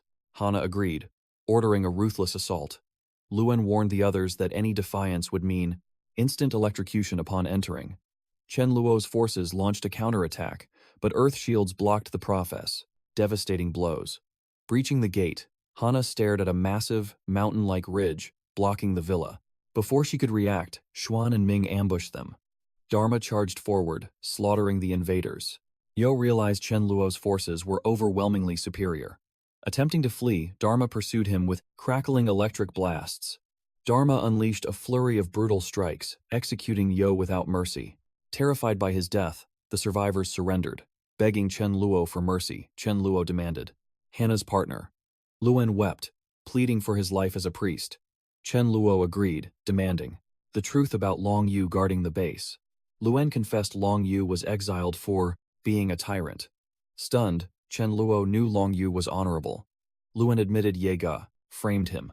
Following this, Chen Luo ordered Xiao Wei to rally his former crew, clean the battlefield, and guard the entrance. He promised a grand feast upon his return, ordering his squad into the vehicles to raid Yo's camp. When Dharma asked about points, Chen Luo told him to guard the base first. Song Linghai asked Xiao Wei about joining Chen Luo, but Chen Luo declared that raw skills were no longer enough in this changed world. Xiao Wei's men hesitated to join as mere juniors. Xiao Wei assured Song Linghai that securing an advanced crystal could guarantee their future rise. At Yo's camp, Chen Luo ordered everyone to loot the supplies while he scouted. Suddenly, he spotted a golden retriever and patted her. Realizing she was female, Chen Luo rejoiced. He found Dharma King a wife, saving 1,000 points. Later, back at the villa, Chen Luo thanked Xiao Wei for his assistance and announced a grand barbecue for tomorrow. Entering his room, he found Dharma waiting to discuss points, but first, Chen Luo revealed his special surprise.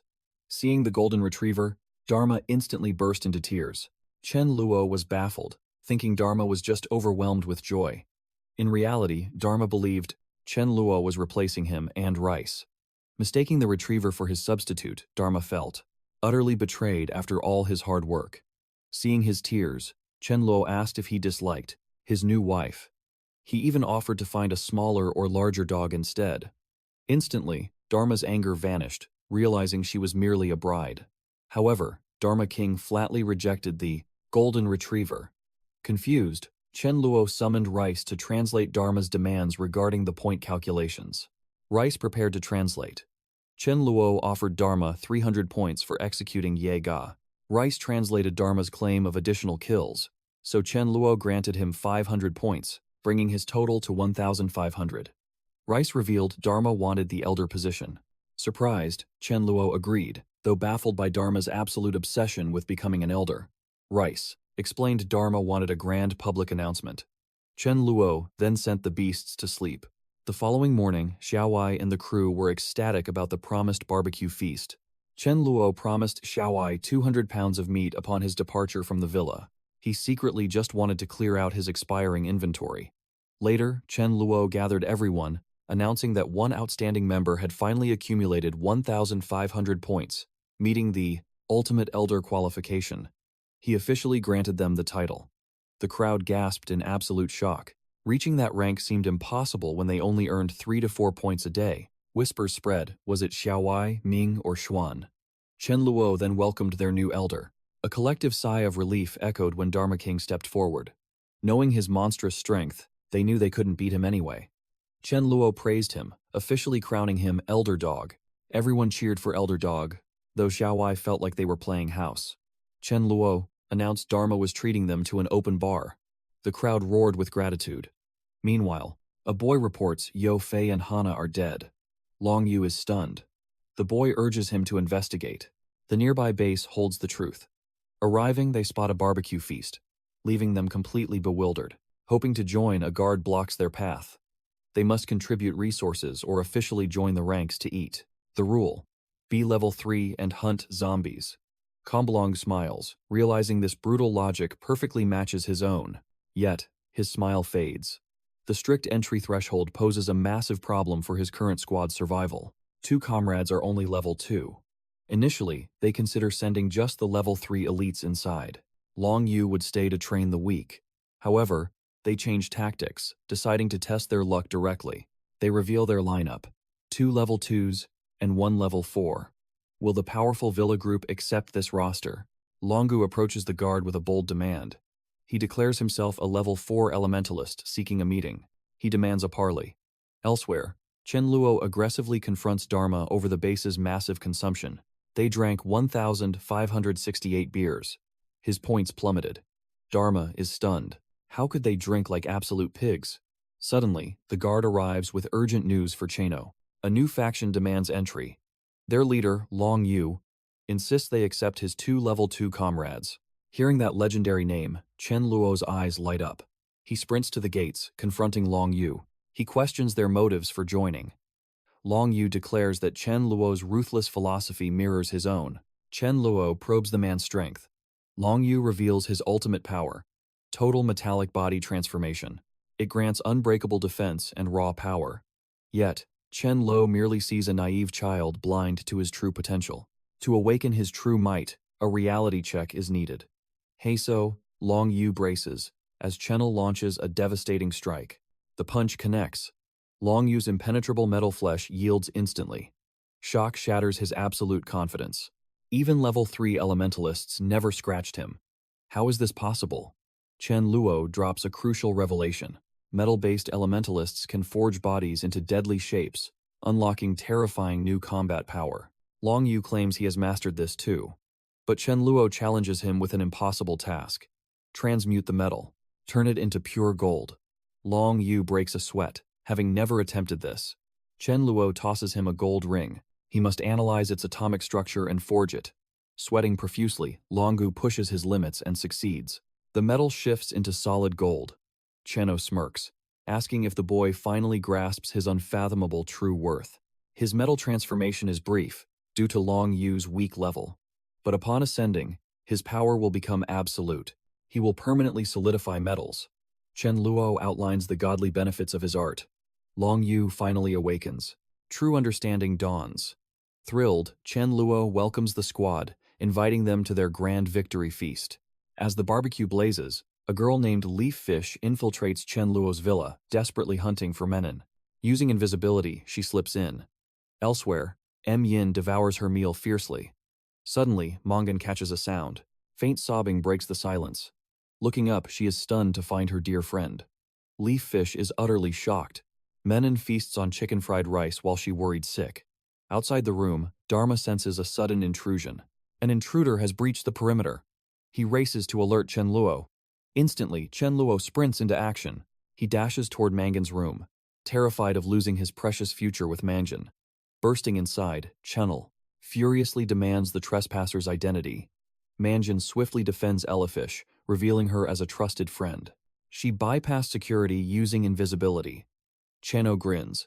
Possessing a shadow operative is an absolute asset. Her divine skill is invaluable. Cheno explains he only secured Mion to protect her from the apocalypse's horrors. He never expected Leash to risk everything for Mion. He offers her sanctuary. Suspicious, Leash asks the price. What must she sacrifice to stay? Chenel demands she weaponize her invisibility to scout for hidden mutants. Mutants? Leash asks if he means the grotesquely evolved monsters. Tension spikes as Chen Luo demands her source. How does she know? Leash reveals a chilling truth. She encountered a dead zombie that kept moving unnaturally. Its terrifying aura kept her away. Chen Luo's eyes widen a high-level mutant zombie. He desperately needs coordinates. Securing the address from Leash, Chen Luo prepares for the hunt. But suddenly, Jai steps in his path. He warns of creeping danger. Seeing his comrade's body violently trembling, Chen Luo demands to know the threat.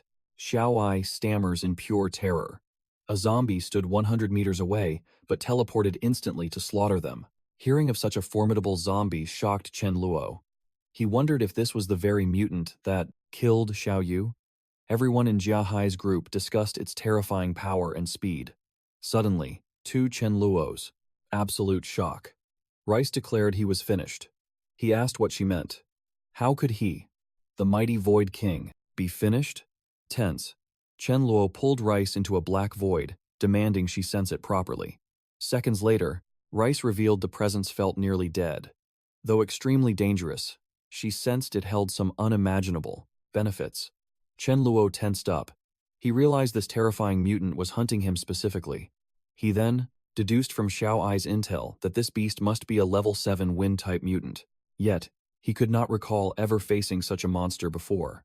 He also deeply pondered the words, incredible benefit. Even a level 7 crystal core would not offer him much power now. Chen Luo asked about Ming and Mei, fearing for their safety. Rice assured him they were totally safe. Only Chen Luo faced this deadly threat. Upon exiting the space, Jia Ai asked if they should evacuate. Immediately, Chen Luo ordered everyone to stay in the villa. He would confront the zombie alone first. Meanwhile, Su Du, Mei, and Ming returned with scavenged supplies and crystals. Shockingly, the mutant was hunting them. Entering the village, the beast viciously attacked the guards at the Plide gate. The blaring alarms instantly alerted Chen Luo of the mutant's strike. When Su Du and the sisters looked back, the horrific sight left them paralyzed. Wasting no time, Chen Luo attacked the beast with his void sword. But to his absolute shock, the devastating slash left 0 damage on the mutant. Seeing this, Millie panicked, asking what was happening. Chen Luo was trapped in a dire situation.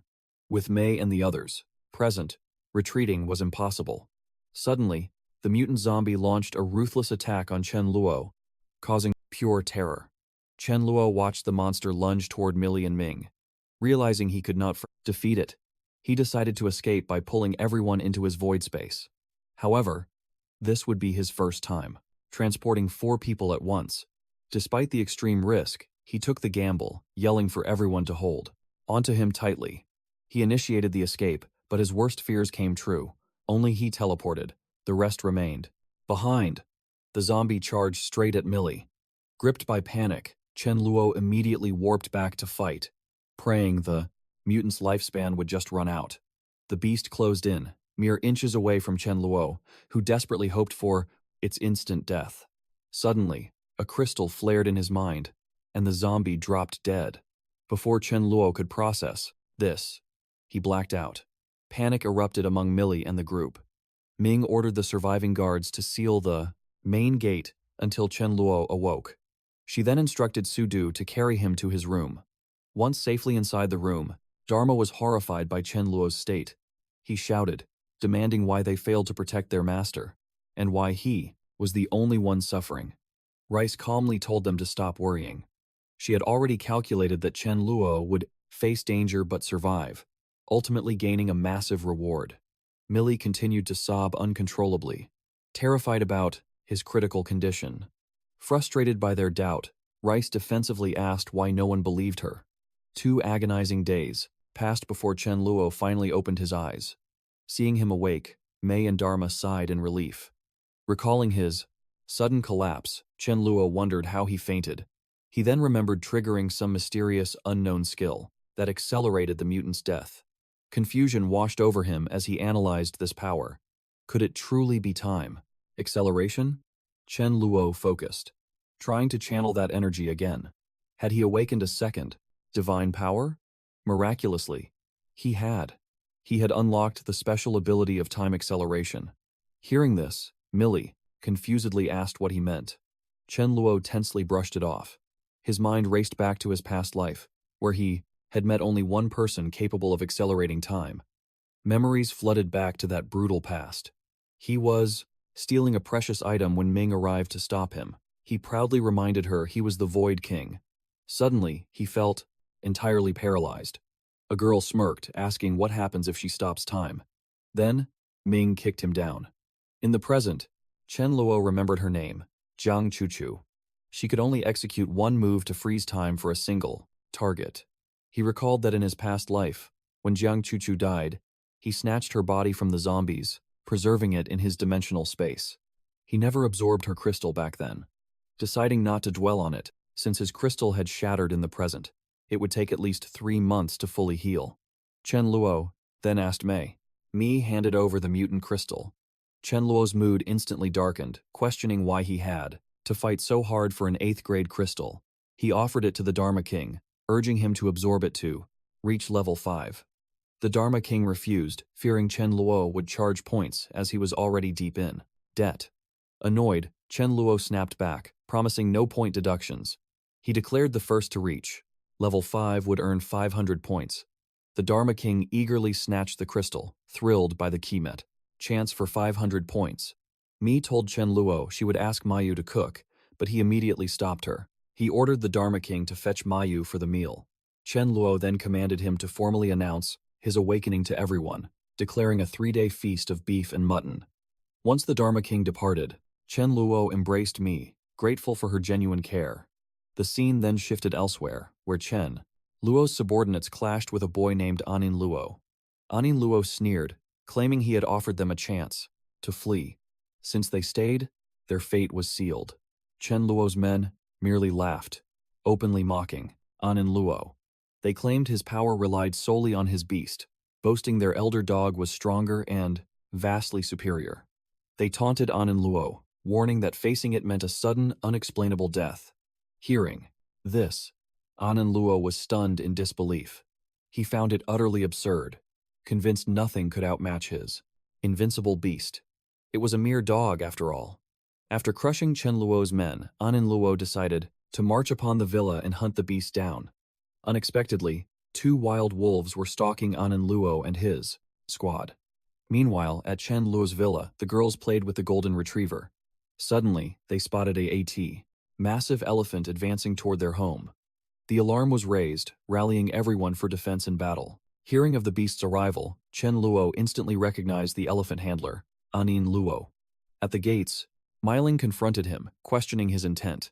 Recalling tales of a strong dog, Anin Luo mistook the golden retriever for the beast, mocking its supposed bravery. Hearing his taunts, the Mi sisters grew tense, confused about which dog Anin Luo meant. Despite the mistaken identity, the golden retriever proved truly fearless, standing firmly before the colossal elephant. Anin Luo scoffed again, mocking the dog, and questioning its will to fight. Meiling stepped up, accepting the duel in the dog's place. The Dharma King tried to intervene against the colossal beast, but Chen Luo halted him. This was Meiling's crucial training moment. The battle ignited. As the elephant swung its heavy trunk, Meiling used the Red Lotus Burst. Chen Luo watched in awe. She had truly mastered the signature move. Infuriated by the blazing strike, the elephant hurled Anin Luo off its back. Panicking, Anin Luo desperately ordered his gang to attack Meiling together. Chen Luo's anger flared, disgusted by Anin Luo breaking the rules of a sacred one-on-one duel. Yet, despite the overwhelming joint assault, Meiling firmly held her ground. Refusing to stand by, Chen Luo ordered his forces to strike, and within minutes, Anin Luo's faction was utterly crushed. Terrified by the absolute defeat, Anin Luo fled. Chen Luo commanded the Dharma King to hunt him down. He happily agreed, dreaming of the points he'd earned for slaying Anin Luo. Surprisingly, Anin Luo encountered the stalking wolves and suffered a vicious ambush. The Dharma King was baffled, but chose to score points by finishing Anin Luo. The wolves froze, stunned by the Dharma King's vast power. But then, a bizarre twist occurred. The Dharma King fell in love with the female wolf. He chased as they fled, swiftly capturing the majestic white beast to demand her friendship. Soon, Chen Luo and his group arrived, realizing these were untamed wolves, not mere dogs. Chen Luo spotted the Dharma King acting like a lovesick puppy. Amused, Chen Luo brought the wolves to the villa. Inside, the Dharma King enthusiastically fussed over the beast. Chen Luo kicked him, demanding he behave, warning the fierce wolf wouldn't yield easily. He explained that wolves only bow to absolute strength. They must fight until submission or use overwhelming force to conquer them. Thrilled, the Dharma King praised Chen Luo as a true master.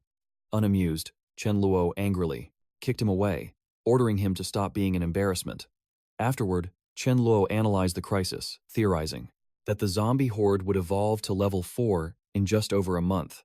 These level 4 monstrosities would not only possess terrifying physical power, but also awaken a sinister intelligence. Though the villa felt secure now, its location deep within the city meant a siege was still highly possible. Anticipating a massive zombie horde, Chenno sought a new stronghold.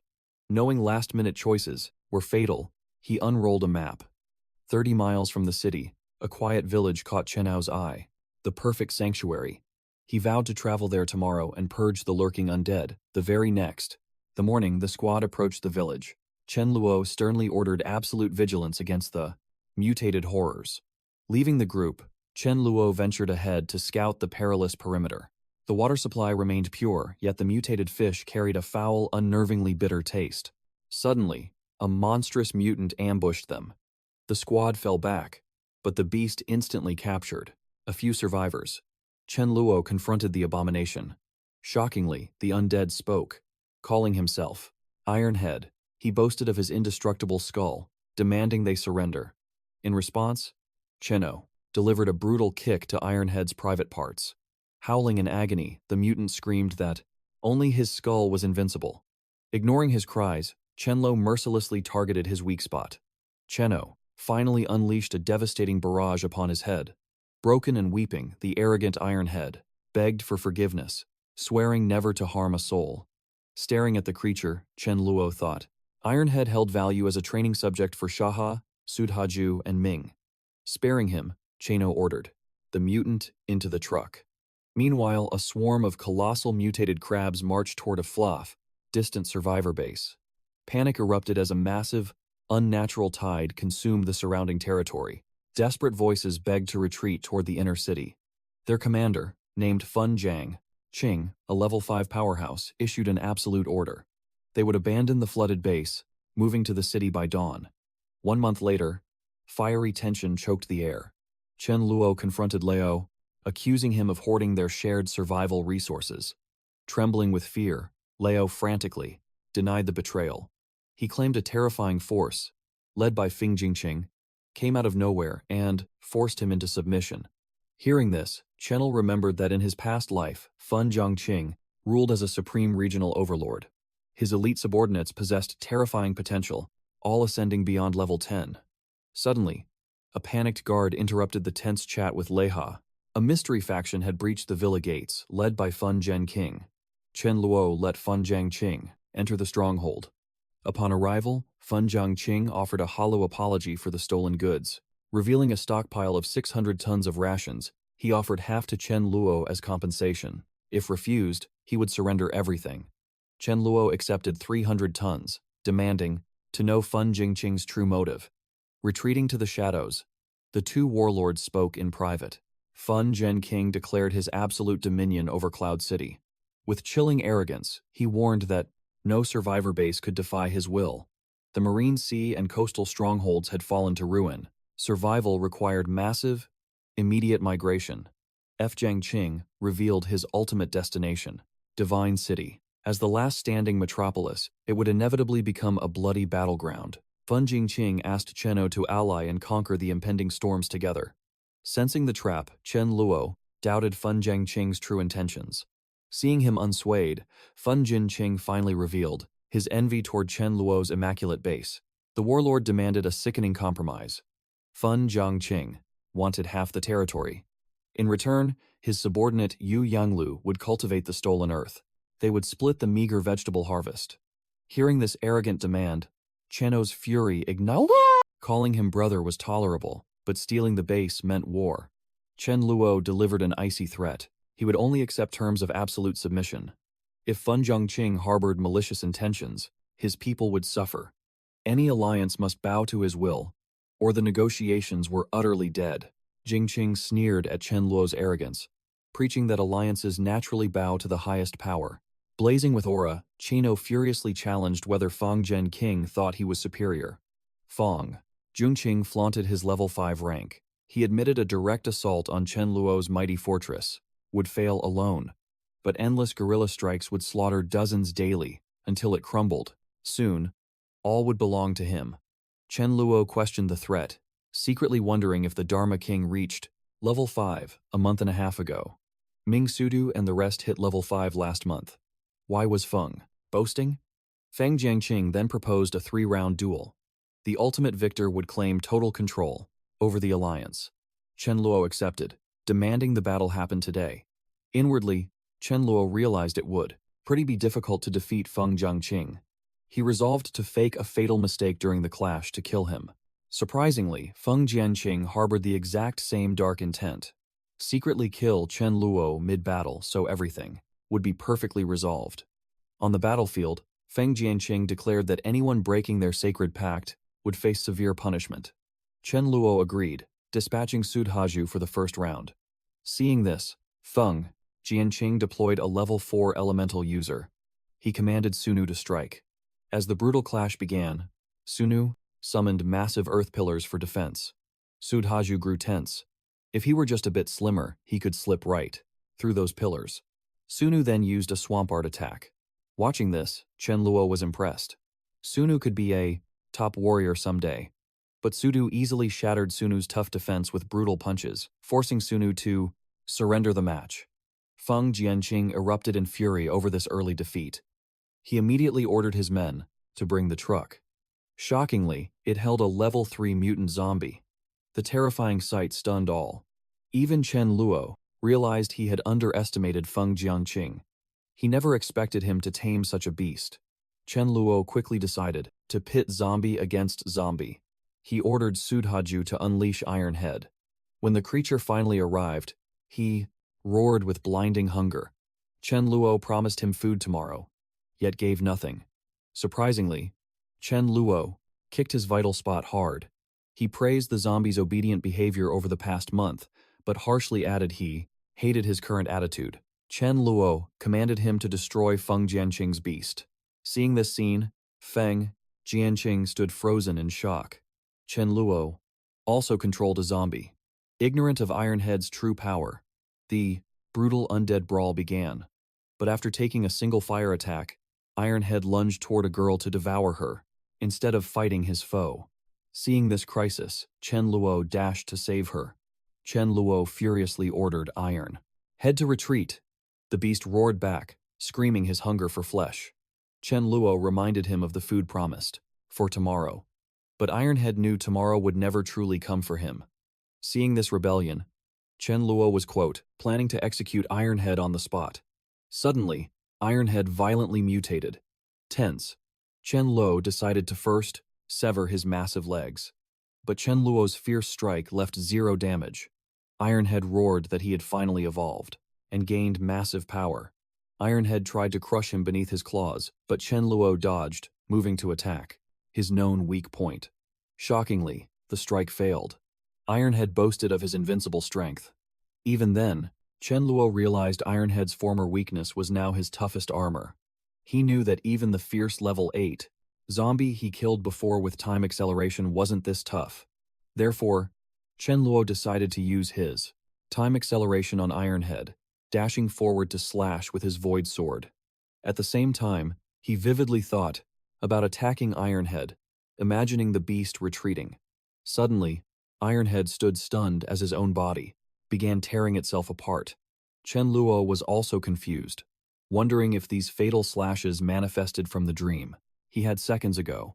As Chen Luo prepared the finishing blow, a sudden strike shot toward them. It was none other than Feng Jianqing. He tried using this chance to assassinate Chen Luo, planning to claim he accidentally killed him while targeting Ironhead. However, Feng Jianqing watched in terror as Chen Luo stood unharmed by his ultimate attack. Chen Luo coldly warned that if he dared to strike again, he better speed up. Feng Jianqing apologized, swearing it was a mistake. Meanwhile, Ironhead begged Chen Luo to spare his waist, apologizing for everything. But Chen Luo showed 0 mercy, slicing his waist to wipe him out. While extracting the crystal, Feng Jianqing stood stunned by its massive size, realizing Ironhead must be level 8 or 9. Yet, Chen Luo had crushed him easily. Trembling, Feng Jianqing approached Chen Luo, declaring him the winner and leader. Chen Luo, however, questioned the ethics of a sneak attack on an ally. Feng Jianqing desperately insisted it was a mistake and begged Chen Luo for trust. Enraged, Chen Luo slapped Feng Jianqing, demanding to know who the leader was. Feng, weeping in complete terror, admitted the true leader was none other than Chen Luo. Chen Luo asked the girl, and Feng Jianqing sighed if they would join him as agreed. The girl quickly swore her loyalty, and Chen Luo asked her to introduce herself and reveal their talents. Meanwhile, Feng Junqing seethed with frustration as he had lost his entire faction. However, he plotted to escape to another city to rebuild his power, so he begged Chen Luo for mercy, swearing his surviving men would submit voluntarily. Chen Luo accepted the deal and vowed that neither he nor his forces would strike Feng Junqing. Defeated, Feng Junqing declared to his men that he was no longer their leader and fled, praying Chen Luo would honor his word. Chen Luo simply glanced at Dharma, and Dharma instantly understood. Chen Luo's forces would spare Feng Junqing, but his beast would not. As Feng Junqing fled into the distance, a wave of relief washed over him. No pursuers were in sight.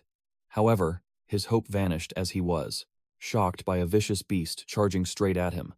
Realizing his grim fate, a terrified Feng Junqing screamed, asking what the beast intended. In his final moments, he realized he was inferior to a mere hound. After effortlessly disposing of Feng Junqing, Dharma eagerly calculated his upcoming reward points. Meanwhile, Chen Luo reviewed the roster of Feng Junqing's men. If he absorbed them all, his legion would reach 3,000 members. Thus, Chen Luo decided to test their worth. Only the strong who passed would be accepted. Chen Luo commanded Lin Chano to announce this trial to everyone. Meanwhile, Dharma returned and demanded his execution fee. To cover the burial and combat service costs, Chen Luo transferred 500 points to Dharma. He then ordered the beast to escort him to inspect their new strongholds, surroundings, and progress. At the new base, a chaotic battle unfolded. Xia was ambushed by a swarm of insects. Xia ruthlessly slaughtered them until the mutated leader begged for mercy. Chen Luo arrived, realizing the trembling creature was a mutant dung beetle. He realized its unique skills could purify their environment. Sparing the creature's life, Chen Luo struck a strange bargain. The mutated beetle would serve them in combat, and in exchange, it could consume endless waste freely. The beast bowed, accepting a daily ration of 200 points worth of dung. Elsewhere, Jia Hai and Song Linghai were deeply debating the scale of Chen Luo's external fortress. They finally concluded their talks, choosing to disband their warring faction and pledge full allegiance to Chen Luo. Upon arriving at the fortress, Xiao Hai and his warriors stood utterly paralyzed by its colossal scale and majestic aura. Spotting the group, Chen Luo questioned their motive. Jia Hai firmly declared they had come to swear absolute loyalty. Asking for a place in his ranks, Chen Luo gladly accepted. He recognized Xiao Hai as a formidable commander, vital for gathering critical intelligence. Smiling, Chen Luo informed Jia Hai that he possessed 2 vacant squads. One was Jiang Feng's former unit, and it desperately needed a commander. The authority was instantly granted to him. The focus shifted outside the impenetrable walls. 2 young survivors conversed in the shadows. One of them, named Lin Tian, listened as his comrade described Chen Luo's supreme fortress. Hearing they only recruited elite level 4 warriors and above, Lin Tian, he ordered his ally to prepare their finest supplies. He intended to secure an audience with the overlord using a valuable tribute. Inside the command center, Chen Luo and Zhao Hai's strategy session was suddenly interrupted. Chen Guang reported that a survivor, named Lin Tian, requested an urgent audience. Intrigued, Chen Luo ordered him inside. Bowing respectfully, Lin Tian introduced himself and presented his grand tribute. Yet, a murderous aura erupted from Chen Luo. Memories of his tragic past, life resurfaced. It was Lin Tian's forces that had cornered him and Big Sudu.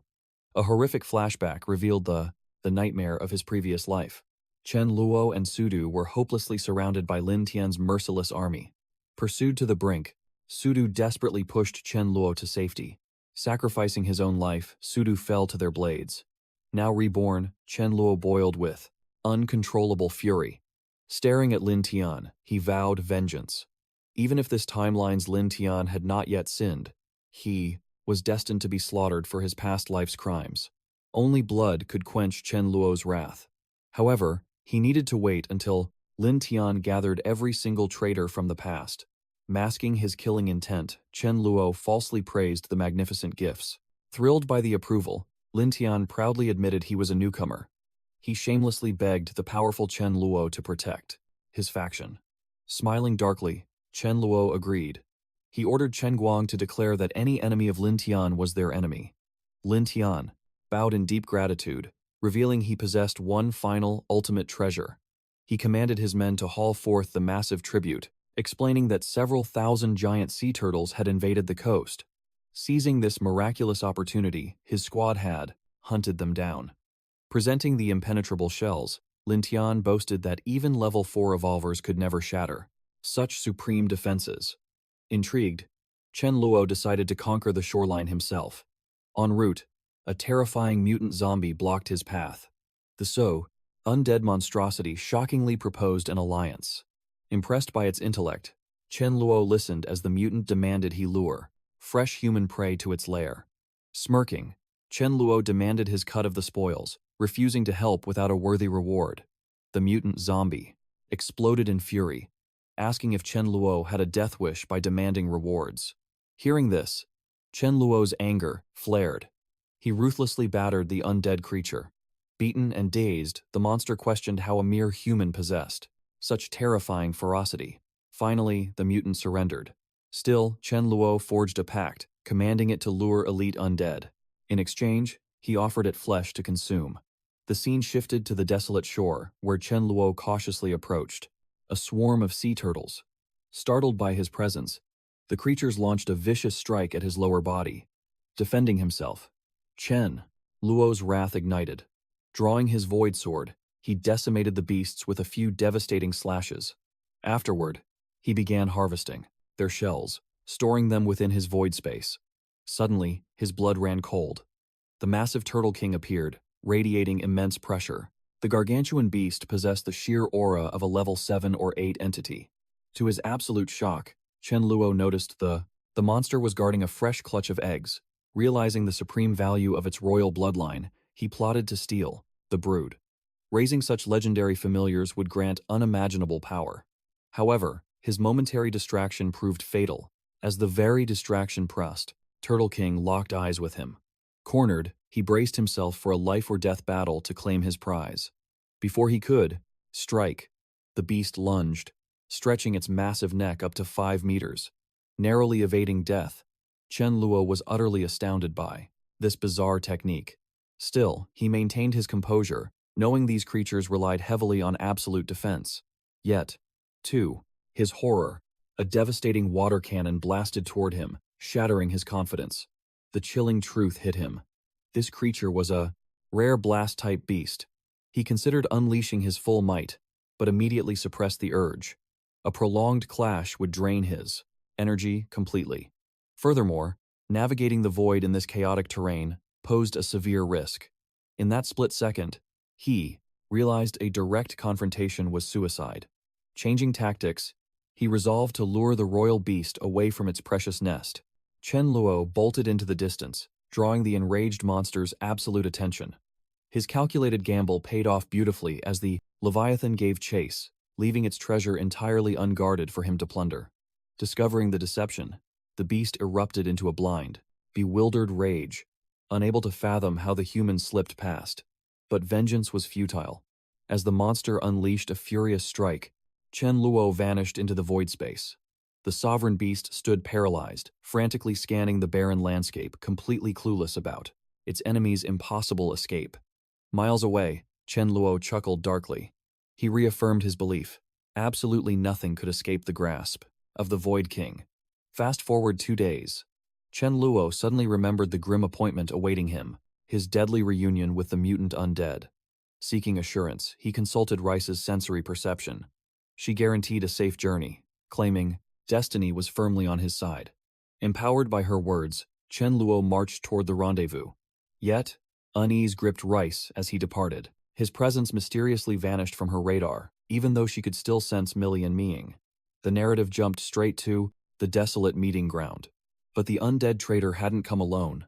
An apex monster lurked by its side. The minion had leaked Chen Luo's secrets. Without a shred of hesitation, the boss zombie launched a devastating spatial tear. Shock paralyzed Chen Luo. The treacherous creature had summoned an anomaly, an undead beast wielding the rare power of space. Witnessing the monster's blinding speed, cold sweat drenched Chen Luo's back. Its velocity was absolute terror. While he possessed supreme confidence against a level 8 threat, facing a level 9 or 10 calamity was a dance with death. Meanwhile, the elite zombie was equally stunned by Chen Luo's impossible evasion. With a guttural growl, it questioned if the human also commanded the sacred spatial arts. The monster's profound intellect sent shivers through Chen Luo. Refusing to yield, the alpha beast lunged once more. Chen Luo retaliated with his legendary void sword, but sheer despair gripped him. The blade failed to leave even a scratch. Panic set in. How could he possibly shatter a level 9 absolute defense? Adding insult to injury, a shallow gash appeared on his own flesh from the counterattack. Pushed to the brink, he unlocked his forbidden technique, time acceleration. Ignoring the terrifying threat of crystal rupture, he anchored his faith in Rice's prophecy. Slipping past the monster's assault, he materialized behind it and forced the flow of time into overdrive. A miracle unfolded before his eyes. The temporal strike brutally drained the creature's life essence. Yet, the beast refused to fall easily. Chen Luo gritted his teeth, desperately praying for its demise. However, the resilient monster launched one final spiteful charge to drag him to hell. But mere inches before its decaying claws could shred his throat, its body crumbled to dust. The apex predator perished in absolute bewilderment. Against all odds, Chen Luo had triumphed over the nightmare. Witnessing its master's demise, the traitorous minion scrambled for its pathetic life. But Chen Luo intercepted it instantly, mocking its lost bravado about eating his guts. The miserable undead wailed in terror, pleading for a shred of mercy, begging to be spared. A sinister smirk crossed Chen Luo's face. He granted clemency, solely because this pathetic bait would attract premium monsters every single week. Upon his victorious return to the base, Wanga briefed him with critical news. He had secured 2 vital intel fragments. First, their mutants swarmed the base's perimeter. Furthermore, the western base's boss seemingly possessed a level 7 crystal. Song Linghai presented a compiled list of evolvers. Chen Luo casually dismissed the intel, stating it was unnecessary to overthink it. Yet, his eyes widened at one name, Jinan Jiang. He realized this man was destined to become a future king-level evolver, despite currently being only mid-level. Chen Luo immediately ordered Wang Ya and Song Linghai to gather every piece of intel on Jinan Jiang. Suddenly, Chen Guang's urgent call interrupted them, revealing that a man named Jia Shan was being relentlessly hunted. He speculated that Jia Shan would gladly trade his level 7 crystals in exchange for sanctuary. Chen Guang even plotted to mercilessly strip the crystal from Jia Shan and cast him out. Hearing this ruthless plan, Chen Luo wondered when Chen Guang had grown so cold. Instead, Chen Luo saw an opportunity to establish an absolute sanctuary, a domain where he could absolve any sin. Thus, Chen Luo commanded Chen Guang to broadcast a warning. He was personally shielding Jia Shan. If anyone desired the man or his treasures, they would have to face Chen Luo directly. Meanwhile, at the western base, a panicked boy rushed toward Zhang, reporting that Jia Shan had fled to Chen Luo's stronghold and was now under his absolute protection. Tension spiked. They dared not clash with Chen Luo head-on. In desperation, they summoned a mutant zombie, Iron Leg, declaring his turn. Iron Leg scoffed, demanding a reason to help, threatening to eat them if refused. Before Zhang could speak, a minion sprinted in, screaming that an intruder had breached their base and was unstoppable. But before he could finish, he was brutally silenced by the enemy. Zhang trembled, demanding the killer's identity. Mo Ning stepped forward, asking if Zhang was the leader and ready to die, or if he himself should initiate the slaughter. Roaring in fury, Iron Leg lunged at Mo Ning, screaming that this was his domain. But in a blinding flash, Mo Ning teleported behind Zhang and executed him instantly. Shortly after, a girl named Mo Li arrived, casually noting she thought she had missed the show. Mo Ning smirked, stating the mutant zombie was formidable, but nothing could survive his blade. Mo Li then revealed a defiant notice broadcasted by Chen Luo's faction. Reading it, Mo Ning erupted into laughter, vowing to crush them. Afterward, Mo Ning's crew vanished back to their lair. The scene shifts to Chen Luo, standing before the Turtle King's unhatched eggs. As the shells cracked open, Chen Luo approached the hatchlings, only to be blasted by a sudden water orb, straight to his face. Stunned but thrilled, Chen Luo noted the baby possessed a level 2 ability. He then devised a plan to use time acceleration to rapidly mature the divine beasts. While Chen Luo playfully sparred with the young turtles, a grim report arrived. A level 4 revolver had ambushed a 10-man patrol unit. Only 2 scouts managed to survive. One fled back to deliver the news, while the other was held hostage at the enemy's camp. Chen Guang revealed. The attacker was Mo Ning, who issued a deadly ultimatum. To rescue the hostage, they must ascend to the very peak of Mount Wuyun with exactly 3 people. Any more, and the hostage would die. Hearing this name, Chen Luo paused, wondering if he had crossed paths with this foe in his past life, and why Mo Ning was targeting him. Chen Guang gravely added that the survivor witnessed a terrifying, mysterious sword. A single slash cleaved their captain in 2. Hearing this, Chen Luo was intrigued, suspecting that Mo Ning might also wield the legendary Void Sword. Night fell upon the perilous Wuyun mountain. Mo Li scoffed, doubting anyone would dare show up, suggesting they abandon the trap. But Mo Ning refused, absolutely certain of their arrival. He predicted the enemy would foolishly try to overwhelm them with sheer numbers. If so, a glorious massacre awaited. Suddenly, a calm voice echoed, mocking that such arrogant delusions only came after downing a few too many drinks. Mo Ning turned in shock, finding Chen Luo standing right beside them. When did he bypass their defenses? Seeing his savior, the hostage rejoiced. Noting Chen Luo's solitary arrival, Mo Ning praised his bravery. Chen Luo coldly demanded the reason behind this provocation. Mo Ning smirked, claiming his arrogance was amusing, and he simply craved some lethal entertainment. A nostalgic smile crept onto Chen Luo's face. Just like his past life, boredom always bred a thirst for bloody thrills. Mo Ning then unsheathed the Void Sword. Chen Luo commended his rare, spatial ability, lamenting that it was a pity he was rushing toward his own grave. As Chen Luo summoned his Void Sword, Mo Ning and Mo Li froze in utter disbelief. Another master of the Void Sword? Chen Luo chuckled, mocking their pathetic ignorance. Gripped by terror, Mo Li desperately summoned mutant beasts. Chen Luo's eyes gleamed, realizing her skill would make her an exceptional pawn. With a single slash, he annihilated her monstrous horde. Mo Li gasped in shock, but Mo Ning's elite comrades refused to falter, launching a synchronized assault. However, Chen Luo swept through them all. Mo Ning was terrified. Despite being level 6, he couldn't track Chen Luo's blinding speed. Chen Luo warned him that as Mo Ning slaughtered his people, his crew would face the same massacre. Suddenly, Chen Luo slammed against a wall. Looking up, he saw Mo Li using her dark ability, screaming for Mo Ning to flee. Chen Luo then announced he would grease Mina, let Mo Ning run for now, as his 400-meter sword was waiting. Seeing the massive blade, both Mo Li and Mo Ning trembled in terror, begging for mercy. Chen Luo then revealed his mastery over spatial manipulation, offering to teach Mo Ning. Mo Ning nervously agreed it was a supreme skill. In response, Chen Luo viciously slapped Mo Ning, asking if trash was worthy to learn. Chen Luo decided against killing him.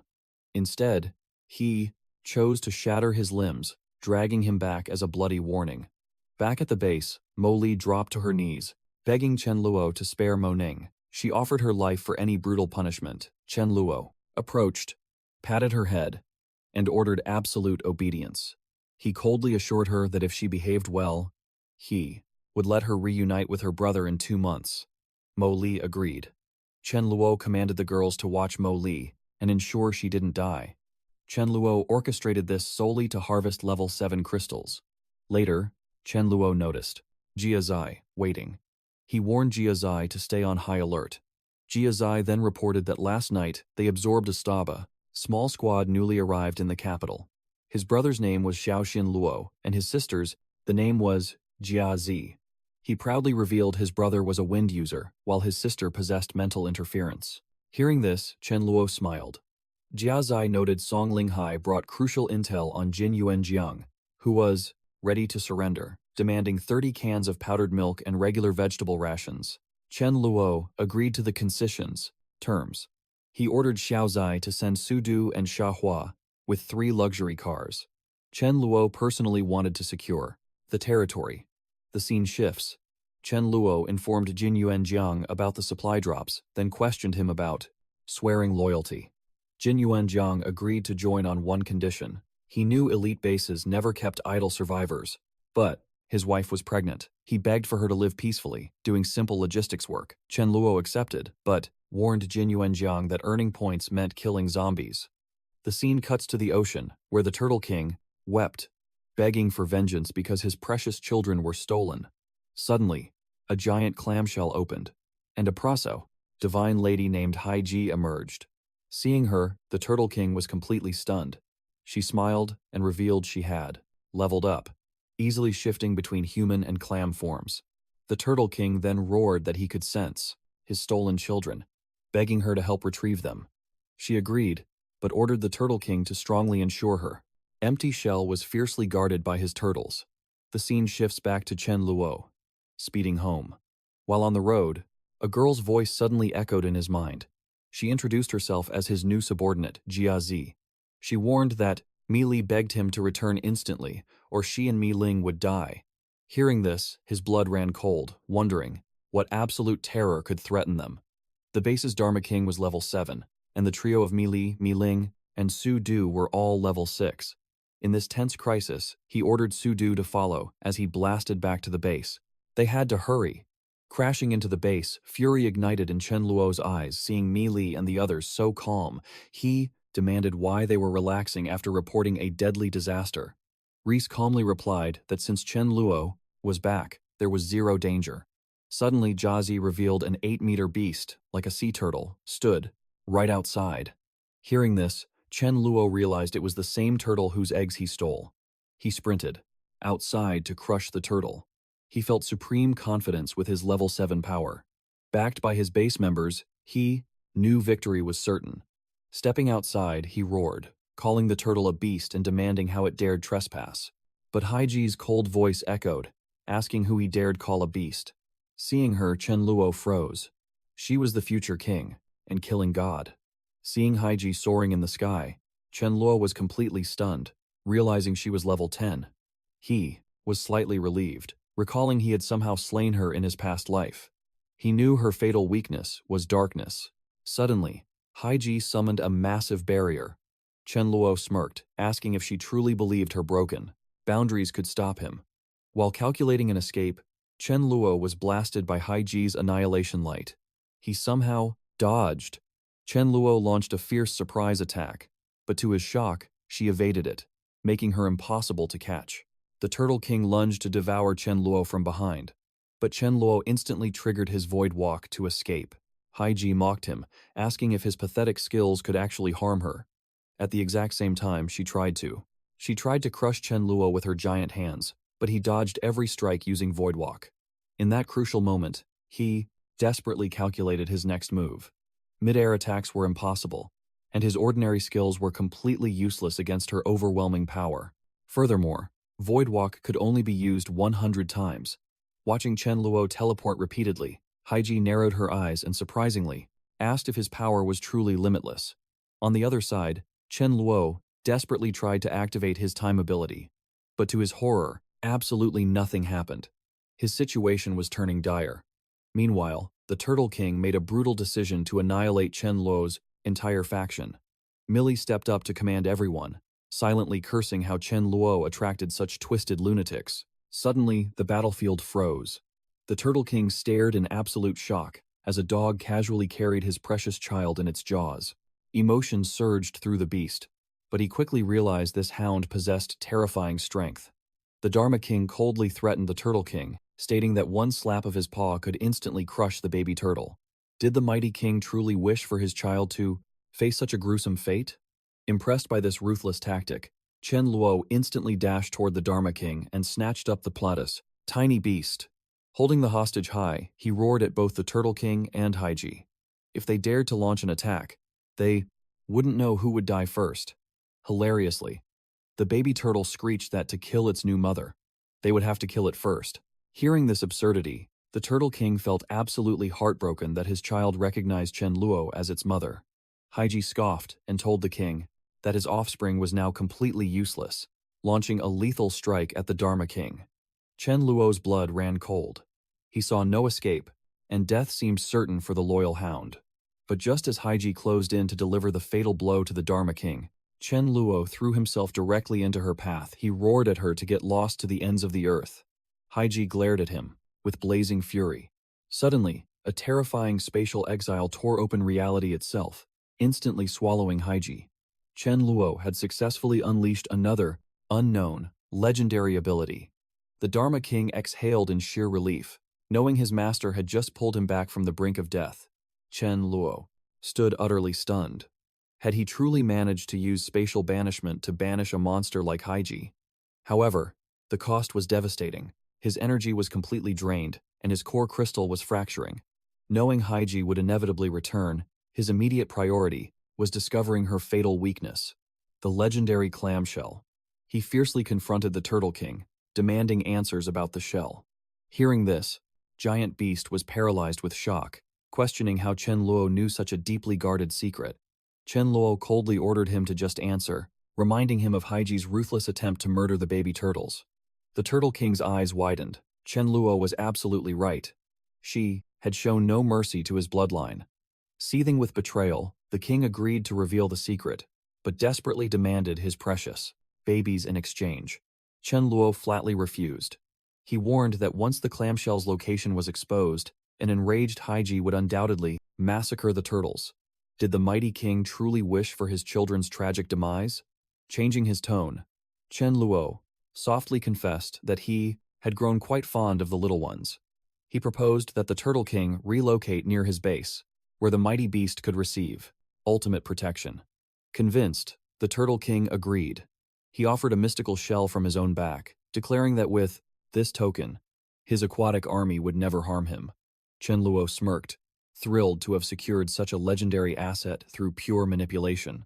After that, he informed me that holding the 4 babies kept the Turtle King completely in check. Now, he needed to infiltrate Haiji's deadly lair. Mi desperately begged to accompany him to provide physical acceleration, but Chen Luo firmly declined. He wasn't planning to confront the terrifying monster directly. The scene dramatically shifted to a desolate location. Chen Luo stood waiting for Haiji, grimly contemplating that shattering the clamshell wouldn't grant an instant kill, only drain her life force. If the monster lost her sanity and triggered a chaotic killing spree, stopping her would be impossible. As Haiji finally descended, Chen Luo calmly greeted her, and she demanded to know how he discovered her name. Unfazed, Chen Luo smirked and revealed he also knew that without her precious clamshell, her days were strictly numbered.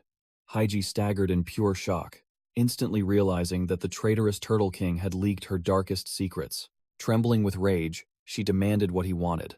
Chen Luo smoothly replied that they held no true blood feud against each other, so a death match was utterly pointless. He then pierced her with a sharp question. How long had she lived so far? And how many more centuries did she desire? Utterly bewildered, Haiji demanded he clarify his cryptic words. Chen Luo finally revealed his divine power of time.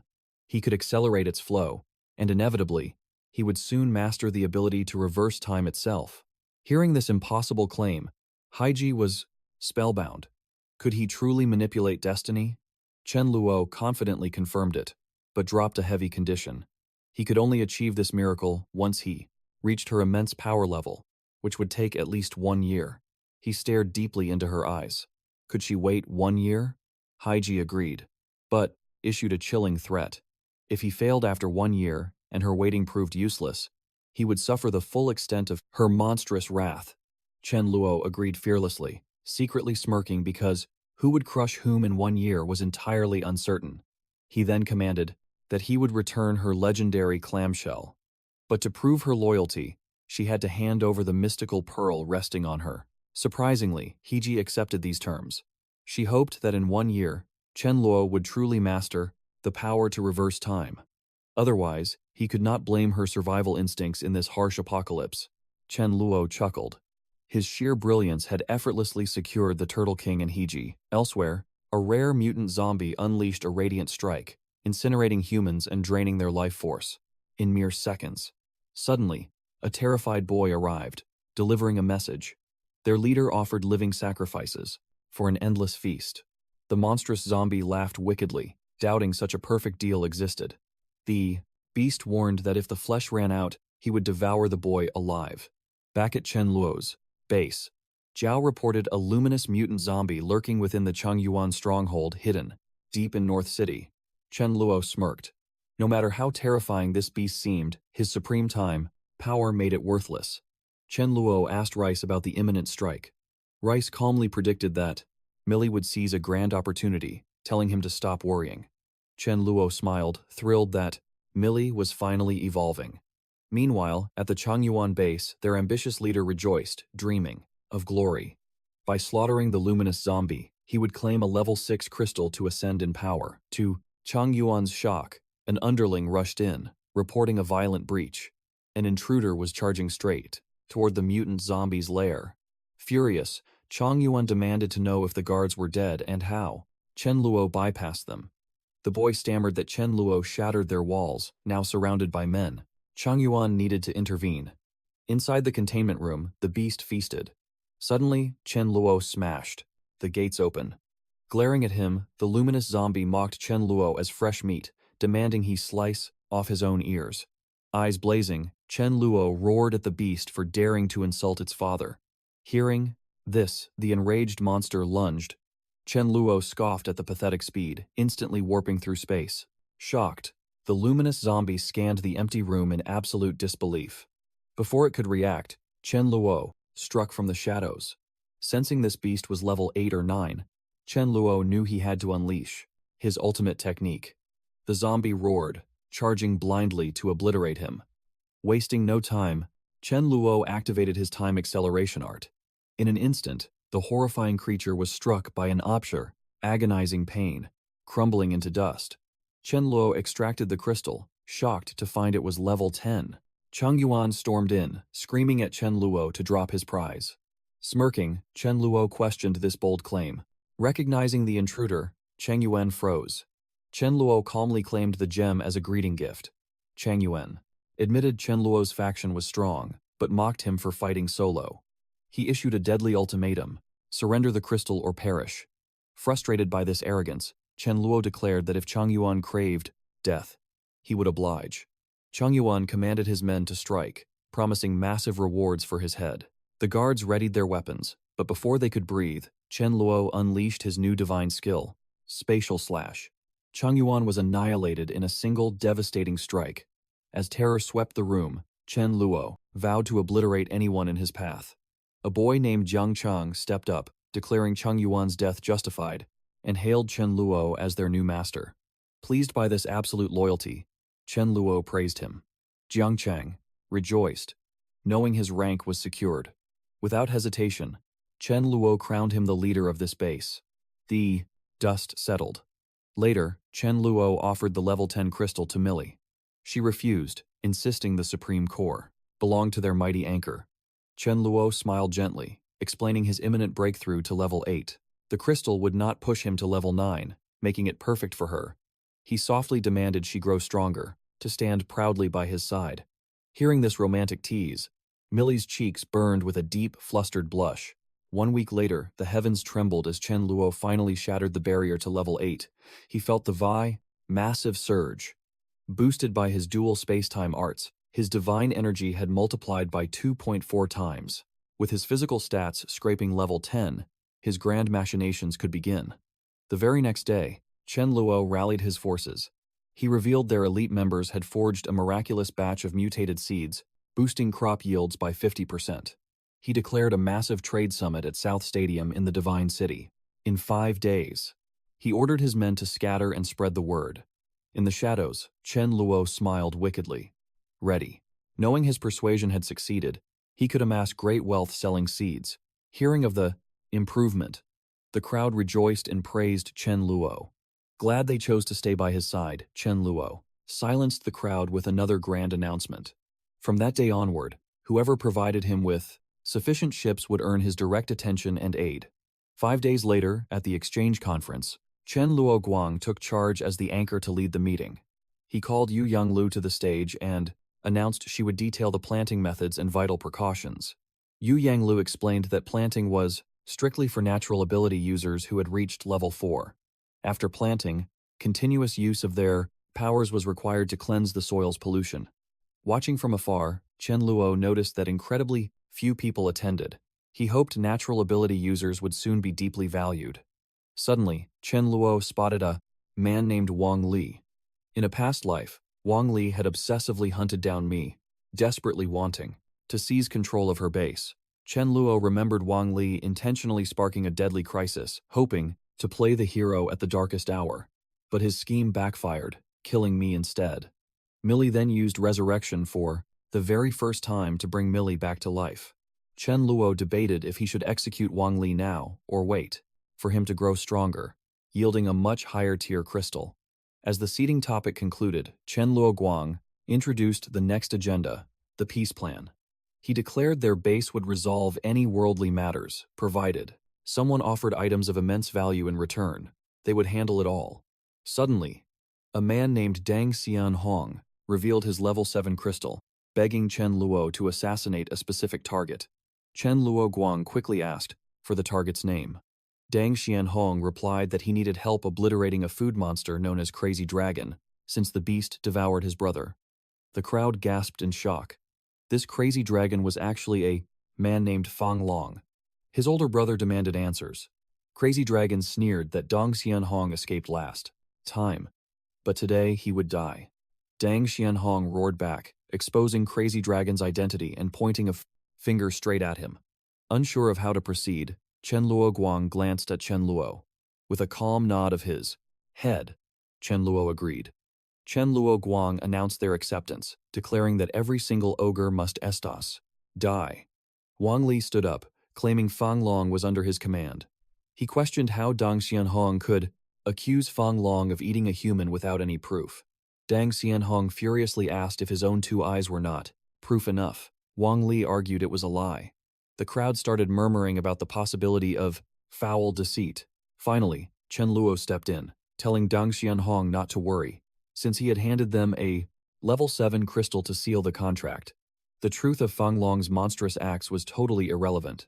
Fang Long had to die. Wang Li accused Chen Luo of pure arrogance, citing their lack of grudges. Chen Luo coldly stated that he demanded Fang Long's life. Wang Li had to surrender him willingly, or face total destruction. Wang Li grew deeply tense, knowing they stood in Chen Luo's territory and a clash meant certain defeat. He also considered that Fang Long was his best ace, but risking his life wasn't worth it. He believed Chen Luo's arrogance would draw mass hatred from others, and at level 7, he could unite forces to crush Chen Luo.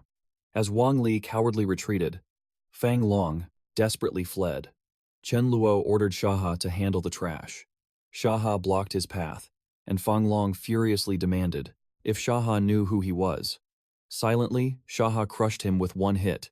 Seeing this, Wang Li got terrified, watching his elite second-in-command fall to a mere punch. Shaha mercilessly disabled Fang Long with just a few more brutal strikes. Chen Luo then let Dang Xianhong do whatever he pleased with Fang Long. Turning to the crowd, Chen Luo acknowledged their silent doubts, knowing they found him too arrogant and questioned his might. To crush all doubts, he showed his level 8 aura.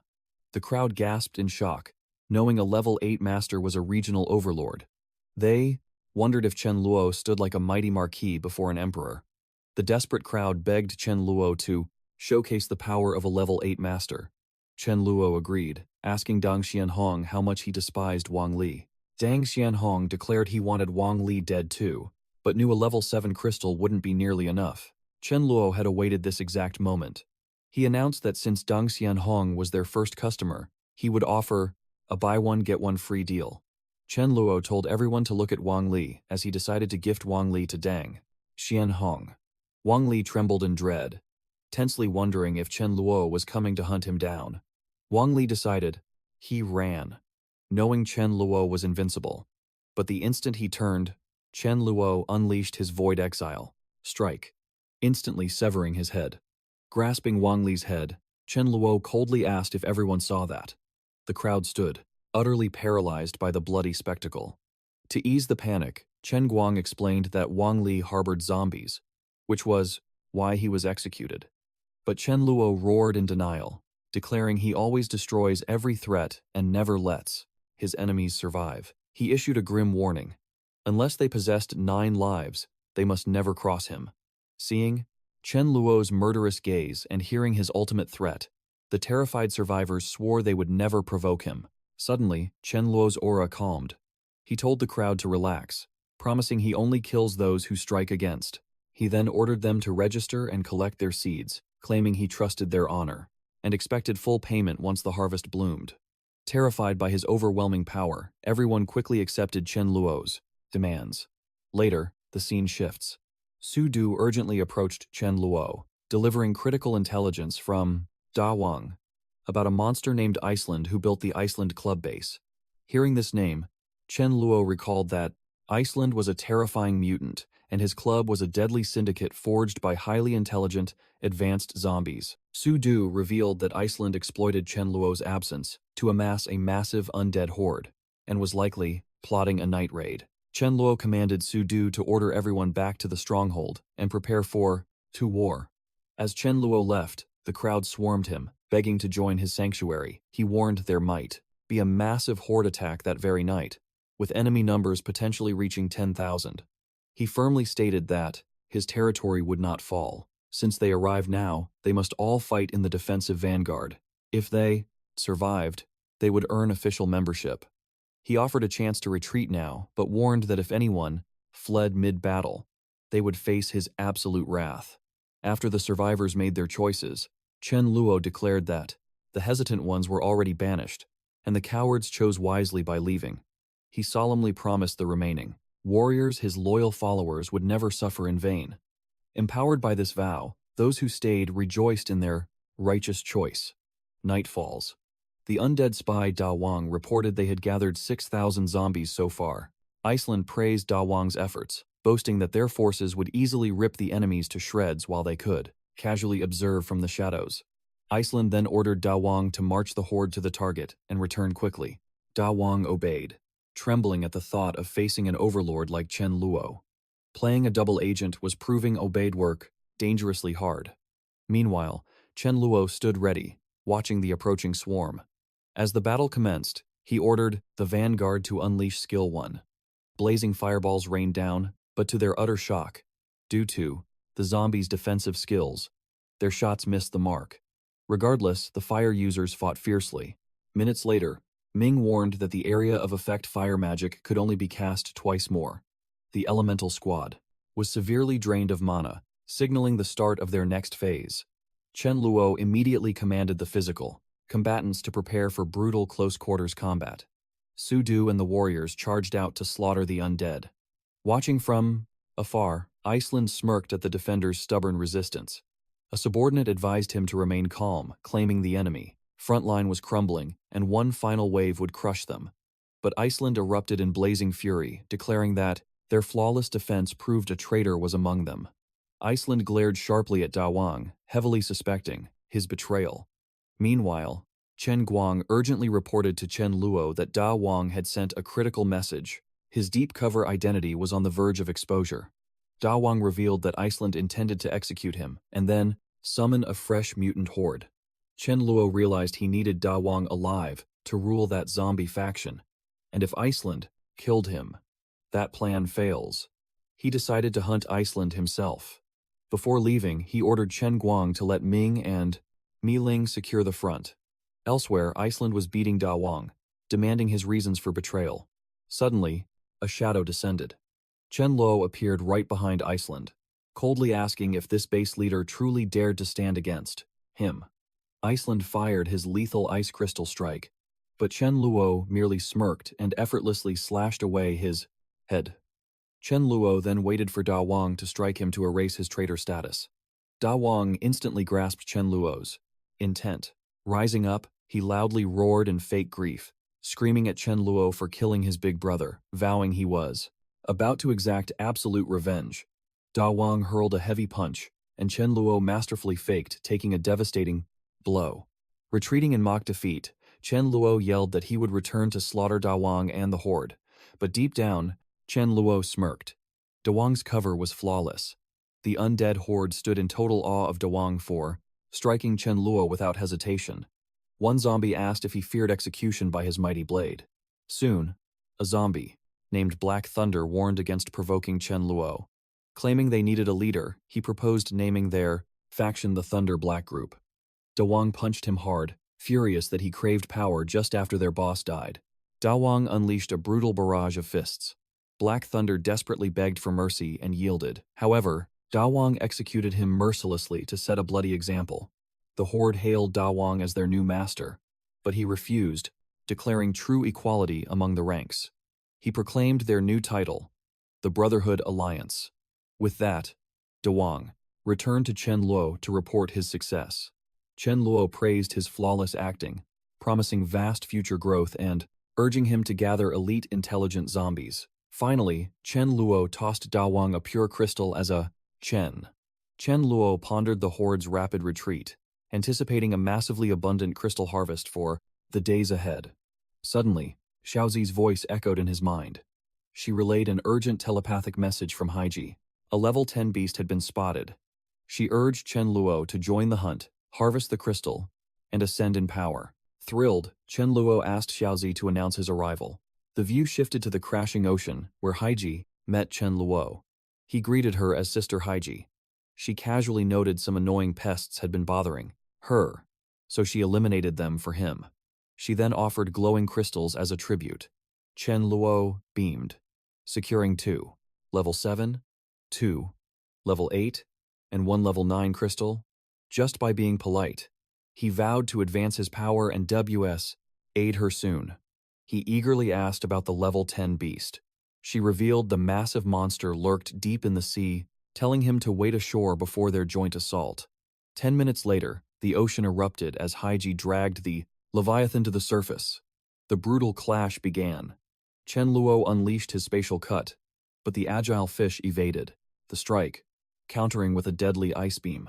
Panic gripped Chen Luo as the freezing blast closed in inescapably. Trapped in solid ice, he cursed his mistake of underestimating this mutant beast. As the terrifying creature charged another ice beam, Chen Luo cast Space Exile, teleporting the threat away. Haiji asked where the monster was, banished, recalling a similarly disorienting past experience.